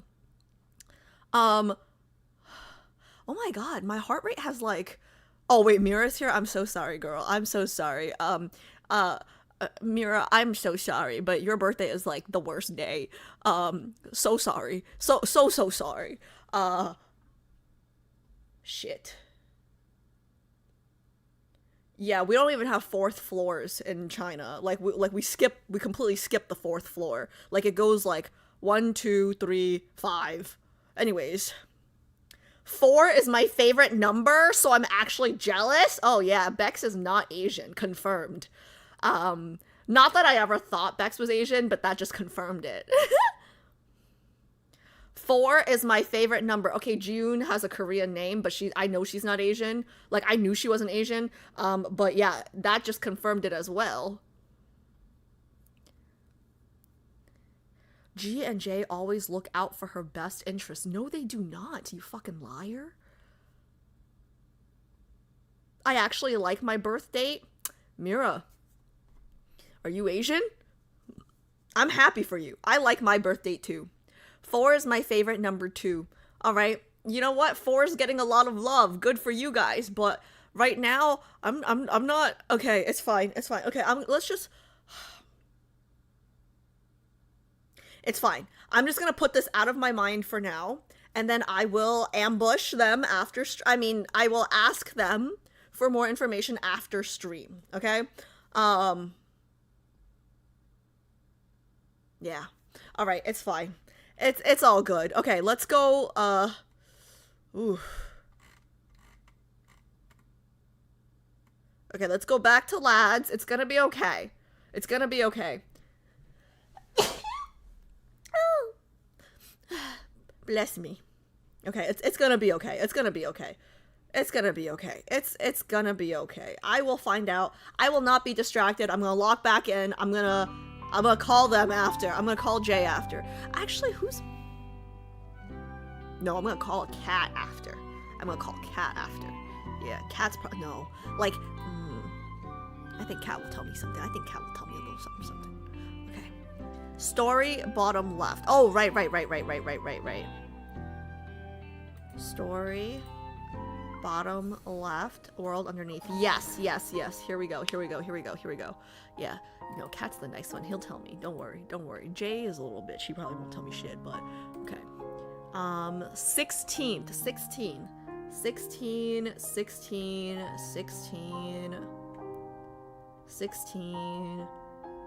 Nice, here we go. Cat, ban yourself. Time yourself out. What do you mean you think I'll pick up? You're supposed to be the nice one. Well, that was rude. Okay. All right, it's fine. It's fine. We're locking in. We're locking in. We're locking in. It's fine. It's fine. It's fine. It's fine. How bad could it be? Okay, if I know my boys, and I'm pretty sure I do, there's gonna be a wheel involved and I'm gonna hate it.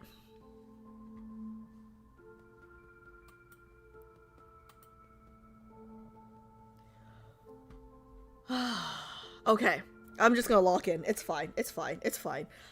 There's nothing I can do about it now. There's nothing I can do about it now, right? Okay, it's fine. It's fine. Don't give them any ideas, Shallow. Don't give them any ideas, Manat. Shh. Okay. All right, whatever. Guys, I just want to say my anniversary is March 26th. Okay? I don't know why they picked 4-4. I would never pick 4-4 as an anniversary date. Love you, Mira. Love you. Okay. I'm locking in. Okay. This is World Underneath Chapter 16th, which I have no idea what this is. So let's see. Okay, I'm gonna lock in. I'm gonna lock in. I'm gonna lock in. If you guys have any information about my birthday stream, please let me know. I take anonymous tips, okay? Just get me the information. If you guys hear anything, from anyone, if there's any secret discords going around, please let me know. I will not pay for information because I don't do that because I'm El Cheapo, but I will pay in love and affection. Even though I'm not really good at affection either, but yeah, just hit me up if you hear anything from the guys. Okay? Anyways, I'm locking in now. I've said my piece, I'm locking in now. Chapter 1. Scientific observation log. Okay, no, I can't. There's gonna be a wheel. There's gonna be a wheel, isn't there? G, are you listening? J? Cat? Is there gonna be a wheel? Are you guys here? Is there gonna be a wheel? Hello? Hello? 4-4 for the 4 years of streaming. Wow, yeah, only an asshole can think of that, right? Maybe you're gonna be in a wheel this time? What does that even mean, Hannah? What does that even mean, Hannah? What does that even mean, Hannah? What the fuck does that even mean, Hannah? Like, I'm the wheel? I'm listening. Is there gonna be a wheel involved? G, can you just give us a little more detail? I was told they're doing ping pong balls. What? What? Ping pong balls? Like what does that even mean? Maybe you're gonna be in a wheel? Like cosplay? Like I'm gonna cosplay a wheel?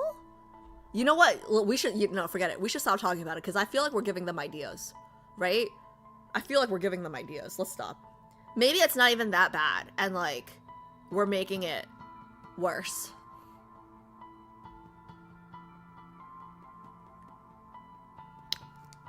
All right. Like running in a wheel like a hamster? Like you think they're gonna get me a human-sized Listen, G is a broke PhD student, okay? And Jay is a broke PhD student, and G shares a tiny New York City apartment.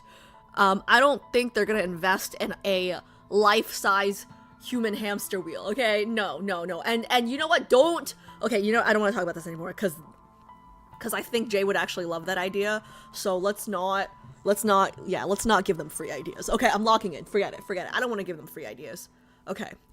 Yeah, Hannah, you are diabolical. Hannah, that is evil. Okay, I'm not giving them any more ideas. Let's move. Stop, Alice, you're challenging them. Okay, you're right. I just can't focus right now. Now I'm all rattled. No, I'm not. I'm a rock. She's a rock. Okay. Yeah, I'm a rock. Okay, sorry. Locking in. Deep breaths.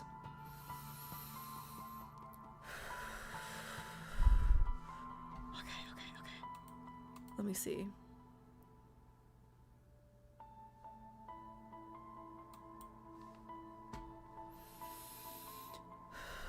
Okay, I'm locking in. Guys, after you guys see this anniversary stream, you guys will understand why I fear them. Okay? You guys will understand. You guys, those of you guys who are new to the stream might think I'm overreacting. But when you guys witness firsthand, you'll see that I'm just reacting. I might be underreacting. Okay, I'm locking in. Chapter 1, Scientific Observation Log. I guess it's Chapter 16. Chapter 16. Yeah, Chapter 16. Subchapter 1, Scientific Observation Log. Excavation site, Northern Forest of Lincoln City. Recorder, Shaylin. Who is Shaylin? Excuse me. Survey date, something 2034. Weather. Clear. Excavation process and key findings.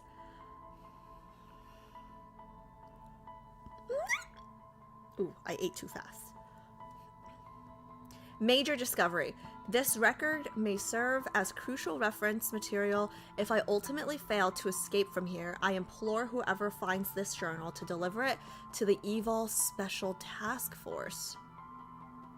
Ooh.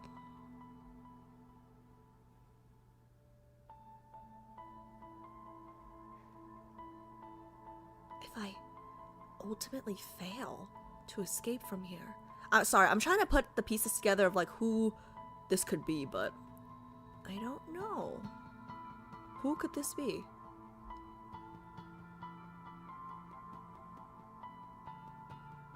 Okay, whatever.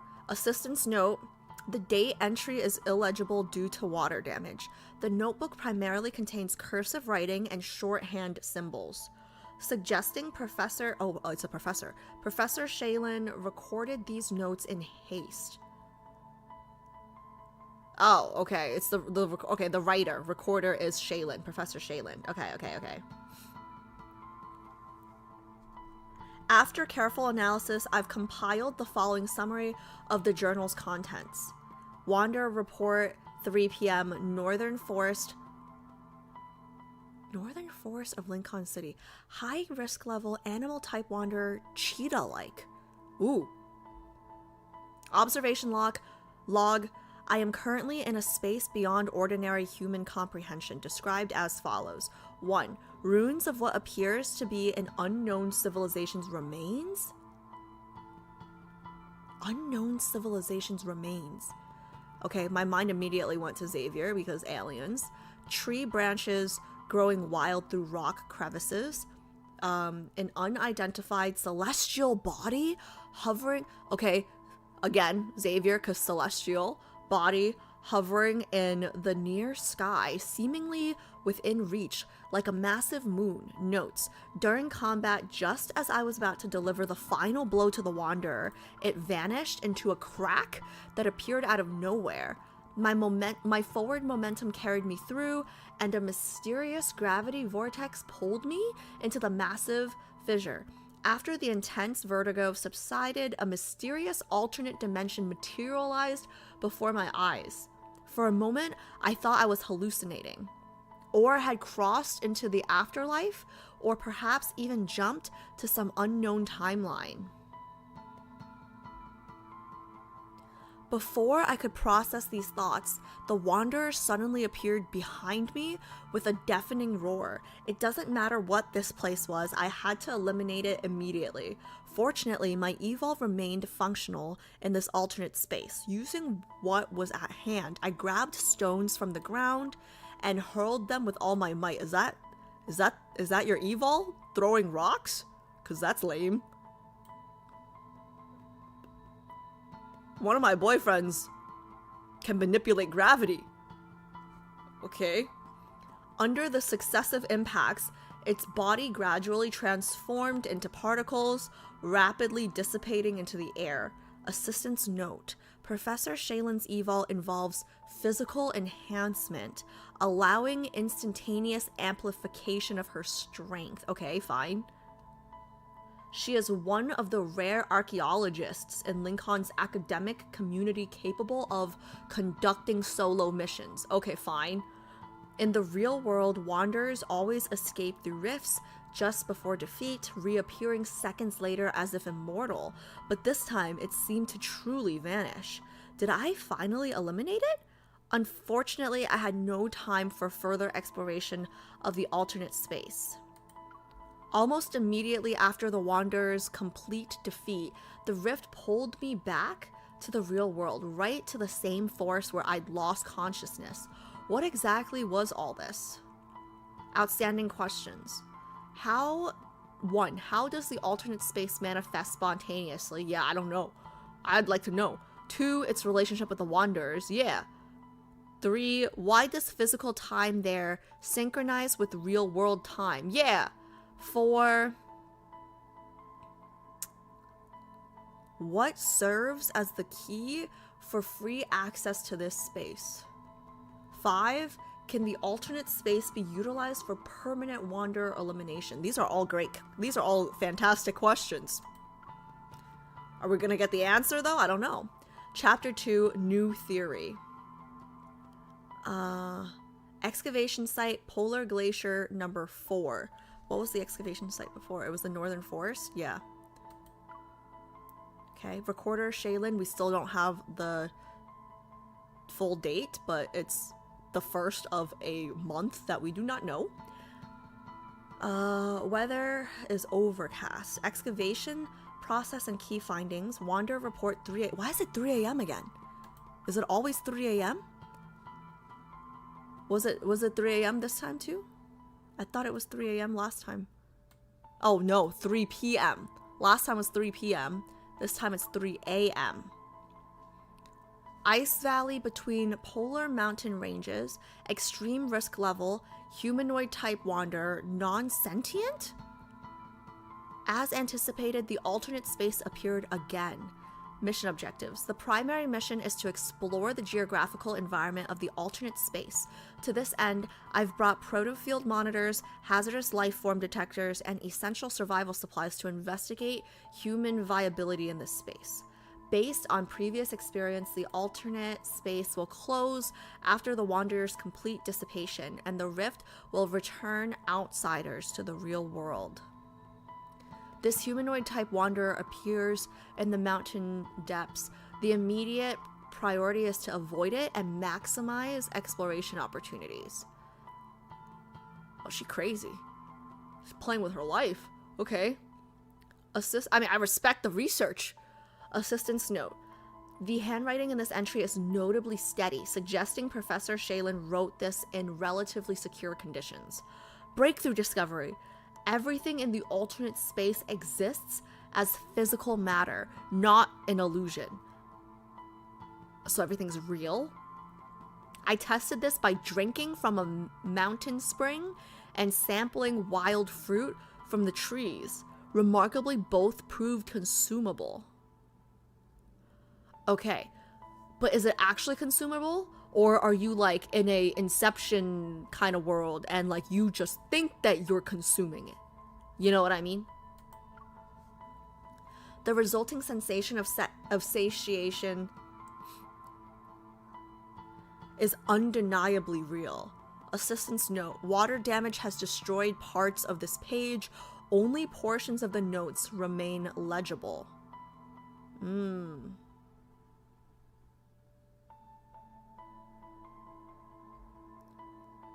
I've developed a new hypothesis. Field experience indicates that the physical dimensions of explored alternate spaces correlate with the different species and specifications of wanderers.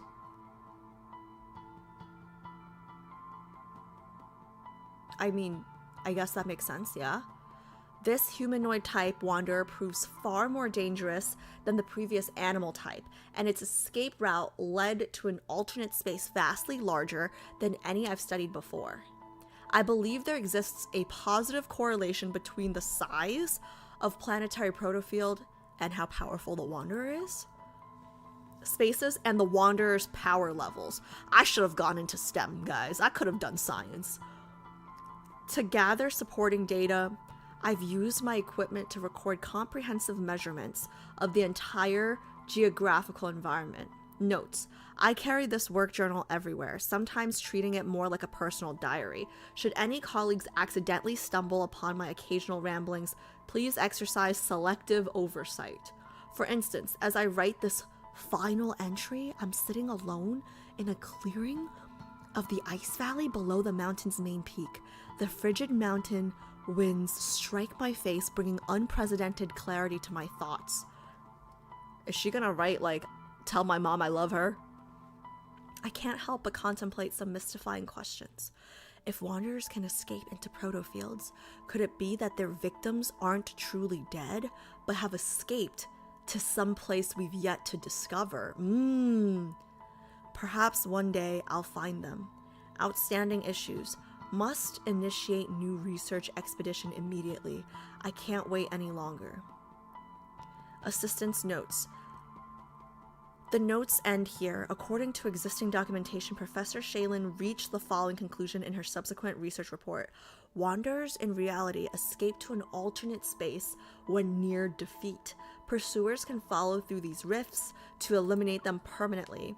As the first discoverer, Professor Shaylin termed this alternate space protofield. This makes a lot of sense, actually. Oh, okay. It's all clicking together now. We go into protofields to destroy the wanderers permanently. Okay, yeah, okay, it's clicking. It's clicking. Wait, why is there another entry? I thought she died there. Because she said it was her last entry. I thought she died. Chaos and rebirth. Oh, like death and pregnancy? Protofield number 1012. Recorder Shaylin. Survey date. Ooh. So she might still be alive. Cloudy. Assistant's note. The day entry shows signs of modification. Upon examination, it appears to be the date of the Chrono Rift catastrophe. The handwriting is extremely erratic, suggesting Professor Shaylin wrote this in a highly disoriented state, possibly causing temporal confusion. Excavation process and key findings. Guys, the background music is not helping. I mean, it is, but it's like I'm on the edge of discovering something big, you know? Wander report, 1 p.m. Desert region, possible intelligentsia. Ooh, possible intelligentsia type wander detected, unconfirmed. So this is going to be like an even stronger protofield, right? Observation log, new protofield discovered with the following characteristics. 1. Habitable climate with abundant geological resources. 2. Infrastructure remarkably similar to real-world settlements. 3. Vast expanse extending beyond visible limits, suggesting massive spatial dimensions. 4. Signs of previous habitation? Evidence of past occupancy? Could it be from, like, a human that was trapped in the protofield? How long can you live in one? Assistant's note, multiple black lines were drawn under the 4th observation point for emphasis. This suggests Professor Shaylin was experiencing significant emotional turmoil at the time. Experimental plan. I've decided to conduct a new experiment within this protofield. Previously explored protofields would automatically close after a certain period following a wanderer's elimination, like some predetermined system protocol, with the rift forcibly returning any entrance to reality. But this time, I've waited an entire day without being expelled. This place must be special. Even now, I maintain my belief that those who appeared to be killed by wanderers might still be alive, waiting eternally to be found in some protofield. This is crazy, guys. I'm getting goosebumps. This is crazy. Assistant's note. The experiment purpose section has been torn out cleanly, with even fold lines suggesting deliberate removal by Professor Shaylin rather than external damage.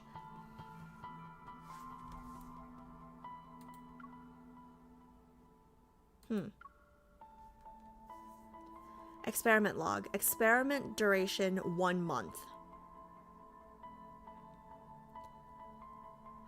Brought supplies, barely sustained basic needs during. Wait, so she was in a protofield for a whole month? During this period, I actually took up residence in protofield 1012. More specifically, I established a campsite using a portable tent and began living here. Using primitive resources available in the space, such as stones and fallen timber, I managed to create fires for cooking, maintaining basic living conditions. The research equipment was extremely heavy, but thanks to my evil, I could carry it for ongoing material analysis. The protofield's energy signature differs completely from Earth's, showing striking similarities to Wanderer energy patterns instead. Could Wanderer interference be affecting my readings? Is this why I can't find them? I can't determine who left these signs of habitation. The experiment continues, but I'm running out of medication. Shit. The hallucinations have begun. Okay, so I don't think we can take anything that she says after this as fact. As factual, right? Because she's hallucinating now. The hell? Assistant's note.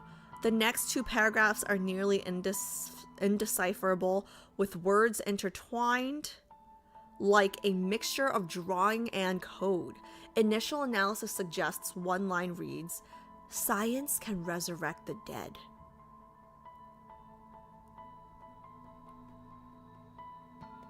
Yeah, she's gone, guys. She's gone.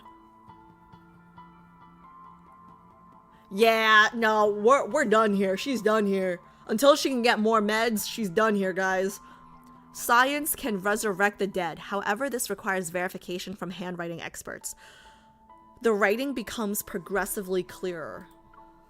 Afterwards, suggesting Professor Shaylin regained lucidity.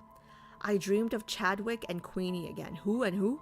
Chadwick and Queenie again? They've refused to visit my dreams for so long. Perhaps they're still angry I couldn't get home earlier that day. Shit, you know what this means? I think this means Chadwick and Queenie, obviously somebody important to her, people important to her, probably were taken away by Wanderers, and she's made it her life mission to find out if they're still alive, trapped in one of these protofields. Shit. If that's not it, then somebody should write that fan fiction.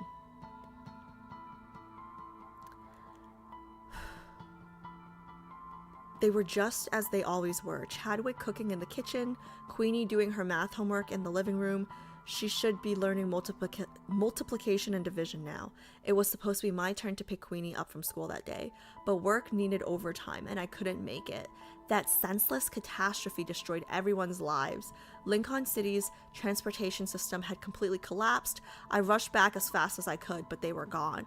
The neighbors told me they vanished, along with the Wanderer. I searched for so long but never found them. But now, there's hope. Outstanding issues. This attempt has failed as well, but I won't give up. Assistant's note, the following page has been torn out, suggesting additional unfinished content. However, according to information provided by the Institute, Professor Shaylin was ultimately returned to reality by the rift.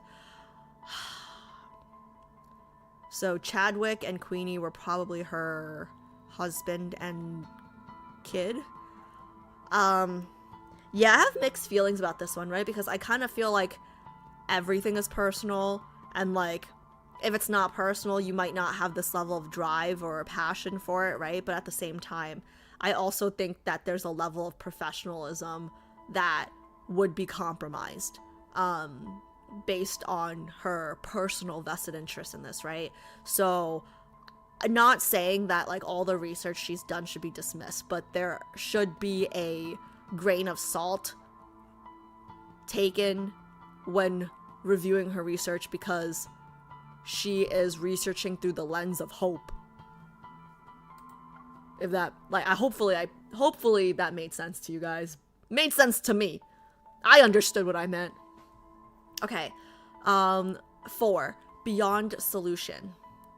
Excavation site, Lincoln City Streets. Recorder, Shaylin. Ooh, 2 years later. Weather clear. Excavation process and key findings. After the last research expedition, my condition deteriorated.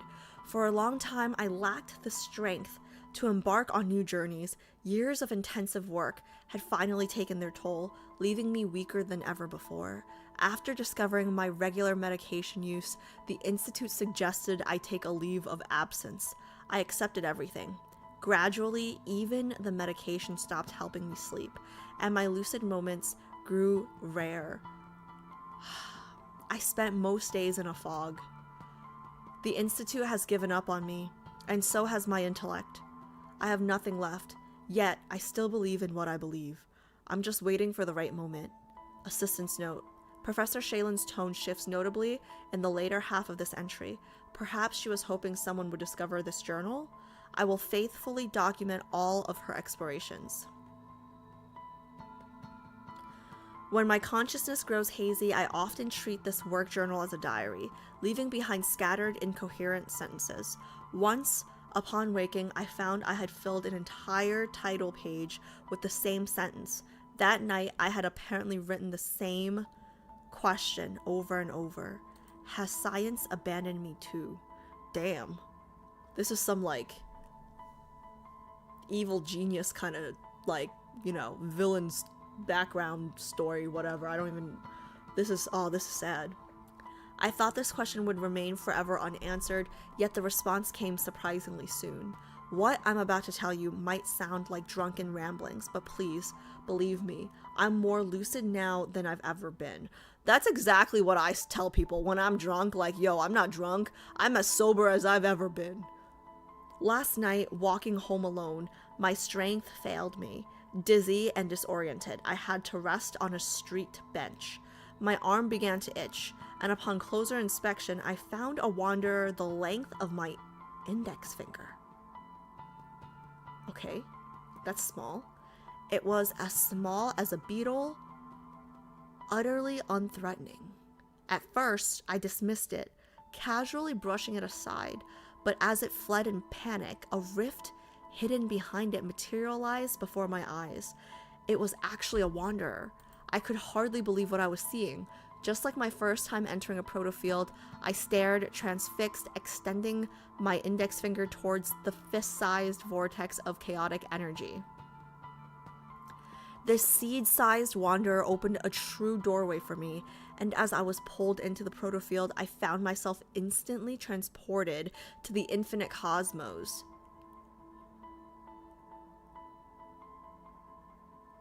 How is that possible?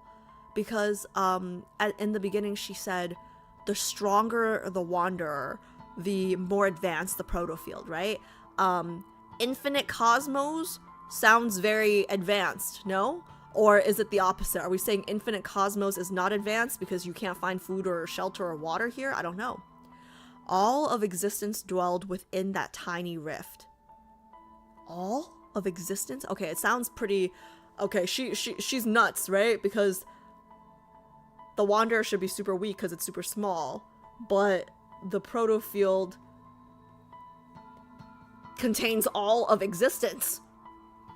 Like glimpsing an ocean within a single droplet of water. Before I could process it all, I felt a gentle touch on the back of my hand. When I turned around, there was Chadwick, unchanged, as if time had frozen around him. Let's go. Queenie got out of school early today. She's waiting for us at home, I heard him say with a smile. Outstanding issues. Now we can return to the universe together. I'm sorry I kept you waiting for so long. Oh no, guys, she went crazy. She went crazy. She went crazy. Assistant's note. Here, Professor Shaylin's work journal ends abruptly with her personal effects found abandoned on a remote mountainside. Too many questions remain unanswered. For instance, if these events truly occurred, Professor Shaylin should now be residing in the mysterious protofield she described.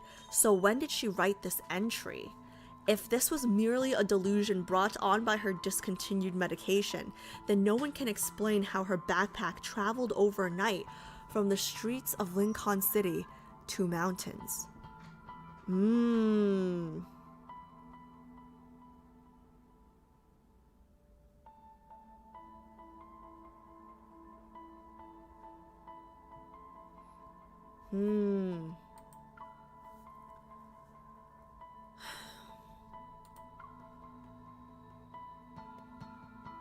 If this was merely a delusion brought on by her discontinued medication, then no one can explain how her backpack traveled overnight from the streets of Lincoln City to mountains hundreds of miles away, nor where she herself has gone. From that day forward, no one has ever seen her again. Appendix from Professor Shaylin's assistant, personal profile of Professor Shaylin. Shaylin, 1997 to 2036. Research Fellow at the Lincoln Architectural Society. 2019 to 2034. She joined the Deepspace Academy in 2034, where she introduced the groundbreaking academic concept of protofields. That same year, she joined the Lincoln Academy of Sciences and continued her field research on protofields. Mysteriously disappeared in early 2036 without a trace, the Deepspace Academy has awarded Professor Shaylin its Lifetime Achievement Honor Award. We will never forget her contributions, and may she reunite with her family among the stars.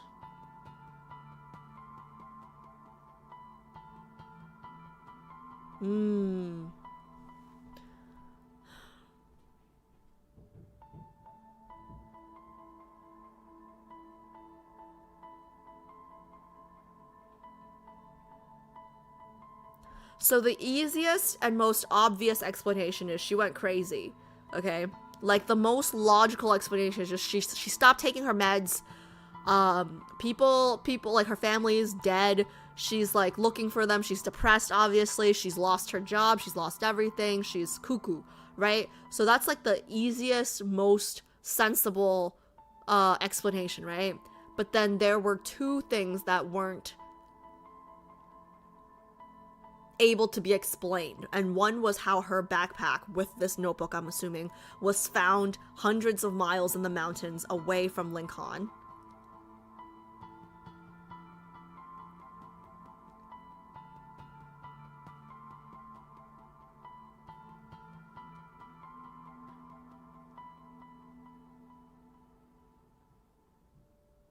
But I mean, like, no, like, she could have changed the date, right? Like, she could have changed the date in the, like,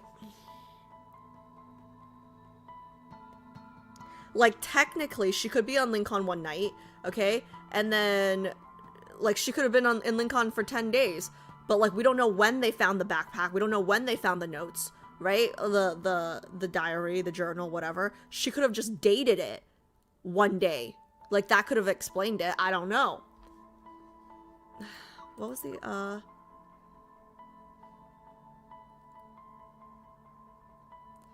If these events truly occurred, Professor Shaylin should now be residing in the mysterious protofield she described. So when did she write this entry? Yeah! Like, if she's living in the protofield, her notebook and backpack shouldn't have been able to find a way out without her, right? You know what I mean?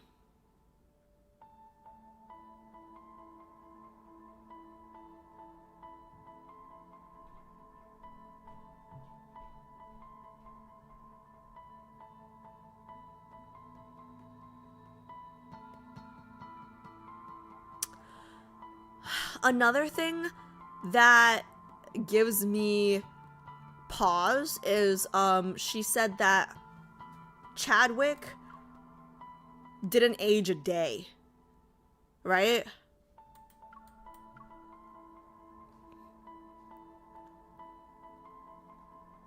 Chadwick unchanged, as if time had frozen around him. Like, that's another thing. Like, does being in a protofield make you younger? Like, I don't know, because it's like a different timeline. Like, does time freeze? I don't know. Okay, okay, let me... Hi, Adri, how's it going? Hi.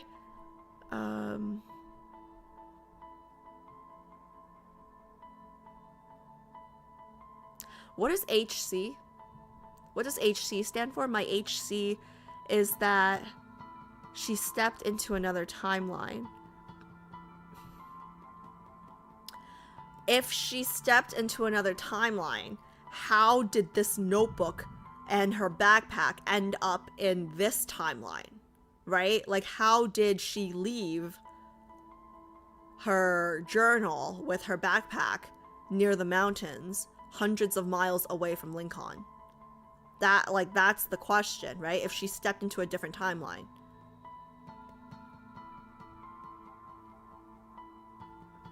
Head canon. Oh, okay.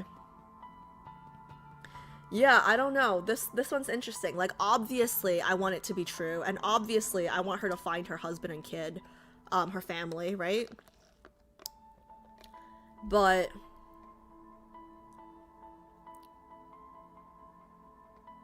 yeah, something's not adding up. Like, I am an N, right? I'm not an S. So it's not inconceivable to me that this could happen, right? But I guess I would just need a little bit more proof. Okay, let's go to the next one. Let's go to the next one. Maybe the next one will give us some answers. Okay, the next one is 17. Perfect. So hopefully, maybe 17 will be tied to this, because that, hold on. Ooh, do I get a reward? Oh, 50, sorry. I'm so excited now that I have diamonds, because now I know, like, I have to pull for stuff now, right? So now I get so excited for these. Some kind of wormhole, maybe. Oh! I had a tough weekend because my PC wasn't turning on. I was trying to fix it since Friday after stream and just managed to do it. I am mentally exhausted. Girl, you are better than me. Like, as a fellow streamer, I know how stressful that is. And, like, I had computer issues last year too, and I can't fix shit. Like, I can't even fix dinner, right? So G, J, Cat, Shallow, like, and basically all the guys in my chat at one point has played tech support for me. But, like, you know, you fixed it yourself. I'm proud of you. You are ahead of, well, me.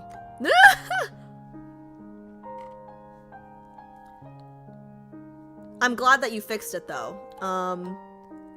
So stressful. JHP, are you flirting with Jay? Is he even here? I don't even know if he's here. Like, you're flirting with yourself. LOL, yes, welcome to us diamond collector girls. Yeah, 50 diamonds is really nothing, though, now that I know how much it takes to pull.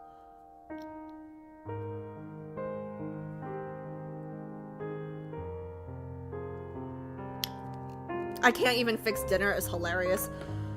I mean, it's hilarious, but kind of sad because it's true, you know? Yeah, right, Jay. Okay, whatever. He's not Jesus. All right? Holy. Okay, guys. This is... What is this? This is... Oh, the last one was called Utopian Roamer. Utopian Roamer. Because Utopia is where her family is. Damn. Okay, this one is called Lincoln Online, Chapter 17. Chapter 17, Lincoln Online. Okay. That last one kind of creeped me out a little bit. Because, like, yeah, it creeped me out a little bit. Like, sometimes, like, I don't like time travel. I don't like, alternate universes or, like, any of that because it makes me think, like, is there a happy Alice somewhere that, like, loves her job and, like, is already married with, like, her 4th kid on the way or, like, her 4th kid already here? You know what I mean? Like, maybe there's, like, maybe I'm living in the wrong timeline. You know, I don't like thinking about that stuff. Anyways, that's just me. Like, maybe she's rich, married, 4 kids already, and, like, you know, not miserable. Okay. Ooh. 1. Optimization log. Okay, it sounds more lighthearted based on the music. Optimization notice. Dear Lincoln citizens, to enhance the gaming experience for all citizens, Lincoln City is committed to optimizing Lincoln Online. We wish you a happy life in Lincoln City. Optimization details version 1.4.2 update. 1. Added the new interaction. Just one taste? During cooking. Optimize the hunter combat system. For greater immersion, we removed the HP bar above wonders and stopped showing damage as numbers. 3. Add a new daily interaction when opening packages. Citizens may now find bubble wrap, which can be used with the pinch interaction. Okay. Version 1.3.1 update 1. Fix an issue where characters couldn't use their phones while using restroom. Hey, that's pretty realistic. 2. Fix the elevator interaction logic. When the overloaded alarm sounds, stepping out and then back in now has a chance to let you use it successfully. The hell?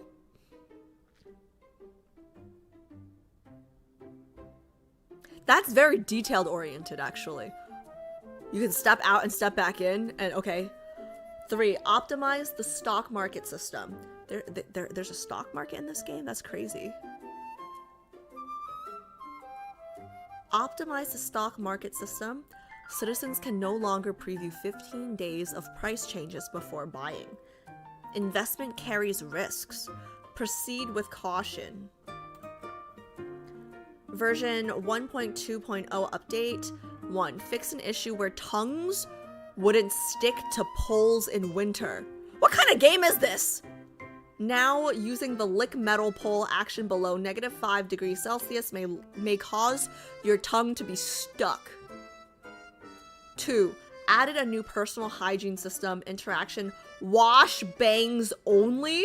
Why the hell would I only wash my bangs? Why would I just not wash my whole head? Huh? 2. Virtuality. Lincoln City, 1:35:29 p.m. When Sawyer wakes up, his head feels heavy and fuzzy. You're finally awake? What is that? Is it a mark or wrinkle on your forehead? In the adjacent cubicle, Aubrey, who also seems to have dozed off, sets a pair of thick glasses on his nose and gently kicks Sawyer's calf. Our lunch break is over. Time to get back to testing. Got it. Sawyer rubs a spot on his forehead that has a faint line and sighs. Ah, more testing. For the past few years, whenever he went home for Lincoln New Year's, his relatives would casually brush off his countless quality assurance sessions and feedback reports as simply playing games and writing some reviews.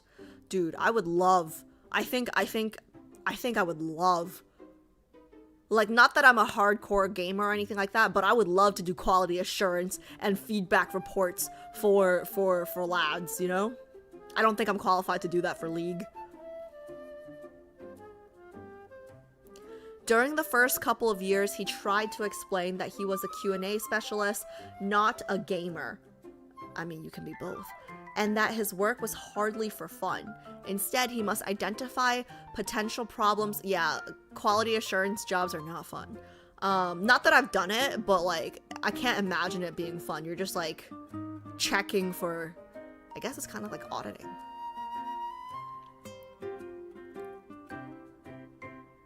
Instead, he must identify potential problems like lag, crashes, or clunky controls.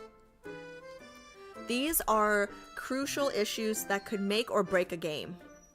No one listened, of course. By the third year, he prepared a perfect script to counter all the misunderstandings in a self-deprecating way before he went home. Yeah, that's me. I'm just a guy who plays games all day. Yo, I would love to be paid to play games all day. Actually, that's why I stream. Yeah. Hey, don't feel bad about your job, man. People be dreaming. Your job is some people's dreams. Sure, writing feedback is pointless. Anyone can do it. But no one caught his sarcastic tone oh wait, that's sad.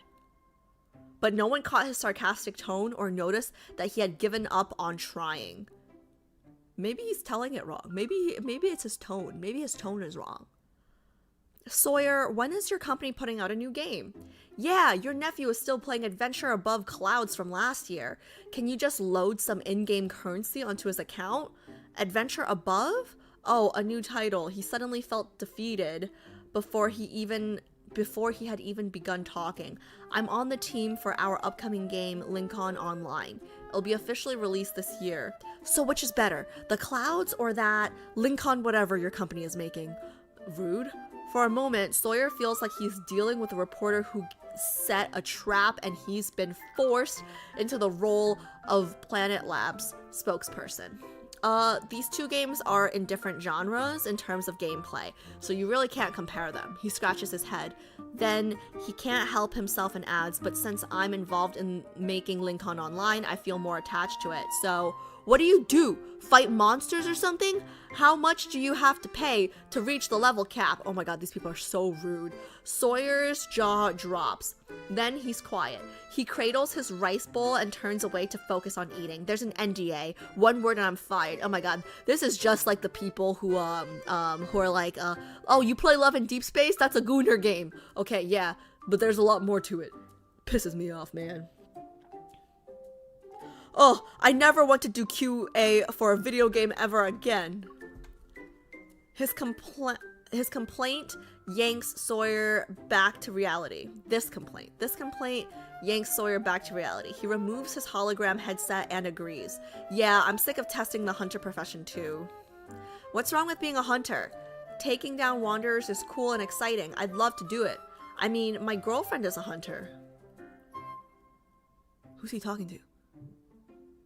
Is this one of my boyfriends? Who's he talking to?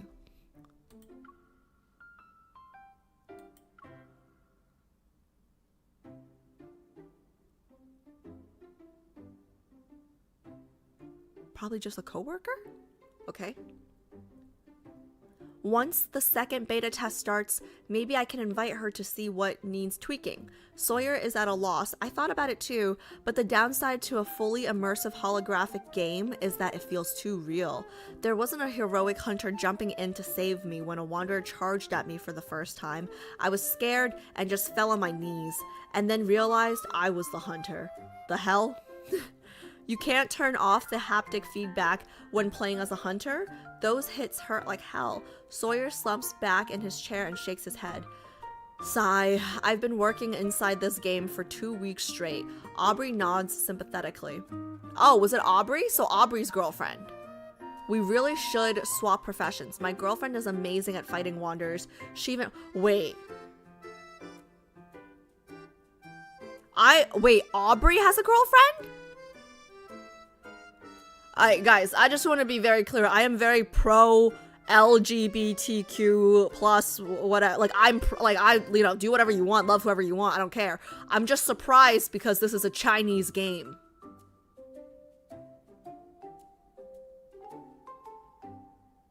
This is very open-minded for China. Okay, proud of them. Anyways.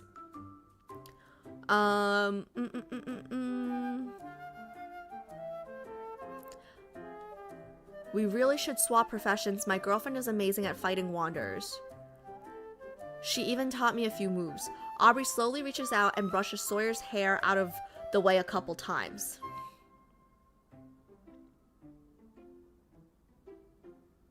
A chill races through Sawyer's body as he rolls his chair back 3 meters. What are you doing? Oh, I was just testing to see if I'd clip through you. Aubrey snaps out of it and pulls back his hand? Aubrey snaps out of it and pulls back his hand? Aubrey snaps out of it and pulls back Sawyer's hand? Aubrey snaps out of it and pulls back... What are you doing? Pulls back his hand. Wait, is Aubrey a guy? Aubrey snaps out of it and pulls... Slowly reaches out and brushes... Is Aubrey a guy? Aubrey is a female name.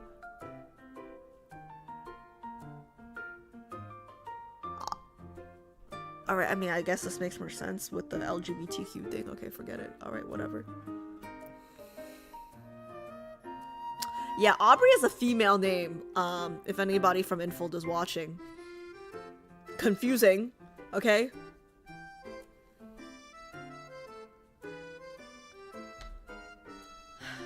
Thank goodness there are still bugs in the game world. Without them, I wouldn't know where I am. Keep your voice down. Don't let the programmers or artists hear you praising bugs. Sawyer slowly returns to his desk. The game has quest windows and dialogue boxes and stuff. Reality doesn't have any of that. So how would you get confused? Promise not to think I'm crazy, okay? Right now, I see quest windows in this world. Aubrey's expression is earnest and tinged with urgency. His eyes gleam behind those thick lenses. Sawyer's mind races. He can't decide whether to urge Aubrey to take a long break or to visit a therapist. Before he can figure out what to say, a wide grin appears on Aubrey's face. Man, you thought I was serious? Aubrey looks a little too excited and gives Sawyer's shoulder a strong slap. Then he lowers his voice. I'll prank our team leader with this later. Do you think she'll swap our tasks? Lincoln Online, 10:27:42 a.m. In the upper left, a beam of particles carves out a floating panel. Shimmering cyan patterns form a semi-transparent grid. Tiny glowing dots flicker and transform into text as each piece of information appears. Oh wait guys, I just thought of something. You guys remember how I'm Alpha Beauty and how we played with Xavier? Does this have anything to do with that? You know, like maybe this is I don't think this is the video game that they were playing because I remember her putting Xavier on support. So it was probably like a League-like type of game, but maybe this has something to do with that. I don't know. New status, interview successful. Congratulations, Sawyer has joined the Planet Lab game studio. Please head to the company for orientation. Ooh, so you switched games. Quest update, complete orientation training, 0 out of 1. Read company guidelines, 0 out of 1. After putting the email back into the inbox at the top left corner, the chibi character labeled QA Sawyer, cute! I want a chibi character labeled QA Alice. I don't want to do QA, but it's fine.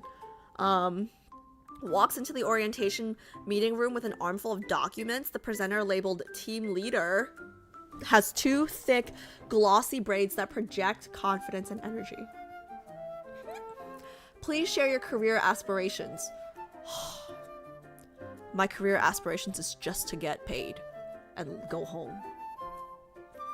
A dialogue box pops up above the team leader's head. This classic prompt is meant to fire up the passion of Planet Lab's new hires. As the microphone hovers near Sawyer's lips, he raises his right arm and clenches his fists. I want to create a game that will shake the universe. The text above his head is 1.5 times larger than the team leader's and trembles with excitement. Well, damn. Lincoln City, 11:07:34 a.m. I want to create a game that will shake the universe. As Sawyer guides his in-game character to say these words, he also hears an echo from the first time he joined Planet Lab. His own youthful, slightly unsure voice overlaps with the game system voice. Distorted by electronic filters, it resounds in his mind. Ever since then, Sawyer began his journey of working inside the game. After swapping duties with Aubrey and jumping into cross-role testing, he soon submits his first round of feedback reports. For him, testing as a QA specialist is easier than testing other roles. Inside the game, all he has to do is get up like he normally does. Take the 30-minute subway ride, grab a life-saving iced Americano downstairs, clock in, and sit down at his workstation for the day. During this process, the only things that break his immersion are the bugs or areas that need improvement. After all, in a fully immersive holographic game, the ultimate goal is making players forget they're in a game. Oh shit. Info does a great job of that because some people believe that the love interests are real. Once he submits a few feedback reports, he notices the virtual world grows more convincing. When he hides the quest panel in the corner, everything feels so familiar that it's almost unsettling. QA Sawyer joins the Lincoln Online development team, and the colleague in the next cubicle is still QA Aubrey. Even the office layout and the old computer he once used remained unchanged. So this is what Aubrey meant by exactly the same as real life. The noodle revolution? Like ramen? Lincoln City, 2:46:03 a.m. By the time he submits his new round of feedback reports, it's already morning. Early morning, to be exact. The office hums only with the central air conditioning and the sporadic typing of a few colleagues doing overtime. Sawyer nudges Aubrey, who's still wearing sensors and engrossed in fighting wanderers. It's almost 3 in the morning. Quit hunting and go home. Aubrey hesitates for a moment, the hologram gear still on his head. He's clearly not happy about being disrupted. Oh, disturbed. What's there to worry about? I'm a hunter now. You're the one who should be careful. I heard there are lots of wanderers lurking in the shadows tonight. You're not really a hunter though, Sawyer teases. But my girlfriend is. She said she'll pick me up, so I'm safe. That's kind of adorable. Guys, that's kind of adorable. Around the corner downstairs. Oh my god, wait, is his girlfriend someone we know? Is it Tara? Is his girlfriend someone we know? Simone? Oh my god, what if? That would actually be so cute. Around the corner downstairs, a street light bathes the area in a warm glow. A sweetness drifts on the breeze. In the distance, a hunched figure slightly straightens their posture and hesitates. Moments later, the sizzle of heated peanut oil crackles through the air. White steam rises gently under the warm light. When Sawyer approaches, the vendor is scraping the grilled cold noodles up with a small metal spatula and packing them into a yellow paper bowl. Working late again, dear? The vendor's smile carves lines into her already well-worn face. Here you go. Egg and sausage, no cilantro. Who are you, Caleb? No cilantro, and no green onions. I love cilantro. Thanks. He takes the bowl and starts walking away. He then seems to recall something and returns after a few steps. Ma'am, I heard there are a lot of wanderers around now. It's not safe to be out at night. You should go home soon. He watches her push the cart into the distance and feels a little more at ease. He's been a regular at this little stall for a long time now. For 2 years and 3 months, he buys noodles here whenever he leaves work at these ungodly hours. Why do I feel like something bad's gonna happen to her now? Hopefully not, because the music is still light. This is his quiet way of thanking the vendor.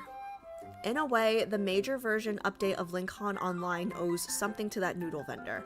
Back then, Sawyer had only been on the development team for 6 months. He tested all sorts of playable roles. The game's career system had a lot of depth, but he never expected that after being a university president for 1 week, he would become a noodle vendor right after. What? At first, he frequented the stall partly to observe the old woman in secret. While she worked, he would imagine the in-game scenario. Customer A is placing order. 2 eggs, 1 sausage, 0 cilantro, 0 green onion. Noodles are being prepared. Add egg, add sausage. Cooking complete. Transaction complete. Money +8. The whole process was perfect. Just when he was feeling smug, the vendor lifted a paper bag in front of him. Her voice is loud and clear. Dear, why are you staring off into space? 2 eggs and a sausage, no cilantro and no green onion, right? Take it while it's hot, dumbass. While you spacing out here. As she handed him the noodles, he mechanically scanned the QR code to pay and headed back to the office. He blows on the greasy paper bag. His imagined scenario never happened. Customers don't need a rigid quest-like ordering process each time. The vendor remembers some regulars' preferences. He included this small observation in his feedback report without expecting it to spur a huge overhaul of Lincoln Online. For more than 6 months, the entire development team has worked overtime to implement the dynamic quest system. From now on, NPC behavior no longer relies on player choice done in a single instance. Instead, it adapts to patterns and past inputs of the interaction. In this city, no one's words or actions feel mechanical anymore. Sometimes, even Sawyer forgets these people are just lines of code. That's how I felt about Silas last week. Lincoln City and Lincoln Online changes dramatically. Countless people will live and die here, generation after generation, as they seek the universe's boundaries and the world's truth. In the end, they discover that at the edge of all existence lies a humble serving of noodles. Great, now I want noodles. Thanks for that. Thanks for that. 4. The Old Tale. Lincoln City, 12:57, 19 p.m. Sawyer has nearly finished testing the game QA specialist profession. He feels as if he had gone through another intense development cycle with the Lincoln Online team, but from inside the game. Tomorrow, he'll bid farewell to QA Sawyer and begin testing a new role. What's there to miss? It's exactly like your real life. Aubrey can't resist mocking him. I'm the one who should feel sentimental about the hunter profession. It's not exactly the same, Sawyer says. Testing other jobs always felt like stepping into someone else's life. But this is more like exploring a parallel universe. Aubrey is silent for a moment, then he pushes his glasses up and disagrees. I can't say I get it. Working inside a game is just weird to me. But what if we look at everyday life as if it were a game? Wouldn't that be fun? Sawyer stops typing and props his chin. Stops trying, Freudian slip, my bad. Sawyer stops typing and props his chin up on one hand. For example, maybe the events of 2034 are just the devs introducing a new season's content. They place wanderers into our world. Or maybe it's just a bug. Aubrey interrupts him and shakes his head. Seriously, when will they fix it? Maybe making wanderers vanish overnight would be suspicious, so they rolled out hunters to cover up the bug fix. Wouldn't that keep us characters from getting suspicious? Yeah, and maybe my boss is an asshole because it's a quest. Hey, my girlfriend is not part of some cover story. But if this world really is a game, Sawyer ignores the protest. Think about it. Waking up is logging in, and sleeping is logging out. When the team leader gives me tasks, the upper left quest panel would mark testing as my main quest. When you ask me to pick up takeout, that's a side quest I can either accept or decline. Running into wanderers could be a random event. If I lose, my character dies and the data doesn't carry over. Quitting is like a character dying, or not. If people return after quitting, that's not really dying and reviving, right? Guys, I kind of love this. I kind of love this analogy. Maybe I go through life tomorrow with this in mind. Maybe that will make my Monday more bearable. Wait, I kind of love this. Aubrey smacks his own forehead. That's like that heart restart technique ever was studying with mice. Can players transfer from other servers? How many servers exist anyways? How many more years can Earth's potato server run before it crashes? Maybe there's a secret admin account inserting GM commands directly into this world. They're so nerdy. It's cute. Lincoln City 1:02:46 p.m. After submitting the final batch of feedback reports, Sawyer logs into the game again. He and QA Sawyer are exhausted. For these last moments, he lets his in-game character take a break. Wearing the hologram gear, he looks out the virtual floor-to-ceiling window through the perspective of QA Sawyer. He knows the afternoon sunlight is just a rendered effect, yet he still feels slightly dazed. He analyzes the game's details again without thinking. There are the streetlights, traffic, and streams of people. They tested these countless times. Every subtle variation is random and realistic. Even the dust particles drifting through the air are slightly different each time. He can't help but imagine the day Lincoln Online officially releases and how the entire gaming industry, the world, and even the universe itself will tremble. Okay, big guy. At that moment, millions of Lincoln City citizens will pour into this brand new world and start their lives here. And he, as one of the players, will stand among them, part of that vast tapestry. QA Sawyer slowly drifts off, and a series of Z's float above his head. Lincoln Online, 1:35:29 p.m. QA Sawyer finished lunch break, which triggered random nap effect, grogginess. I feel that. QA Aubrey, you're finally awake. What is that? Is it a mark or a wrinkle on your forehead? QA Aubrey, our lunch break is over. Time to get back to testing. QA Sawyer says, got it. Alright, whatever. I'm not reading yeah, it's fine. Ugh, I never want to do QA for a video game ever again. Yeah, I'm sick of testing the hunter profession too. Oh, that's the end. Guys, I don't know what any of this has to do with anything, but I kind of liked the analogy to, like, if we were to treat game if we were to treat life like a game. I think I'm gonna try that tomorrow. Like, I think I'm gonna try to approach my Monday tomorrow as, like, quests. You know? Welcome to the club, neither do we. Oh no, okay, that's good to know. But, like, I thought that was really fun, actually. Like, the way that he said, you know, waking up is logging in, and then going to sleep is logging out, right? I think I'm gonna try to do that for tomorrow. Like, I do something productive, check a quest off. Yeah, maybe my Monday will be less depressing if I think that way. Hi, Rolla, how's it going? Hope you're doing well. Thinking about treating life as a game every time I drive, but okay, not GTA. Not GTA while you're driving, JHP. No. Probably some fourth wall from Infold. That could make sense too. Truthfully, I think this is an Easter egg saying that Infold plans to turn lads into a full-on open world right now. I wish.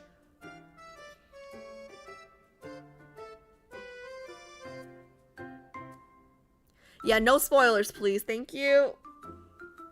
The gamification of life is what it's called. Oh, that's an actual term? I didn't know that. I didn't know that was an actual term. If you treat life like a game, can you give me money and I'll give you a mystery reward? You think you're funny. You think you're funny. I'm as broke in real life as I am in game. So I guess I'm... Oh man, that's so sad. That's so sad. I'm broke everywhere. True! Where's the pity system in real life?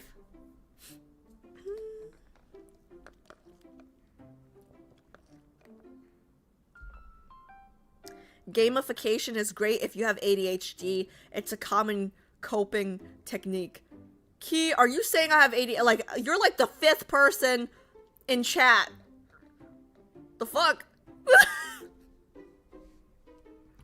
Okay. You're like the 5th person in chat and like the 12th person IRL. Anyways. Man, I forgot how long these World Underneaths are. Like my throat. World Underneath 11. Okay, this is our last World Underneath. And then we have a trailer. Rising Tides? What is that? Did a new thing just drop? Rafayel Rising Tides? What is that? Is that a new card? Free?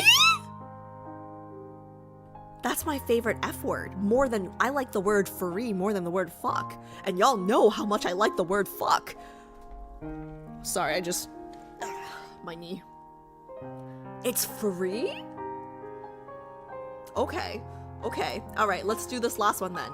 11. Have you been collecting the extra stuff in events? Yes. I click in all the time. I just don't really look at what I'm clicking in. I usually just follow the red dots. Have you been logging into it daily? Every day. I have been so good about logging in. Ever since these last 5 weeks that we've been doing the dates, I've been logging in every day, getting my aroma, 100 diamonds. I've been getting my weeklies. You know, it's man, the dates really fucked me up. Anyways. Okay, 11, Frontline Hunter. Let's do this. Oh wait, am I supposed to get... Oh shit, give me my money. Thank you. Yeah, give me that shit. Okay, 11. Okay. Ooh.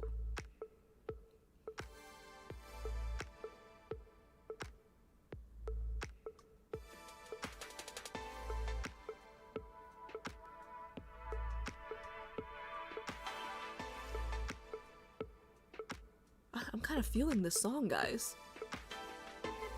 Okay. Alright, locking in. 1. Hunter Dispatch Center. Beep. Beep. It's the middle of the night at the Hunters Association. In the center of the room, wait. Are we at a supermarket in the background? A supermarket? Okay, it's fine. In the center of the room, a holographic control console displays a 3D map of Lincoln City. A blinking red dot keeps flashing at one spot. Then, a hand reaches out and silences the alert. Lincoln Hunter Dispatch Center. How may I help you? Stay calm. We have your location. Head to the nearest shelter immediately to avoid another Wander attack. Colin? No, it's Colin. Colin? Who? Oh, man. Colin. Have I ever met a Colin? No, I don't think so. Colin, who has been a hunter dispatcher for 12 years, handles emergencies like it's nothing. He quickly forwards the incident details to the nearest hunters on the map. Almost immediately, 2 small blue dots on the holographic display begin racing towards the yellow one. A timer appears overhead. 10 precious minutes for the rescue to succeed. Deployed medical teams, hazard alarms, real-time positioning now active. The dispatchers coordinate seamlessly, their hands moving swiftly across an array of holographic screens. Together, they weave an invisible safety net over Lincoln City. Finally, the yellow dot disappears from the map. The countdown stops at 8:27. Excuse me. Colin watches the holographic map return to normal. He sighs in relief. Oh my god. Sorry, for all the burps. He sighs in relief, sorts through the information he collected, and begins drafting his first incident report of the day. How am I not digested already? Like, I'm still burping. Hunter Dispatch Center Incident Report. Case number... I'm not reading that. Incident type, Wander attack. Threat level, C class. Details. A single Wanderer, an elemental subspecies, appeared in the riverside area of the Imperial Ring District. The target was neutralized and the cleanup crew has been notified. No civilian casualties. Status resolved. Reporting dispatcher Colin. That's a typical day at the Lincoln Hunter Dispatch Center. Okay. 3-man robbery. Okay. 2. 3-man robbery. 6 a.m. Lights remain on around the clock at the dispatch center. Lincoln Hunter Dispatch Center. How may I help? It's a wonder. It's trying to kill us. Hurry! Sorry, it's not funny. The call has barely gone through when frantic screams nearly burst Colin's eardrums. Stay calm and tell me about the situation to the best of your ability, he says as he hits the location tracker. A young man's shaky voice answers, there are 3 of us and an older lady with her groceries. A loud roar drowns him out. Then it's followed by blood-curdling screams. Are you still there? Hello? Hello? Colin calls out to them, but there's only silence. Next to him, the surveillance officer pulls up local traffic feeds. Captain Colin, we've contacted the hunters on patrol.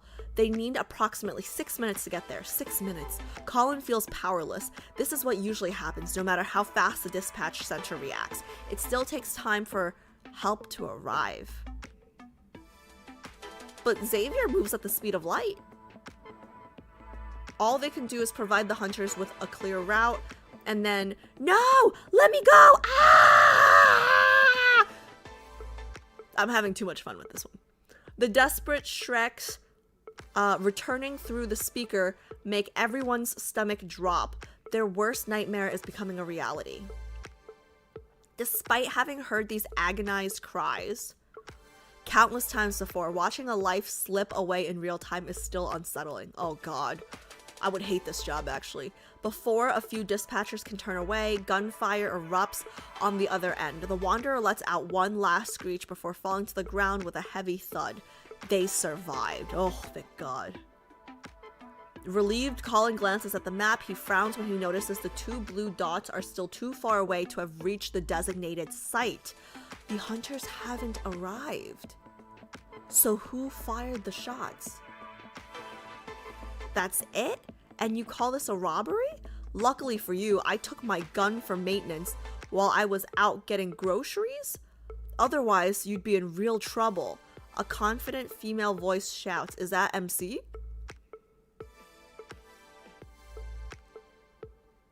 I took my gun out? So, who is this? Robbery? Gun? Colin and his coworker exchange looks of bewilderment. Wait, so it's not even a wanderer? Before they can say anything, panic shouts come over the line again. Ah, ma'am! It's standing back up! Help us! Hurry! What are you doing? Get behind me! More shots ring out, then the wanderer's cry fades. Colin sees the yellow dot on the map disappear. Everyone at the dispatch center stares at one another in astonishment. Moments later, the comms cackle, and that same confident voice returns. Hello? Hunter Dispatch Center? Colin responds immediately. Yes, we're here. Is anyone hurt? No injuries, but we'll need a cleanup crew for the mess. The response is quick. Who is this badass? The Wanderer was an A-type. It's already been dealt with. Also, the security department should be dispatched. Is she single? The victims were actually attempting a robbery. Huh? The victims were actually attempting a robbery?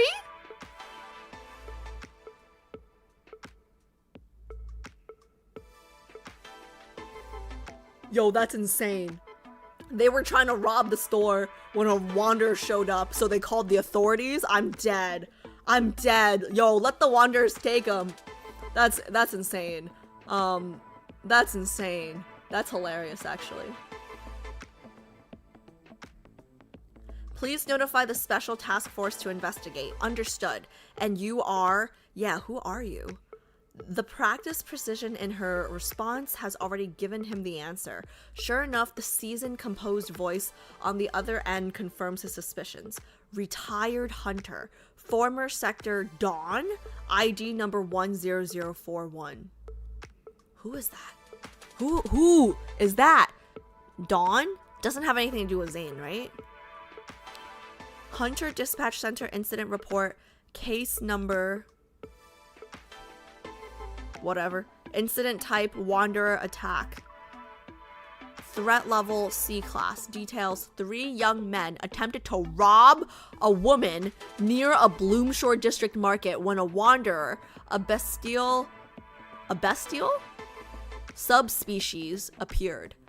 The would-be victim eliminated the wanderer. Oh my god. The actual victim saved the oh no.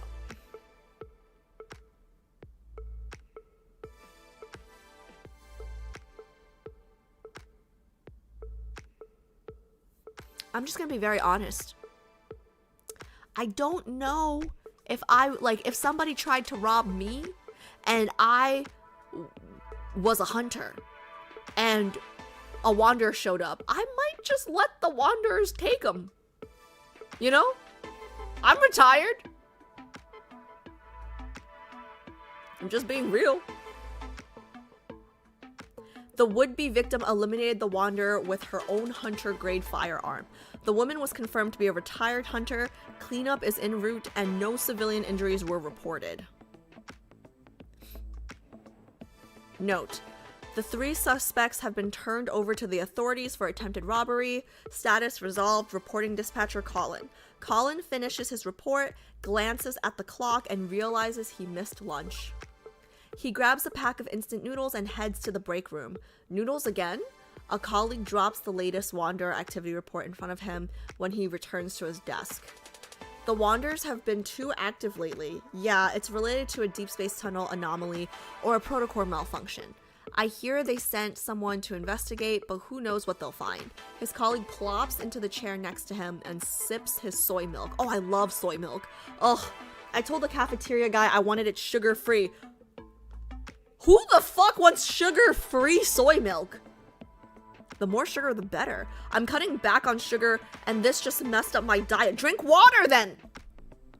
Hey, at least we have a cafeteria. Colin smiles. Colin. Why do I keep saying Colin? Colin smiles. The Alpha team doesn't get that luxury? We don't get that luxury? True, but they're not stuck at a desk all day either, the colleague responds. Man, this colleague sounds like a bitch. Then he pauses, remembering the grueling practical assessments those people endure. Yeah, if you're so fancy pants, why don't you join the Alpha team? Oh wait, you can't 'Cause you not on my level.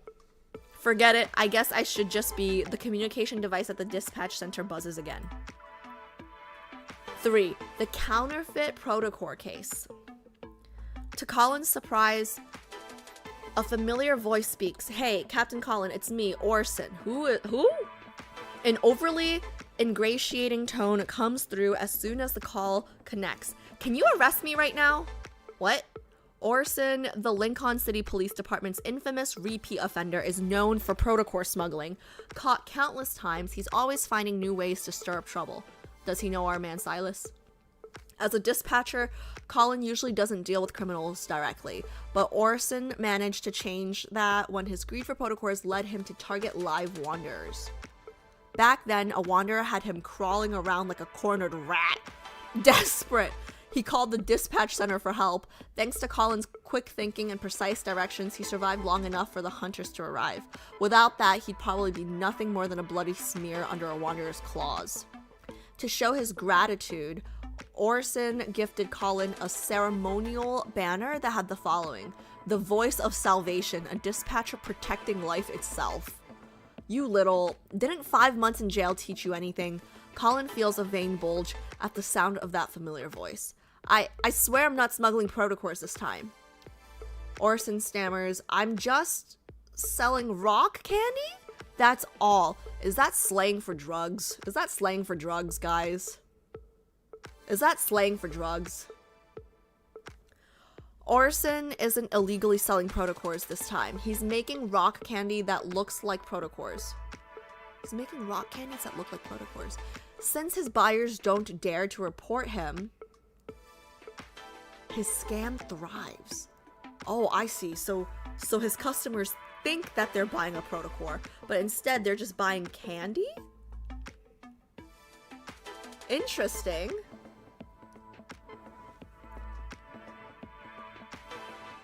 It's even disrupting the market with cheap prices, but his success doesn't go unnoticed. A crime syndicate involved in protocore smuggling has marked him as a target.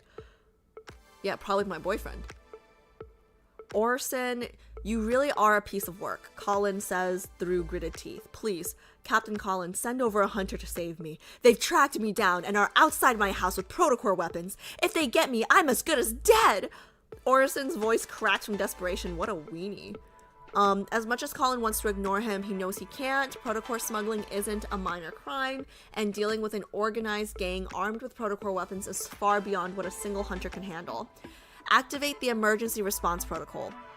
Colin states without hesitation. Understood. The surveillance officer's fingers race across the keyboard, and the yellow dot on the holographic map flashes red. The emergency response protocol is a high-level procedure triggered only for threats equivalent to 5 or more wanderers.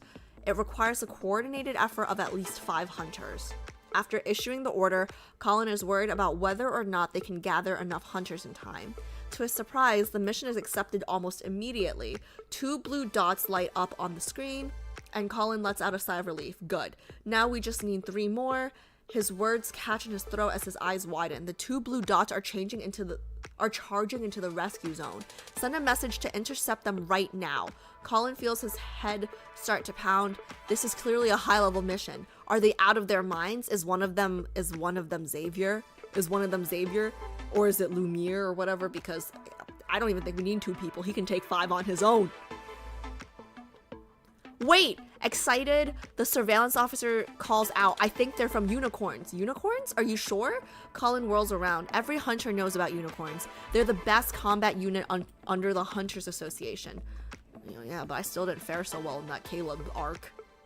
Known for their unmatched power and fast responses, they specialize in tackling extremely dangerous wanderer incidents that regular hunters can't handle. Colin has never met them, but he heard the stories. Their elite sector is small and notoriously unconventional. One rumor claims a unicorn hunter once blew up an entire subway station just to take down a wanderer. They're definitely not the kind of people he wants to mess with, but right now, that's exactly what he needs. Captain Colin, they're here. Orson's voice crackles through the communication device. He's tense and shaky, but there's only 2 of them. Can they handle this? There are 8 or 9 guys here. Oh, Orson lets out a startled cry as chaos erupts on the other end of the communication device. It's followed by panicked screams. Orson? Orson?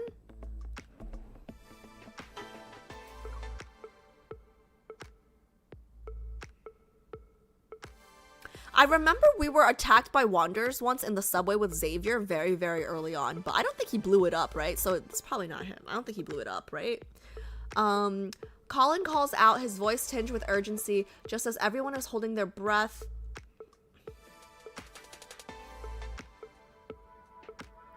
Orson's voice comes through again. Captain Colin, the people you sent are insane. They just showed up and everyone went down. Protocore weapons? They didn't even get a chance to pull them out. Everyone in the... Oh, it's definitely my boyfriend. Everyone in the room collectively sighs in relief. Good. We'll send someone to pick you up. Stay put. Colin frowns. Oh my god. Colin frowns and hears a strange crunching sound from the communication device. Before he can ask, a clear female voice shouts, Xavier, stop eating the evidence. Ah! Wait, so it's MC and Xavier. Stop eating the evidence. I'm dead. I'm dead. Wait, guys, that's so cute. Guys, I kind of like... So, something, like, I don't love how weak MC is in that arc with, Caleb, right? But I love how MC is portrayed here with Xavier. Like, I like how she's portrayed as this badass.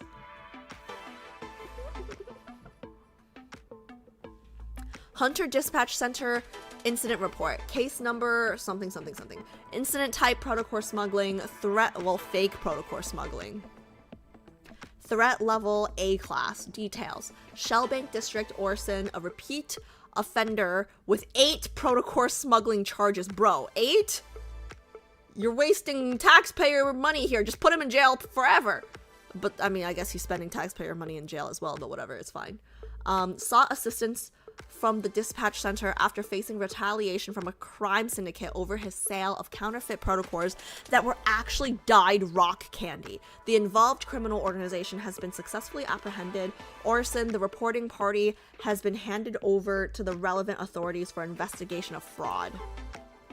Note: a portion of the evidence is suspected to have been consumed. That's my boyfriend. Status resolved. Reporting dispatcher Colin. Why is he eating the evidence, guys? Why is he eating the evidence? 4. City Hero. Lincoln's Joyski offers the most comprehensive selection of fresh vegetables and fresh products at affordable prices. Oh, okay, so this is the background picture. Colin steps out of the supermarket. He's holding a steaming box of fried chicken. Great, now I want noodles and fried chicken. He stretches, content. His busy day is finally over, and all he wants to do now is head home and enjoy some well-deserved rest. The supermarket is not far from his apartment. All it takes is a walk through the business district and the plaza. It's rush hour, and many patients are walking with their children. Oh god, my throat's starting to hurt. The setting sun lights up their joyful figures and casts bouncing shadows on the ground. Colin pauses, unable to look away from this heartwarming scene. It's something he hasn't seen in a long time. As a survivor of the 2034 Chrono Rift catastrophe, he, like countless others, knows how hard-won today's peace is. And like many people, he chose to be a guardian of this precious tranquility. Ooh, I like that. But even guardians need rest. At least for tonight, he'll relax. Mommy, there's a lollipop in the sky. As he passes a small fountain, he hears a little girl shouting excitedly to her parents and pointing up at the sky. Colin thinks the child must be imagining candy in the clouds. He glances up at the sky, but that single look makes his blood run cold. A terrifying howl cuts through the air and is followed by the screams of frightened women. For a moment, no one reacts. Then, massive figures emerge from the dust, their bodies covered in jagged black crystals. Oh no. Jenny! A mother in the distance stares in horror as the spot where her daughter stood is covered in rubble. Her legs give out as she falls to the ground. Mommy! A cry rings out. Hope flickers back into the woman's tearful eyes. Ugh. Cough, cough. Colin falls to the ground. He rolls a few times with the girl held tightly in his arms before stopping. As soon as he saw the Wanderers, he dropped his fried chicken. Oh man, that's a hero right there. That's a real hero right there. Dropped his fried chicken and sprinted over to save her. It's a skill level issue. I feel like Xavier would have held on to the chicken and saved the girl. I think it's a skill level issue. A sharp pain shoots through his back. He's dizzy, but you know what, Alice? He's just a dispatcher. Like, this is heroic, you know? Like, Xavier is a hunter, a unicorn hunter at that. So it's a little different, you know? Like, he's doing good work. He's doing good work here. The sharp pain shoots through his back. He's dizzy, but he forces himself to dial a number on his communication device. Hunter Dispatch Center. How may I help? Wanderers at Silver Bay Creek Plaza. There's 3 of them, and they're highly dangerous. Send backup. Captain Colin? Oh man, this poor dude just got off work. You know, like, can't have a moment's peace. The voice on the other end pauses, then it adopts a serious tone. Understood.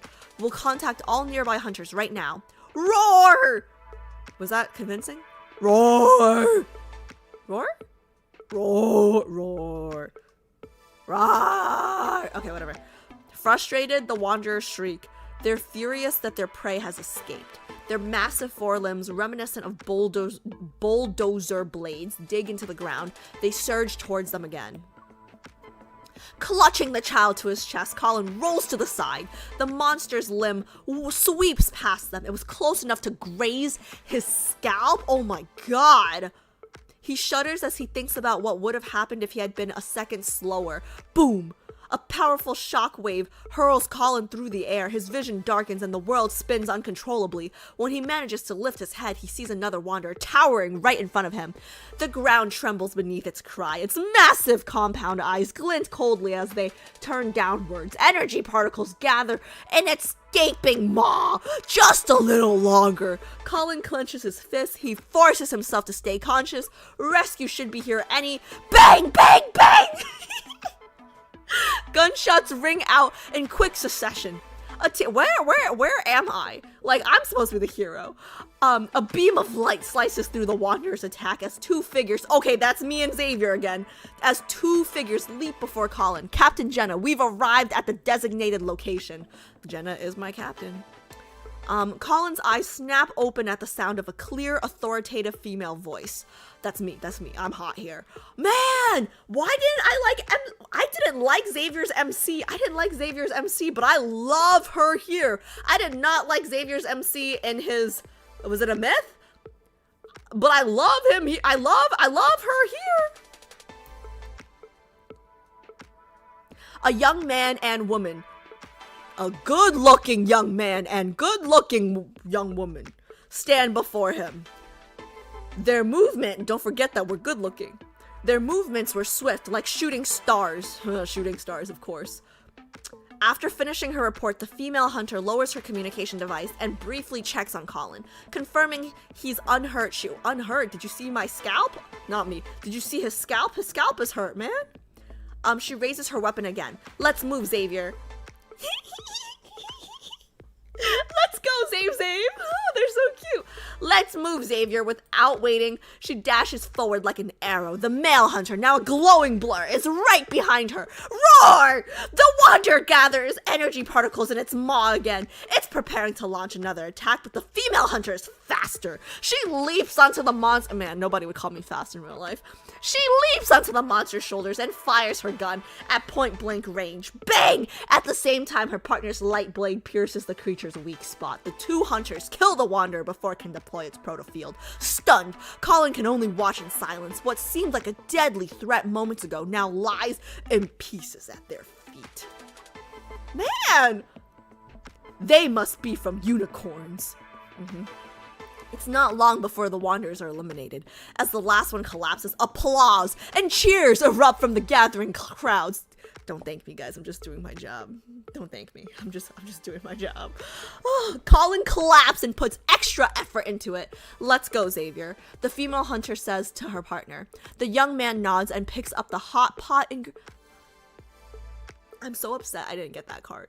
I am so upset I did not get the hot pot card.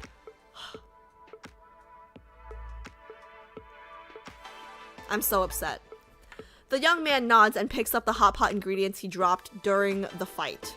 Watching their figures disappear into the distance, Colin suddenly feels that Unicorn's eccentric methods don't seem strange anymore. At least they keep Lincoln City safe. A gentle tug on his sleeve, and you kept Lincoln City safe too. You kept that girl safe until they arrived. A gentle tug on his sleeve interrupts his thoughts. Looking down, he sees the little girl he rescued staring at him. Come here, mister. I want to tell you something. She beckons him closer with a secretive look on her face. Amused, Colin crouches down. What is it? Without warning, the girl throws her arms around him. She's hugging him. Thank you, mister. Thank you for protecting me, she says with a serious expression on her face. Colin watches her skip back to her family. A lump forms in his throat. He lowers his head and rubs his nose to hide his emotions. His gaze falls on the box of fried chicken lying where he had dropped it earlier. The first thing he needs to do is rest properly tonight. I saw 3 heroes in this chapter. He saw 2 heroes, but there were 3.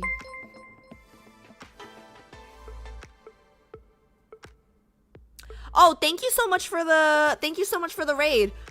We just finished a World Underneath chapter. Thank you so much for the raid. What were you streaming? Guys, this was good. Guys, this was so good. From the ones that we did today, I think this one was my favorite. I think this World Underneath was my favorite. Zay moves. Thank you so much for the raid. If you need to grab food or rest after streaming, feel free to. Thank you again so much for the raid. Thank you. We were playing lads too. So happy to be here. Oh, welcome. More. I'm always so excited when I get raided by other lad streamers on Twitch because I feel like there aren't many. Do you have a main? This one was my favorite, guys. Yeah, this one was my favorite. Raiders, I'm very anti Love and Deep Space spoilers. So if you're not sure where I am in my Love and Deep Space journey yet, just be careful about spoilers. Okay. Oh god, my throat hurts. 3 World Underneaths and my throat hurts. It's crazy. Xavier eating the evidence was so funny. I died when I read it the first time. He is so endearing. Like, he is so endearing. And like, I love, like, I know, guys, I know I say this, like, you shouldn't date your coworker, right? I have a rule against dating coworkers and all that, but I kind of love that they're partners in fights and partners in life. You know what I mean? It's like, it's amazing. I kind of like this dynamic, you know? And I didn't like Xavier's MC at all in, was it Lightseeker or something? I don't remember. But I loved her here, you know? Leaning towards Caleb, but I like a long-haired Xavier and Zane, so I guess I'm a harem fan. Welcome. Oh my god, if we have enough harem girlies, that could just be my own dodgeball team. I am also harem. I'm trying to choose a main, though. But yeah, welcome. The more harem girlies, the better. But yeah, feel free to, get food, rest, whatever you need to do. Thank you again so much for the raid. He's so boyfriend material. That's the problem. I don't see one that's not boyfriend material right now. It's crazy. Xavier was made for long hair.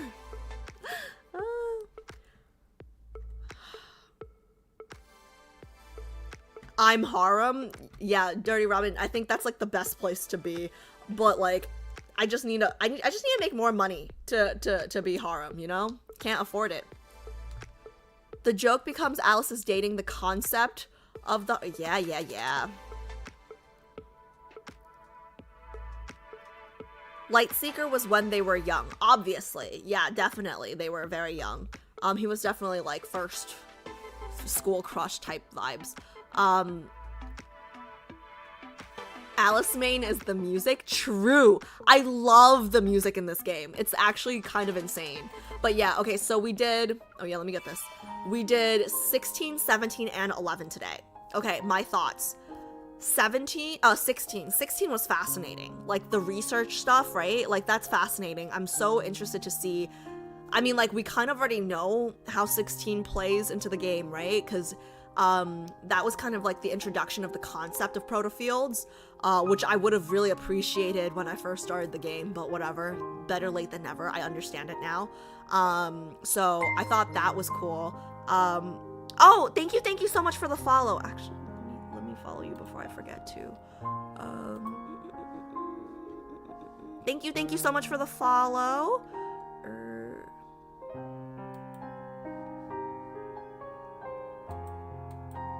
Okay, cool. Done. Okay, yeah.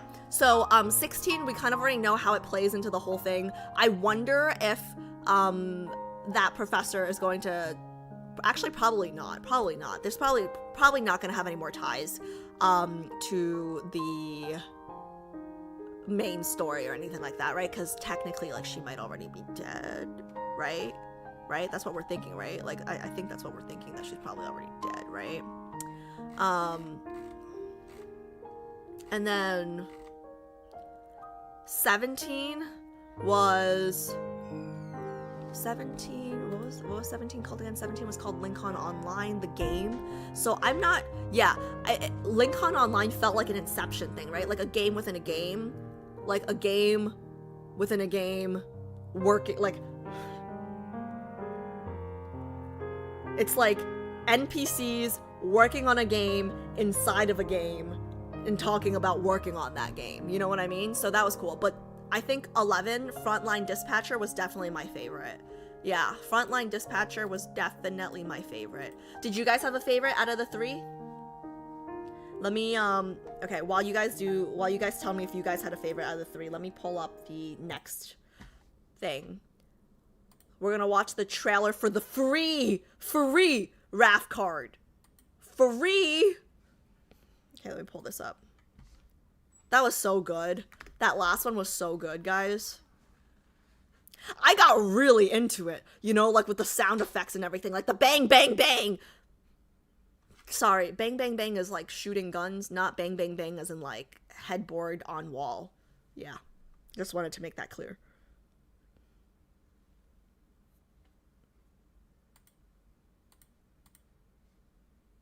It was really good.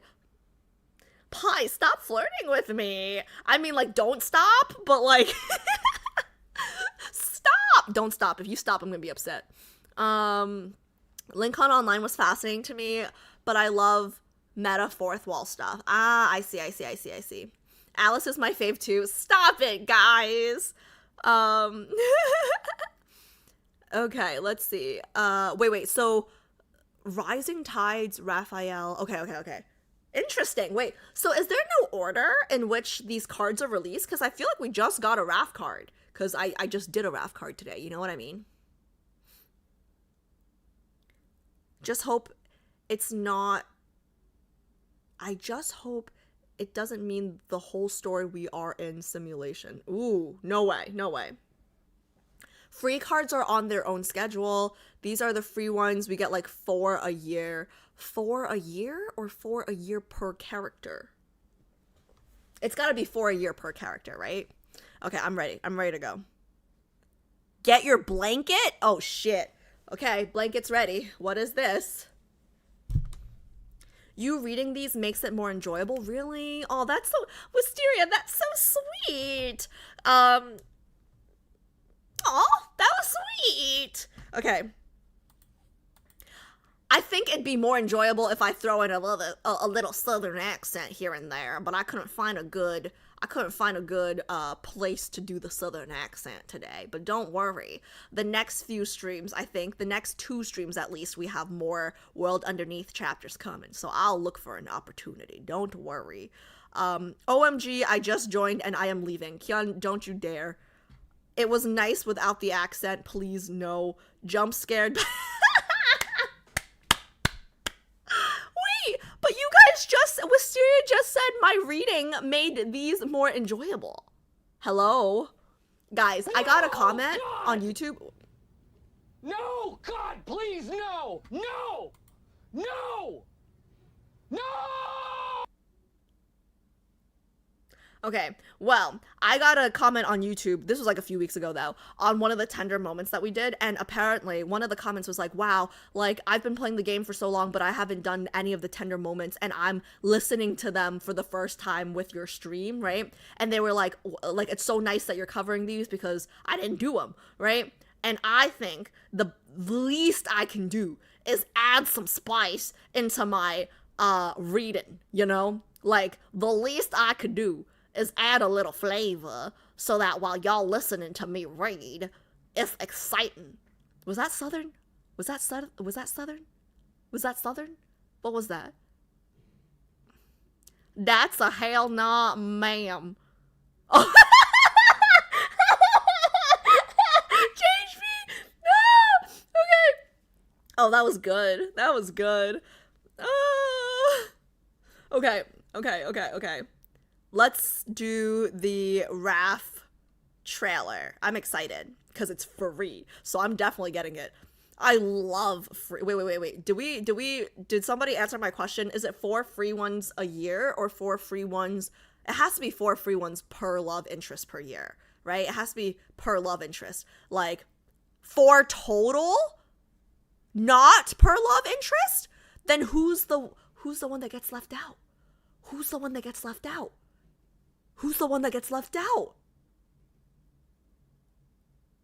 No way.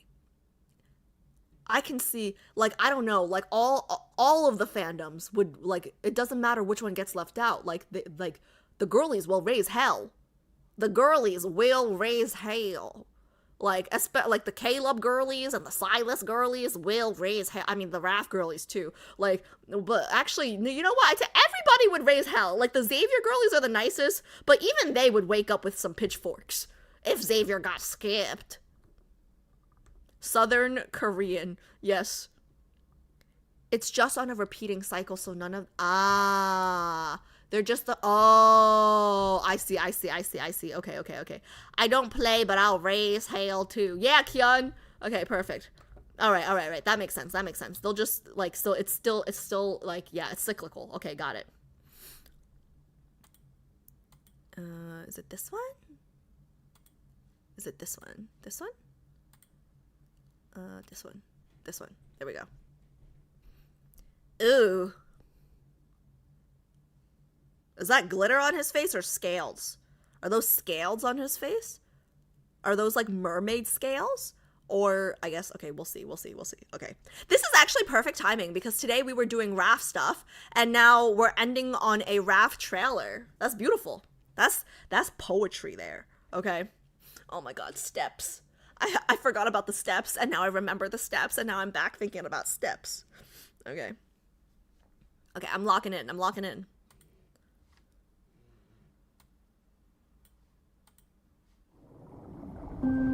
On a night when the tide's ebb, anything can. On a night when the tide's. Whenever Ebb Day arrives, the Lumerians gradually grow weak. I remember this. From that one unfortunate bond that we did. Was it a bond or a myth? I think it was a bond. That one unfortunate incident that we will not talk about. But I remember this. They were attacked on that one day. On that one night. Anything can happen. You said you're not afraid. Stay with me. Ooh! Look at that rumpled bed!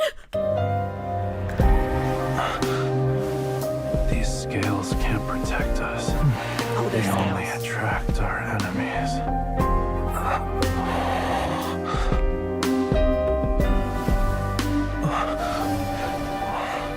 Humans truly are greedy.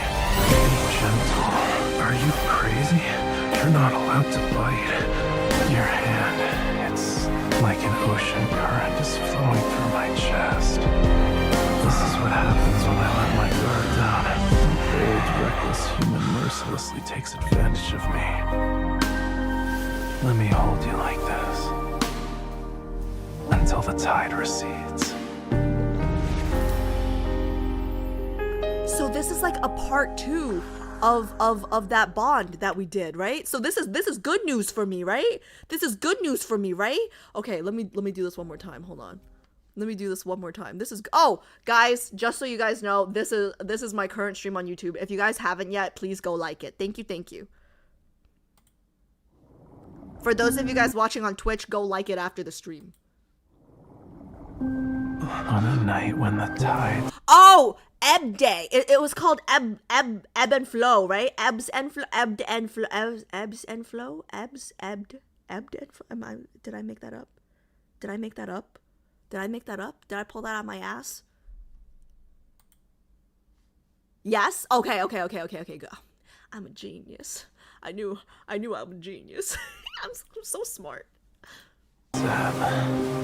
Wait, so this is like a continuation of that almost. You said you're not afraid. Stay with me.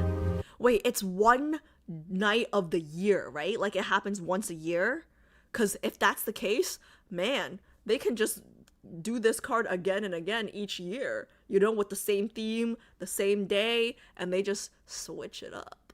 You know what I'm saying? Like this is smart. This is evergreen content. They could just do this every year for Raph. Beautiful.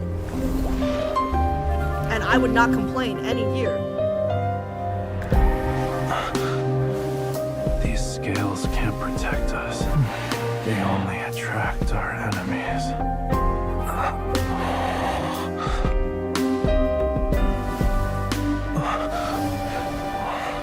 Humans truly are greedy. Guys, what is this? Humans truly are greedy.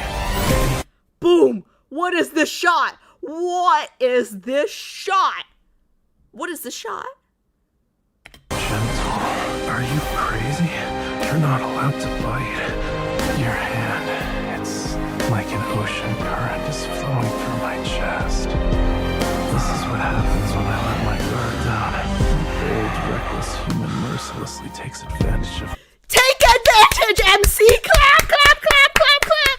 That's my girl! Huh? Oh, I'm accidentally muted. Let me hold you like this until the tide recedes. All right, free, right? Free. It's free, guys. I get. Ooh, it's free. Okay. Ooh, okay. Hey guys, it's free. Oh, wait, this is so nice that this is free. I'm so happy. Thank you, Infold. Okay, sorry. Anyways. I love free.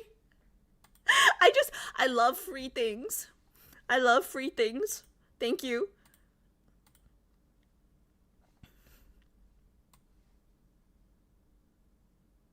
If it's free, it means I can do it on my account whenever we get to it in the roadmap, and it'll be my MC's voice this time. So hopefully I don't get the ick. For any Love and Deepspace girlies that are newer to the community, it was a unfortunate incident when I watched Ebb and Flow. It was an unfortunate incident. Yeah. The VOD's on YouTube somewhere. You guys could probably look it up. It was unfortunate. As long as you've been going to events and claiming the stuff, you'll get it in just a few days. Let's not talk about it. It was nobody's fault, but it was an unfortunate accident. Sure, she likes it only because it's free. No, I like it especially because it's free. Guys, I'm actually kind of upset about not getting the Hot Pot card for Xavier. I was kind of upset about that because he brought up Hot Pot again in the world underneath that we just did, you know, so I'm a little sad about that. But yeah, I guess I just gotta make more money so I can just pull, but it's fine. I love how every streamer I watch said they would pull this card just to find out it's free. Oh, well, I found out that it was free first. So I let myself fall in love with it because I was like, I'm definitely getting this, you know? You just didn't want it hard enough. Cat, I always like things hard. But no, I did not have enough diamonds. Unfortunately, he brings up Hop Hop a lot, I know. You see the scales in the Love and Deepspace logo. I love when they theme it. Ooh, they did? Let me see. The scales in the Love and Deepspace logo. Oops. Oh, was that at the end? Oh, so detailed oriented. I see it now. I see. Oh, so detailed oriented. Oh, man. That's so good.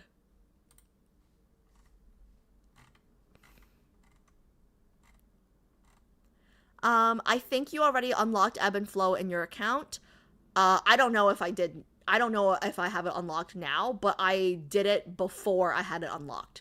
So I did it on a YouTube video, but we're not going to talk about it. If anyone's curious about what happened, I'm sure you guys can find the video. I labeled it. I'm pretty sure like my YouTube titles are usually labeled with whatever I'm doing that stream, so you guys can find it, but it's depressing. I think the fishies were more disappointed than you that day. Yeah. Can't blame them. That's why she lives in New York City, because she likes things hard. Okay. Oh, so funny. But seriously, things are really hard here, guys. It's rough out here. It's really rough out here. It's because Hot Pot is his whole personality. Yo, Hot Pot is a great personality. Hot Pot is a fantastic personality. I think it's Affinity 50, which you just unlocked. So, oh, okay, cool. Yeah, I was very disappointed. Well, I'm not redoing it right now, but yeah, maybe we'll revisit it in the future because the first time around was so painful. I was very disappointed. Yeah, I mean, but like, listen.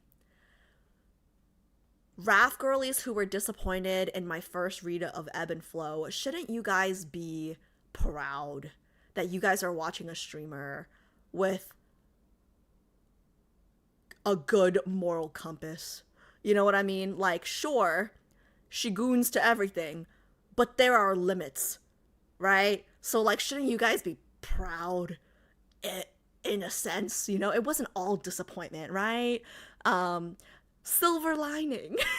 Silver lining. It would have been an issue if I didn't have any issues with it, right?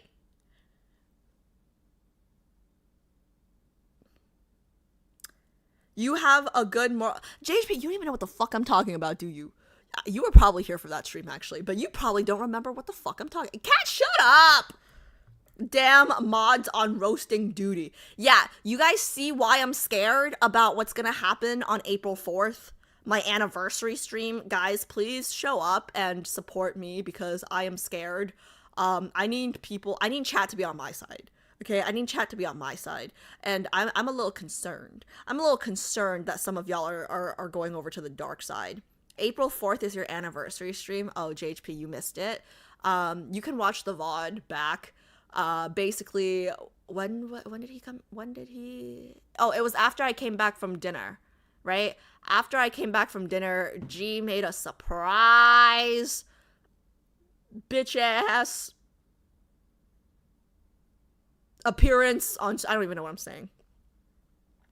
I'm gonna be seeing twice during your anniversary stream. No worries. If you know what? Actually, if everybody wants to miss it, that would be great too. Either everybody show up on my side or everybody miss it so no one can spin the inevitable wheel that they're going to, the inevitable wheel of torture that they're going to implement. I'm gonna be at my friend's baby shower that day. That's okay. That's okay. Be at your friend. Actually, you know what? That's probably for the better. That's probably for the better. Enjoy your friend's baby shower.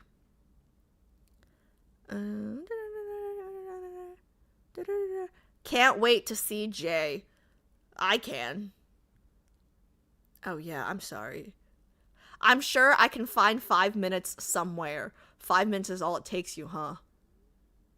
It's like the opposite of Kyun.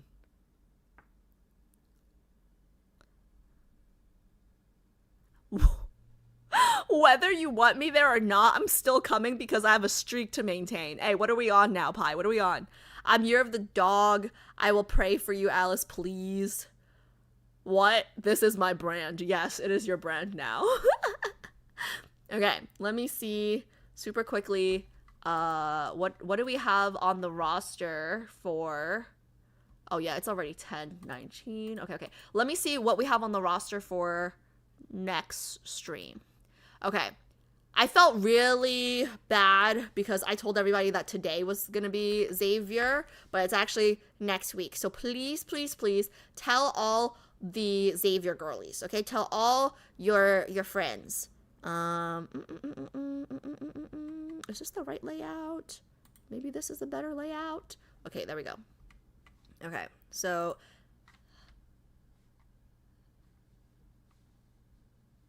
hopefully this is big enough. Is this big enough? I don't think this is big enough. Let me make it a little bigger. Is that better? That's probably better. Okay.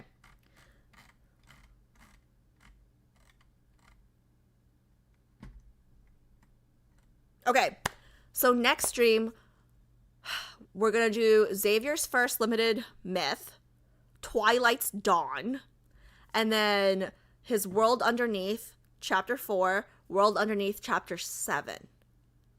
I don't remember how long the myths are, but I remember them being kind of long. I remember, that's what she said. I remember it being kind of long.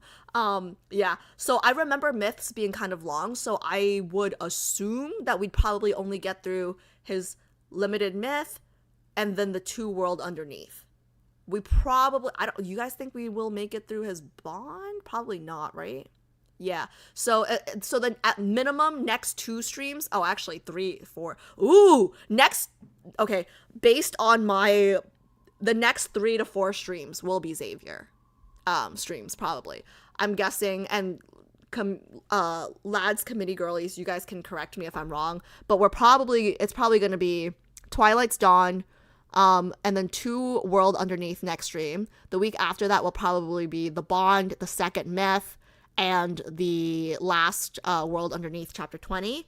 And then we start Xavier's main story. That's probably going to take at least 2 streams. So the next 4 streams will probably be Xavier, right? 4 to 5, actually. Oh, really? Second limited myth is the long one. Oh, really? First one isn't too long. Oh, really? Okay. Oh, okay. So maybe we can do the Bond next stream then, if the first myth isn't too long. And then the second stream will just be Xavier's second limited myth and 1 World Underneath. That makes sense, right? The second limited myth is strictly 1 stream. Guys, one of my streams is 6 hours. You think it's gonna take me 6 hours to do that 1 myth? That's crazy. It's that long?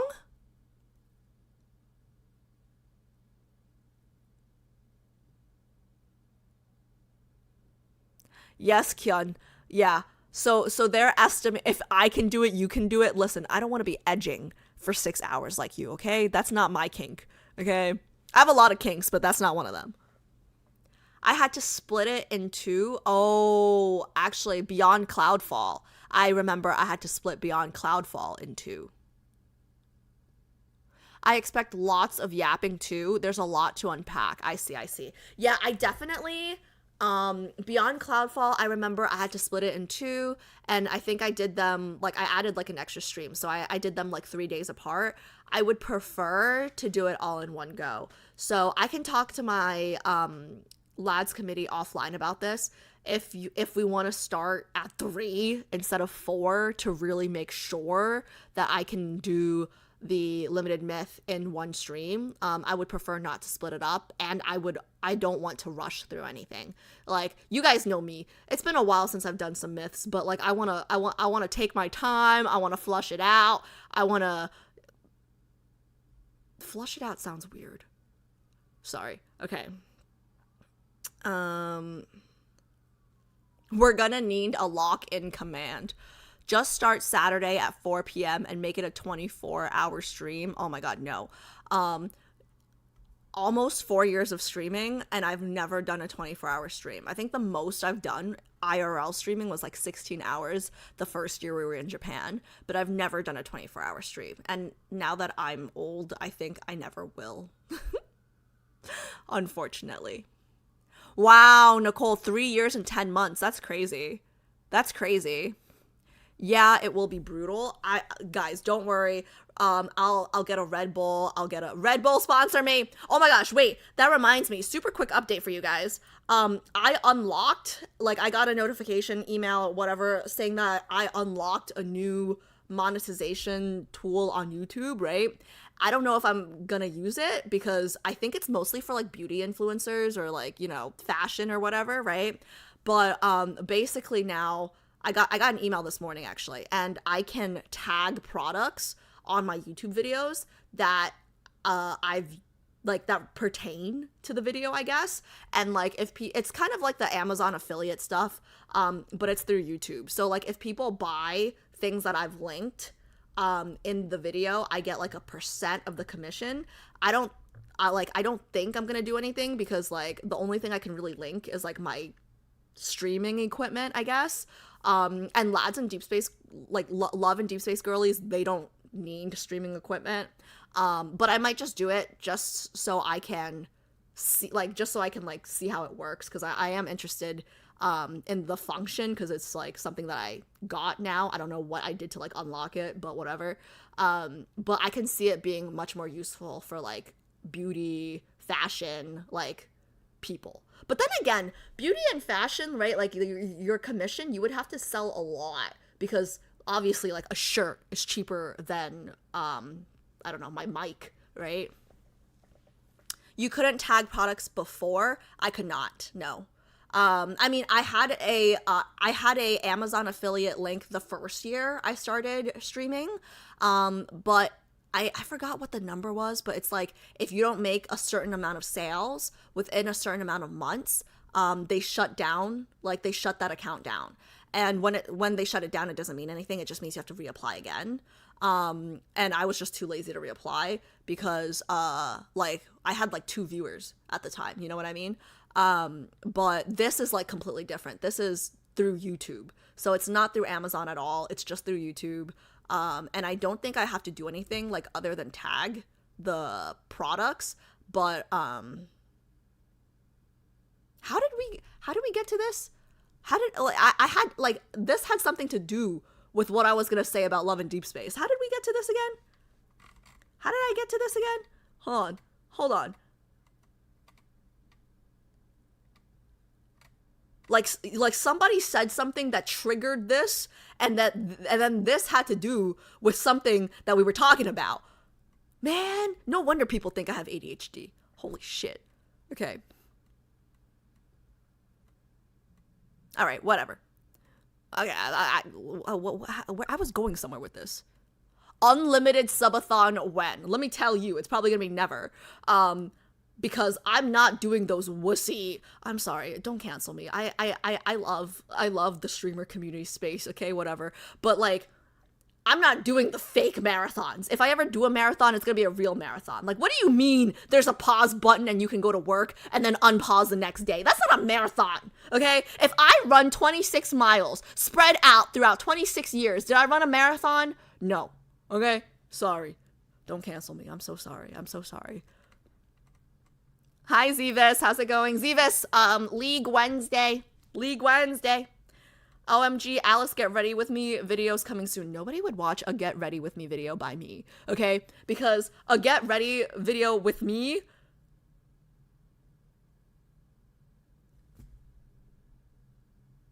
I don't think I look different enough. Like, I don't think I do enough to my face for it to be like a before and after. Like, don't get me wrong, I definitely look better with makeup, right? But like, if I took my makeup off on stream right now, I think you guys would just be like, okay, yeah, there's not that much to get ready. You know what I mean? Like, I definitely look better with makeup, but I don't think I'm skilled enough to do like a get ready with me video. Who said I don't need streaming equipment? Not that I need it, but who said that? Pa, you just said that. Speaking of shirt, you really do only dress up for the lad streams, huh? JG, you like my shirt? Thanks! Wisteria already told me I look cute earlier. Alice also told me I look cute earlier. Thanks for noticing. Yeah, see, you have to show up for the Wednesday streams to really understand that I put more work into... Oh, wait, what? My screen just changed. Hold on. Hey, where the hell did it go? Oh, here. Yeah, you have to show up to the Wednesday streams to see how different I look on the Sunday streams.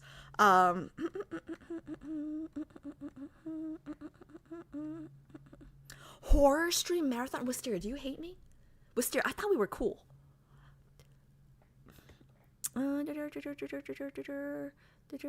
You had one in the Do Re Mi channel, kinda, the one where I ate a cheeseburger right after? Yeah. You raging would be enough content. It is a cute shirt. Thanks, guys.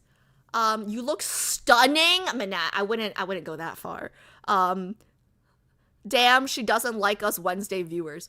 It's just a bunch of dudes watching me play League, okay? I guess if you guys told me I look nice, I'd probably be like, yeah, your mom looks nice, okay? I like it when the lads girlies tell me I look nice, okay? Because they at least, like literally, I'm not even kidding, I've shown up in a t-shirt and, like, unwashed hair, and, like, one of you guys have told me, oh, you look nice. I'm like, yeah, shut the fuck up. You guys can't tell straight guys can't tell the difference of when I look nice and when I look, like, crap. Like, I just don't think you guys, like, it just does, your compliments don't mean anything because you guys don't know, okay? When girls compliment me, I'm like, damn, I actually look cute today, you know? It's not that I don't care, okay? I care. Just not as much as I do for Sundays. For me, that's just combing my hair. I'm dead.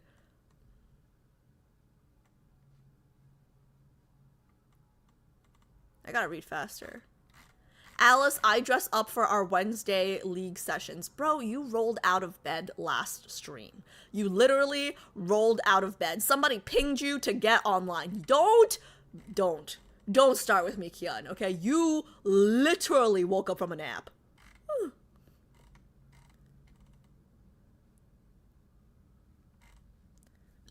Excuse me. But we're just a bunch of girls gooning to Don't Judge. We definitely can. Shallow, you think I look better in my glasses, okay? Case closed. Case closed. You always looking pretty even when you're a forcible looking mess. What is a force? Whatever that means. Thank you, J-Star. You too. You too, girly. You too. It was a brain fart, but I do like horror streams as well. Sorry. Wait, speaking of horror streams, I've gotten comments on my recent shorts about this guy. I forgot his name, but I asked my roommate. I was like, "Who the fuck is this? This looks like from a different game." There's like apparently this hot guy in this other game, and people are asking me like, "This hot guy or Silas? You can only pick one." And I had to do my research, right? So I haven't done it yet, so I haven't answered. But I'm pretty sure I'm gonna choose Silas. But yeah, Leon. Yeah, who the fuck is that? I asked my roommate, and he's like, "Oh yeah, Leon Kennedy from Resident Evil. So hot." And I'm like, okay, can you tell me a little bit about him? And he was just like this is G, by the way. He was just like, like, you just gotta play the game. He's got a cool backstory. He's so hot. And I'm like, okay, wow, if G's saying he's hot, you know, then like, I don't know, I gotta check it out. So I told G, I was like, oh, maybe I should play Resident Evil. And then he said, it's a horror game. And I said, never mind. Never mind. Leon, yes, yeah, all caps, Leon Kennedy, question mark. I'm dead. Imagine Xavier, but much beefier. That's Leon. I feel like Xavier is beefy enough. Like, I like lean muscle. I like lean muscle. I don't like the Hulk muscle. Even guys agree Leon is hot. Guys should also agree that Silas is hot. Like, I don't know what the issue is here. G is known for having good taste in men. Is that what G is known for? Is that what G is known for? I thought G was known for how he eats ice cream. I thought G was known for you know, how he eats popsicles. Capcom let a team of women design Leon this time. Ooh, so they took a page out of Love and Deepspace playbook. They workshop Leon by asking their female employees what they thought was hot. Wait, Alice, can we have the big screen for a bit long? Oh, sure. Like, just my face, you mean? Why? Oh, for the thumbnails? Oh, yeah. Hold on. Oh, yeah. Sorry, thank you, June. Okay. Oh! Is that good? Is that good? You could just scream more emotions at me. Okay, that was good. Oh, I thought June just wanted to admire you more. This was for work. Yeah.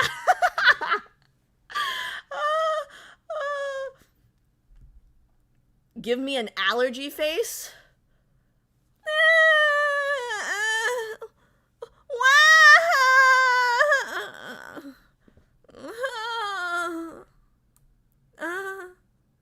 Do I look like I'm crying yet? Do I look like I'm crying yet?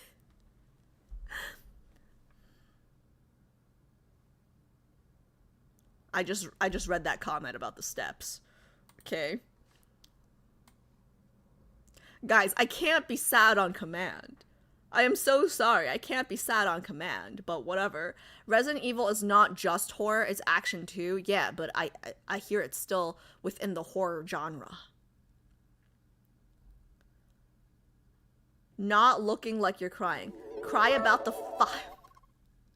Fedge cheered X100, POV you spilled your boba. I don't do that. Okay? I'm like Silas, okay? I take care, no. Who said this? Was it Silas or Zane? Who said I take care of things that are, like, I take good care of things that are mine? Who said that? Was that just a dream that I had about Zane or Silas? And that boba is mine, so I will take good care of it. Okay? That's my point. Anyways. Tell that to all my phones that I keep dropping. I think it was Daddy Silas who said that. Yeah.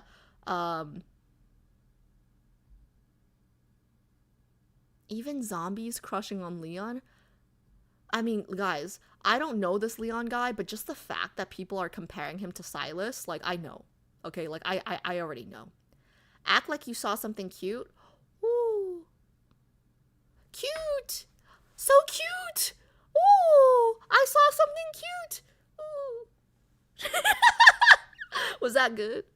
Was that good? Did you get what you wanted? Wait, I just saw Shallow's comment. Keep your day job. Was that to me? Was that aimed at me? Hey, how about we use this one? I covered the blanket, right? Like, it's beautiful because you don't even see my face, like this. I can't fuck that up. You can't see my face. I'm like.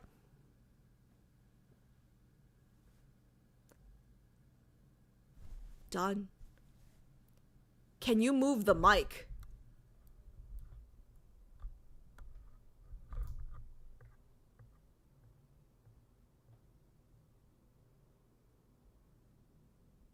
Is this better? Is this good? Is this good? Is this good? Are we done? Are we done? Cute? I'm cutest when you can't see half my face? Is that what they just said? Chat. Chat. Chat. Everybody spams cute when you can't see half my face. Are you shitting me? Maybe I should stream with a face mask. Oh, can you guys hear me? I'm sorry, my mic's all the way back there. Should I stream with a face mask? Your eyes are cute? Oh, okay. Well, my eyes were here earlier too, and Shallow said I should keep my day job.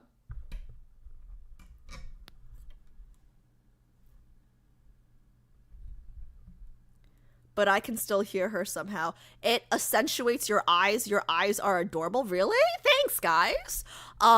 You guys know how, like, growing up, I mean, like, hopefully it's better now, but, like, growing up, people kept telling me that, like, Asians have small eyes. I've never had small eyes in my life, so I never understood that, but it's all good.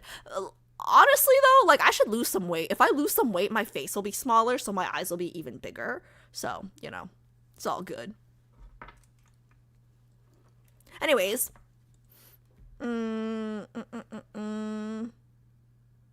Oh wait, did we get what we needed? Did we get what we? Oh, sorry. Let me. Okay. Sorry. Okay, hold up. Okay, move the mic out of the way. Okay, this time without the mic. Happy. Actually, that just looked crazy, huh? Happy. Sad. Angry. I think that's everything, right? I think that's everything. Okay. I think those are all the emotions. Okay. Good work. Good work. Thank you.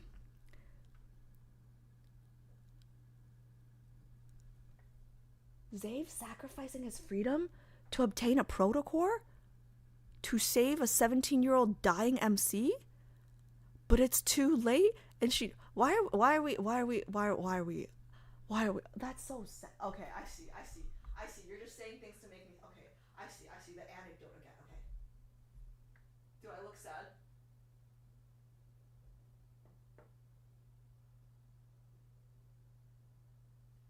How do you act out Delulu? Because that's the only emotion. You fucking asshole. Cat, you fucking asshole. Okay, anyways, I think we got enough, right? Oh, wait. Sorry. Okay, give her emotions. Okay. Joy, happiness, elation, satisfaction, amusement, pride, excitement, sadness, loneliness, grief, hurt, helplessness, anger, resentment, irritation, frustration, rage, fear. Okay, guys, I can't. Disapproval. I could do that one. Disapproval. Do I look okay, that's good enough. Nausea? How do I do nausea?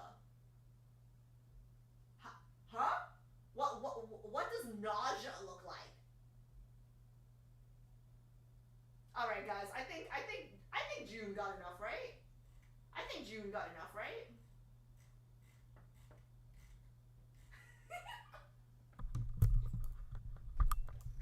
Okay.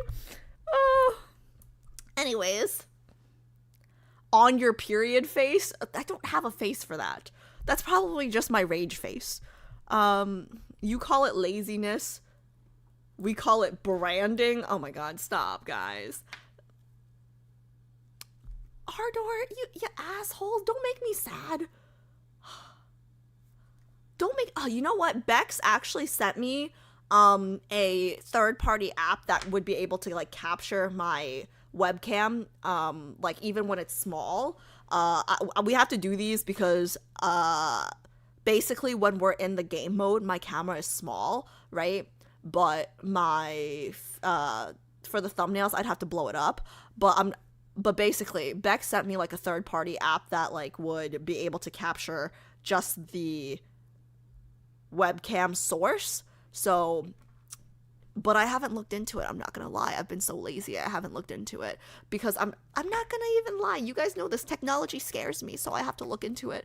I have to find some time to look into it, but I'm scared to fuck with anything because I know it's also on OBS, and my OBS, I feel like anytime I touch anything with my OBS, it breaks. So yeah, it's kind of bad.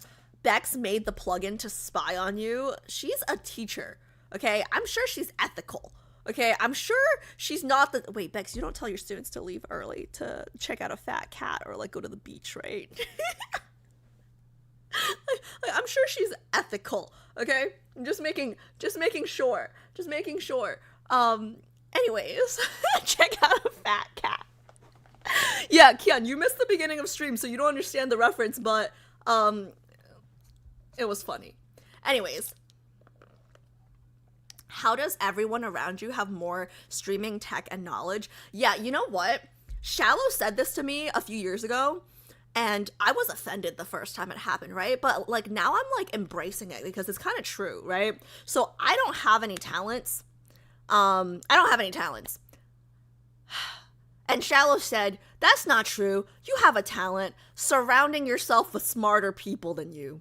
And I was offended, but now, you know, I think it's true.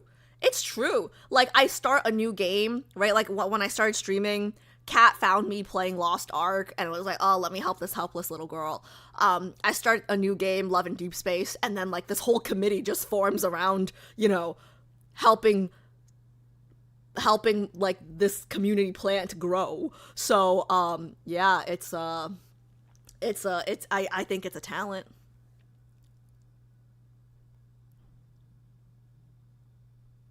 Why are we talking about Earl Grey? I love Earl Grey. Does enable my Earl Grey tea addiction. I love Earl Grey. Screaming is your talent? Is screaming a talent? Is it really that hard when everyone is smarter, though? Hey, guess what, JHP? The vanish thing doesn't work on this third-party app. Oh, I guess it only works on Twitch. Got you, bitch! Rude. I saw that. Did you finish your water, Alice?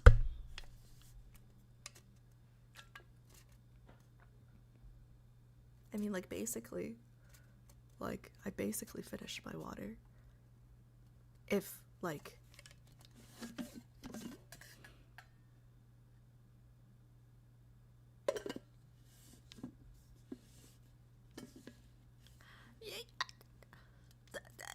It's basically finished.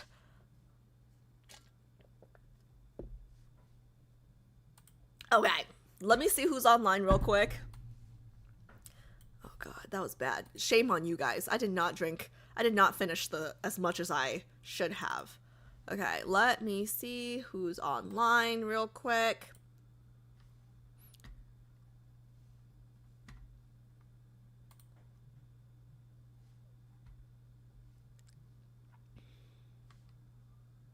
Oh my god. Kian, I just saw your comment, but no, the reason why I'm drinking water, oh my god, you would appreciate this. I told this at the beginning of the stream, so you weren't here for it, but I think you would appreciate this. Basically, I'm drinking water because my dermatologist told me that I'm dehydrated. Didn't listen to him. Didn't listen to my derm. My doctor told me I was dehydrated. Did not listen to her. My mom told me that I'm dehydrated. Did not listen to her either. Guess why I'm drinking water now, okay? Because yesterday, while I was doom scrolling on TikTok, okay, somehow a video of like a 28, I think she was 27, 28-year-old girl, she popped up on my feed and she was like, I don't do Botox, you know, like I don't need Botox, like I'm only 28, like I don't need Botox, I look great, okay? And unfortunately she did not look so good, and I am not on Botox because I am poor and I cannot afford to start Botox and maintain Botox. So yeah, her skin did not look good, so I am drinking water to compensate for lack of Botox. So yeah, it was bad. It was really bad.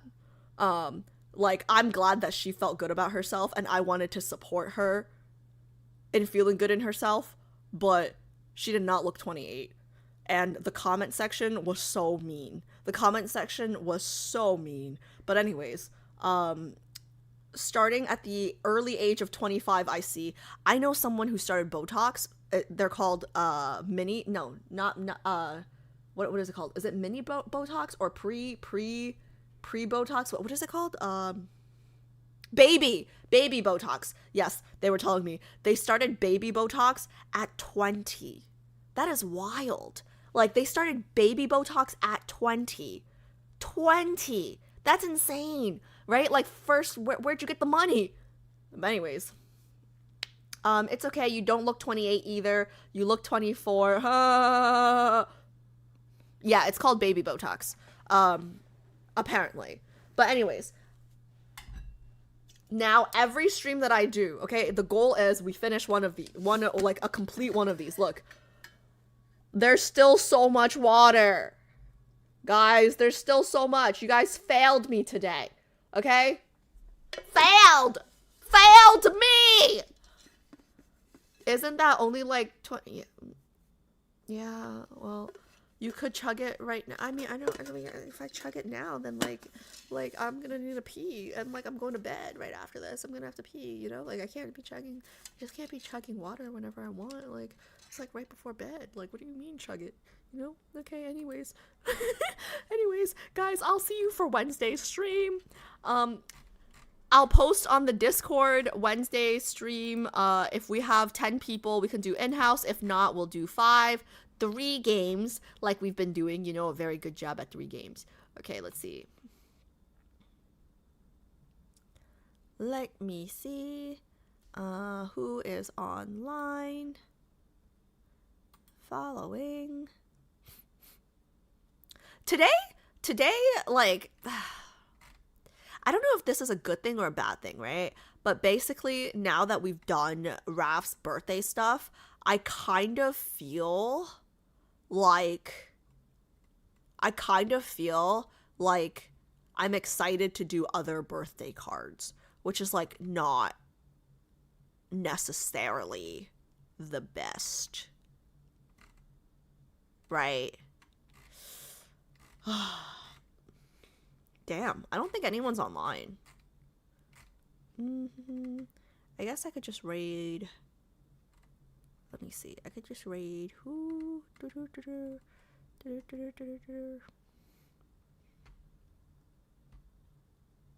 I'm excited for their birthdays. Silas is next, right? Jordan's online. I saw, but he's not in Love and Deepspace, is he?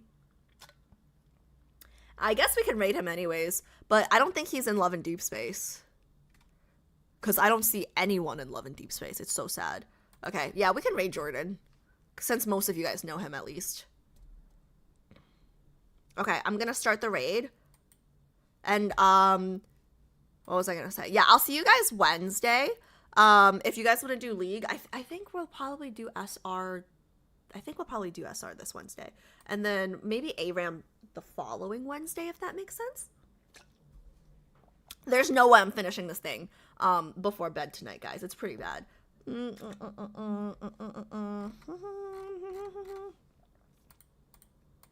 Oh yeah, last thing, Xavier next week, next 2 weeks, next 3 weeks, next 3 to 4 streams.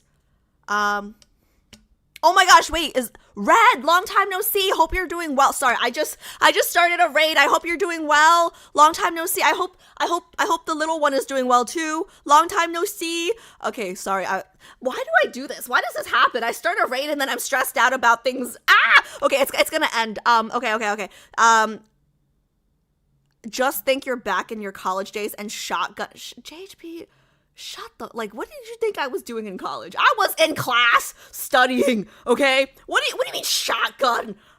Did you completely miss the scene where Raph gave me a heart attack by saying you can miss class?